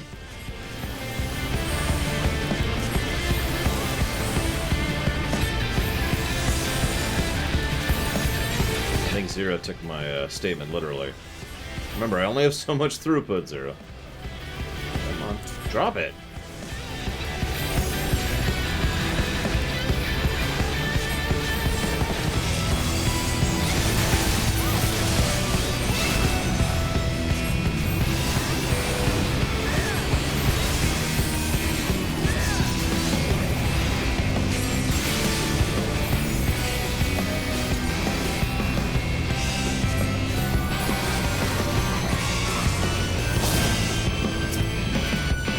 Just as we thought the pieces were in place, we came to the realization that traversing time and space has its difficulties. It is one thing to possess the technology necessary to enable such a feat, quite another to actually perform it. The interdimensional rift, as it was called in the Founder's data logs, is what I can only describe as infinite chaos.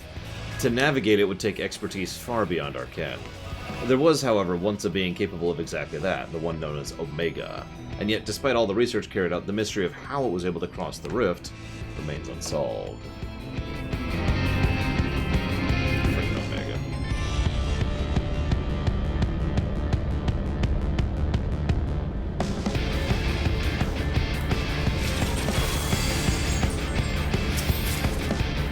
Our research into the Emperor's throne is almost complete, as we now understand the methods used to open doorways to the world of darkness, otherwise known as the 13th. However, this is only the beginning of our plan. Even if we did find a way to the first, it is already too late to prevent the 8th humble calamity.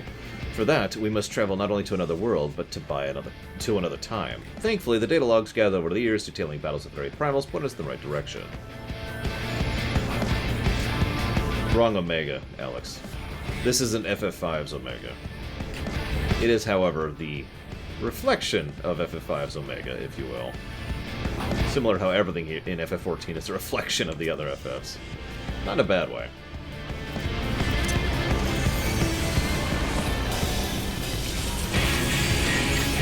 Have mega buffs.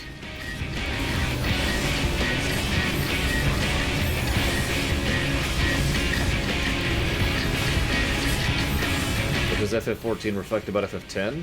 Mostly just a couple enemies here and there, and some bad fashion sense.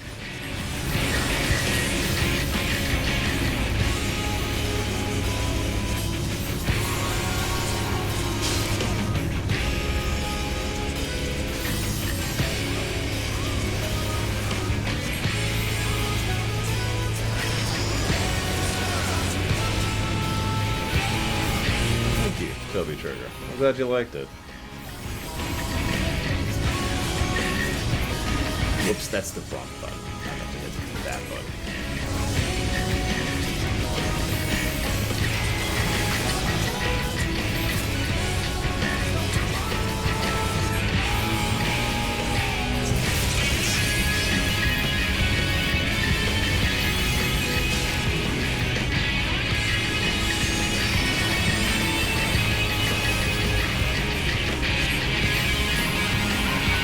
Well, I mean, Ixion's in this, Alex, but not like that, of course.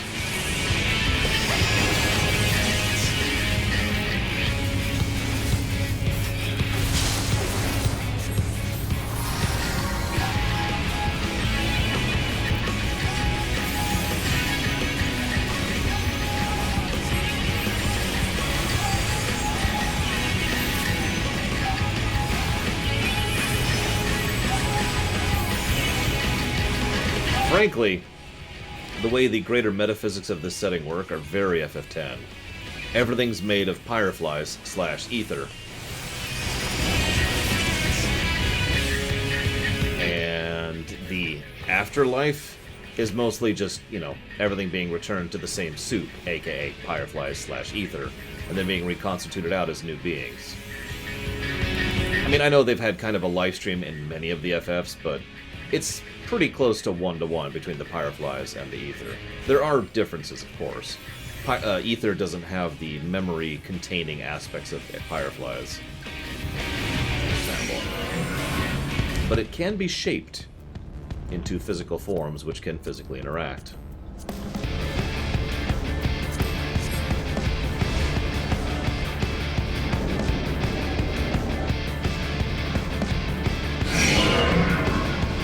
Is there a beckoning? Well, if you happen to know what you're doing with the ether, you can summon it. That is actually literally what happened to us, for example.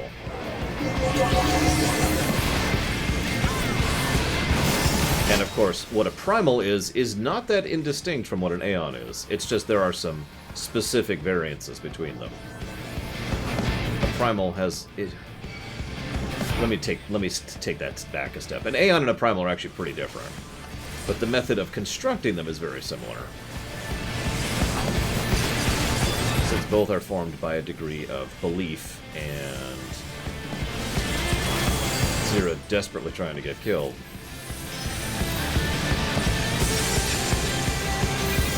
Yeah, primals are much more dangerous than Aeons. And I'm counting Sin in that. I'm pretty sure Bahamut could take on Sin, I'm just saying.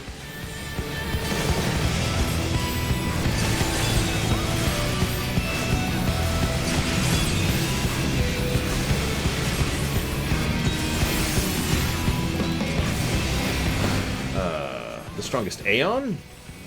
Sin. That's a really easy answer.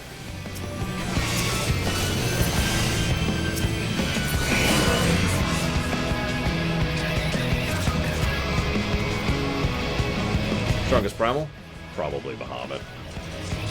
Although Shinryu was certainly high tier, but I'm pretty sure Bahamut still beats Shinryu.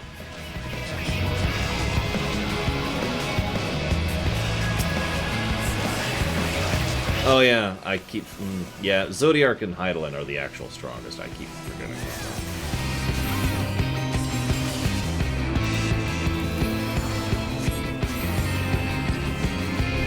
Yeah, no kidding, Red Rock. That'd be a fight, wouldn't it?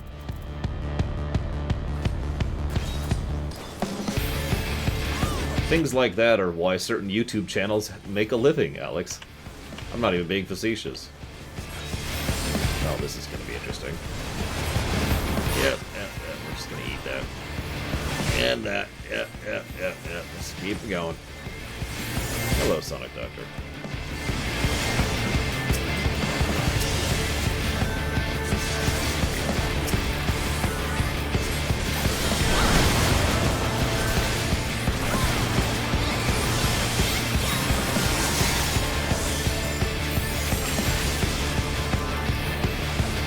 Yeah, Shinryu versus Omega was pretty cool. They did a good job with that. It even paid off in the end. Well, I'm glad you like it, Sonic Doctor, because if you didn't... well, then that would make me sad, and we'd have to diagnose. Oh, Alexander would be pretty high up there, too. Which makes sense. Alexander should be amongst the highest tier. He's Alexander. Speaking of which...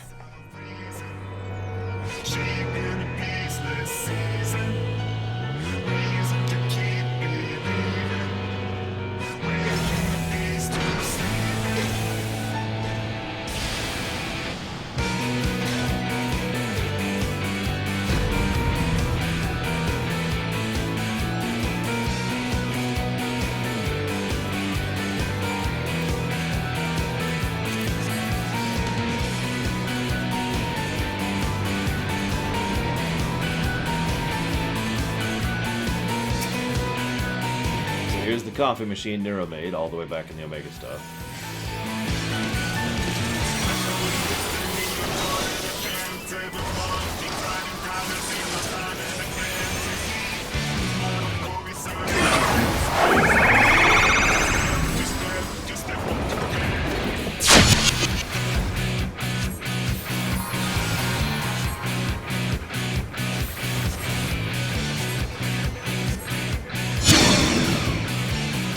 Yeah, but Omega isn't actually a primal, which is why I haven't been considering Omega Legion.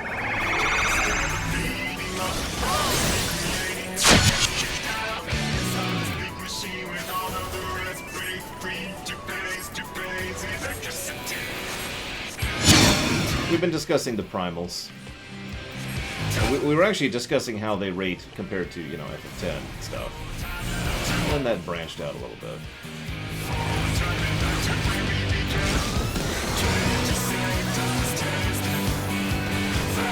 Dude, Omega's ridiculous. And I just feel like pointing out once again that Omega is arguably lower tier than him itself. At least what he's trying.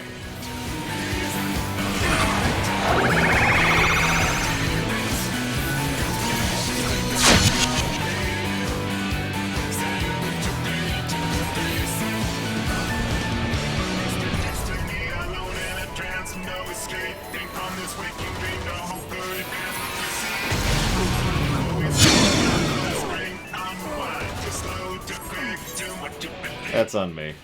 I wasn't even thinking about that.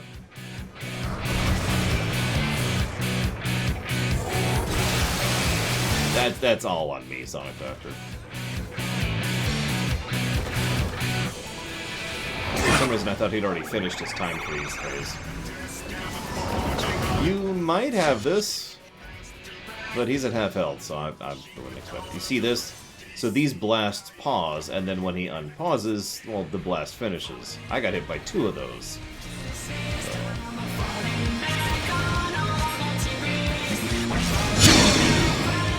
That was game. We do not have a paladin this time. We have a gunbreaker, which has 1 hot. A couple cooldowns.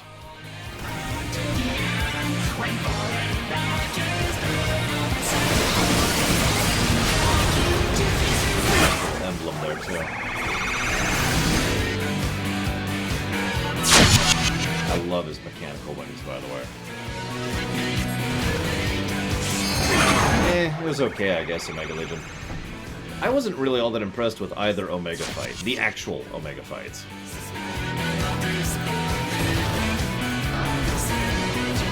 Well, I'm glad you like the run, and I do hope you enjoy the game, Sonic Doctor.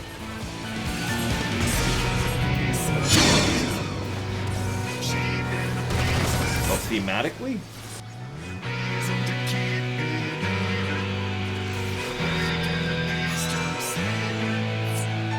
I don't know. I think I preferred him when he was just the Beetle.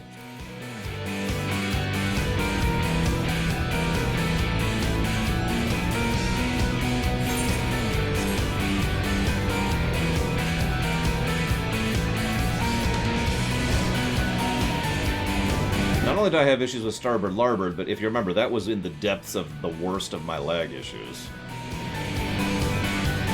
And my disconnect issues, but mostly the lag stuff.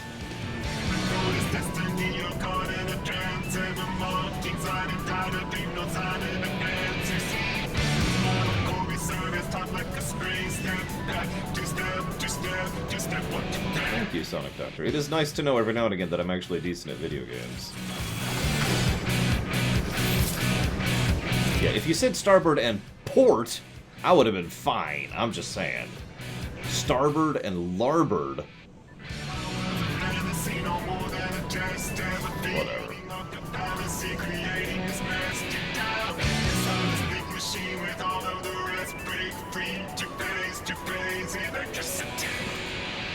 Larboard.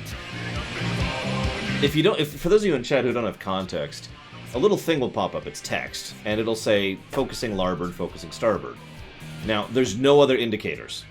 The only indicator of which side he's going to absolutely destroy is that text. So if you don't know which one is which, you're screwed.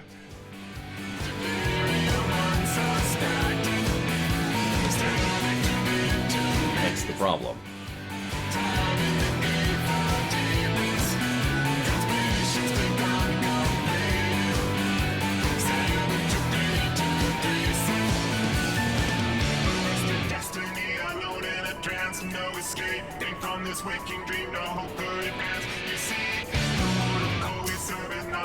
I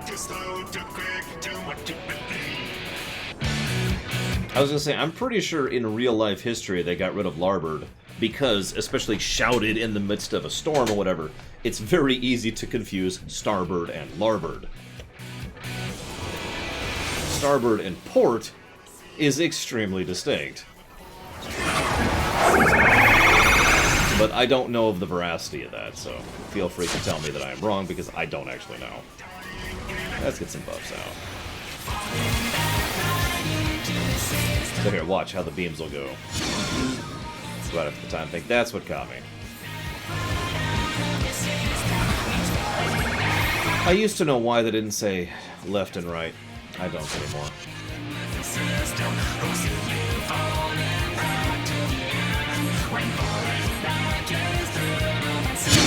Like, there's a reason for it. I just don't know what it is. It's funny, rock that apple.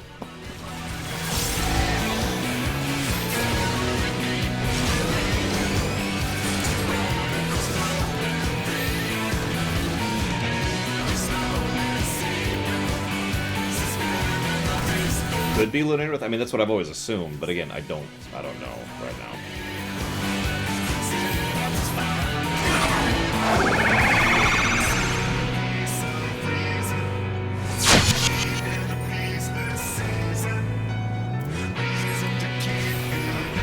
Yeah, Eden's Gate is totally not happening. And it is, of course, my fault.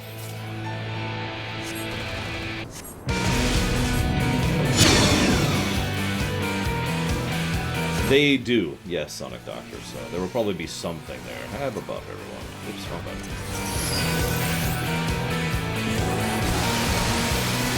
Okay. Screw bug. I don't know why I'm trying to back out. I'm a healer, I know how this works. Whenever I'm in a ranged class, I try to get close to the healers, because I know exactly how it is. This would be raised phase 2-ish? Nope, I'm wrong.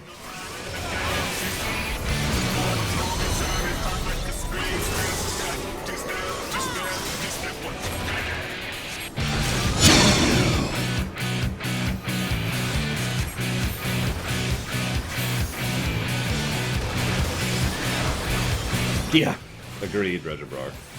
From both perspectives, as an astrologian and a red mage, because that's one of my mains.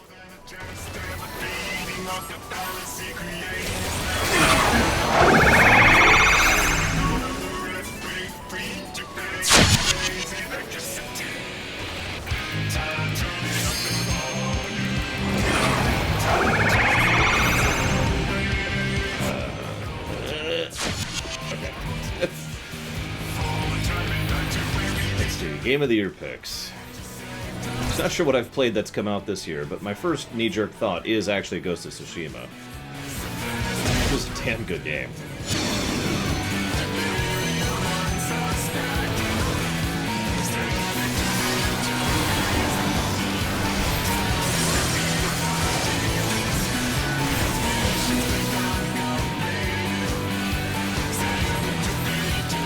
Sorry, I don't mean to hype you up, Sonic Doctor. It's just...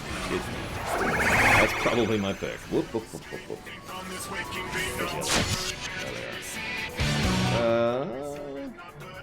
Let's go over here. We'll just be cautious.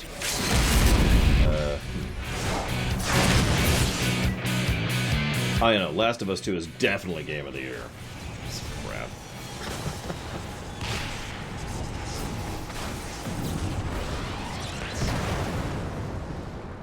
I get used to not dashing on Dancer, because usually when I'm leveling Dancer, I'm so low level I don't have the dash.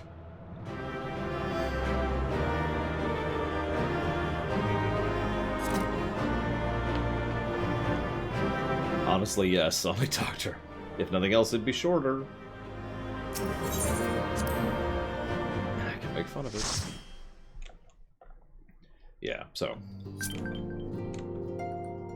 plus to the twinning. Gameplay. Oh, lots of people like Last of Us 2. In fact, if you've seen my review, and I'm sure you haven't, I actually gave that game a lot of pluses to gameplay because it did a lot right. I would still rather not replay that game because I didn't like it overall, but it was still did a lot very right.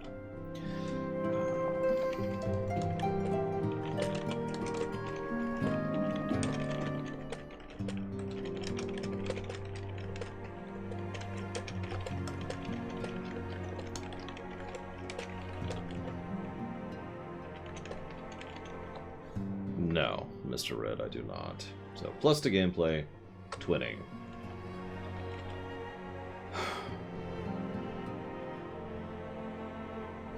Do I think limit breaks actually feel powerful in this game? I'm really not the person to ask that, because I don't use limit breaks. I'm usually tanking or healing. If I use a limit break as a healer, something has gone extremely wrong. That being said, the healer level 3 limit break is awesome, and has saved a wipe more than once in my career. The tank one, not so much. Other than when it's required, it's kind of crap. And I don't do DPS ones because I generally don't DPS, so that's my answer on that one. Ladies and gentlemen, I do hope you've enjoyed this run so far. I have. It's been good going back through this stuff and re-examining a lot of the Stormblood stuff in the lead up to Shadowbringers. Tomorrow we'll be streaming nothing because Doctor's Visit. We will still have the D&D stream. Friday we will come back. I'm not sure the exact order, but we're probably going to do Eden. We're definitely going to at least get into 5.2. I'm thinking I might push 5.2 first, and then we'll do Eden, and then Eden, 1 and then 2. And we'll see how long that takes us.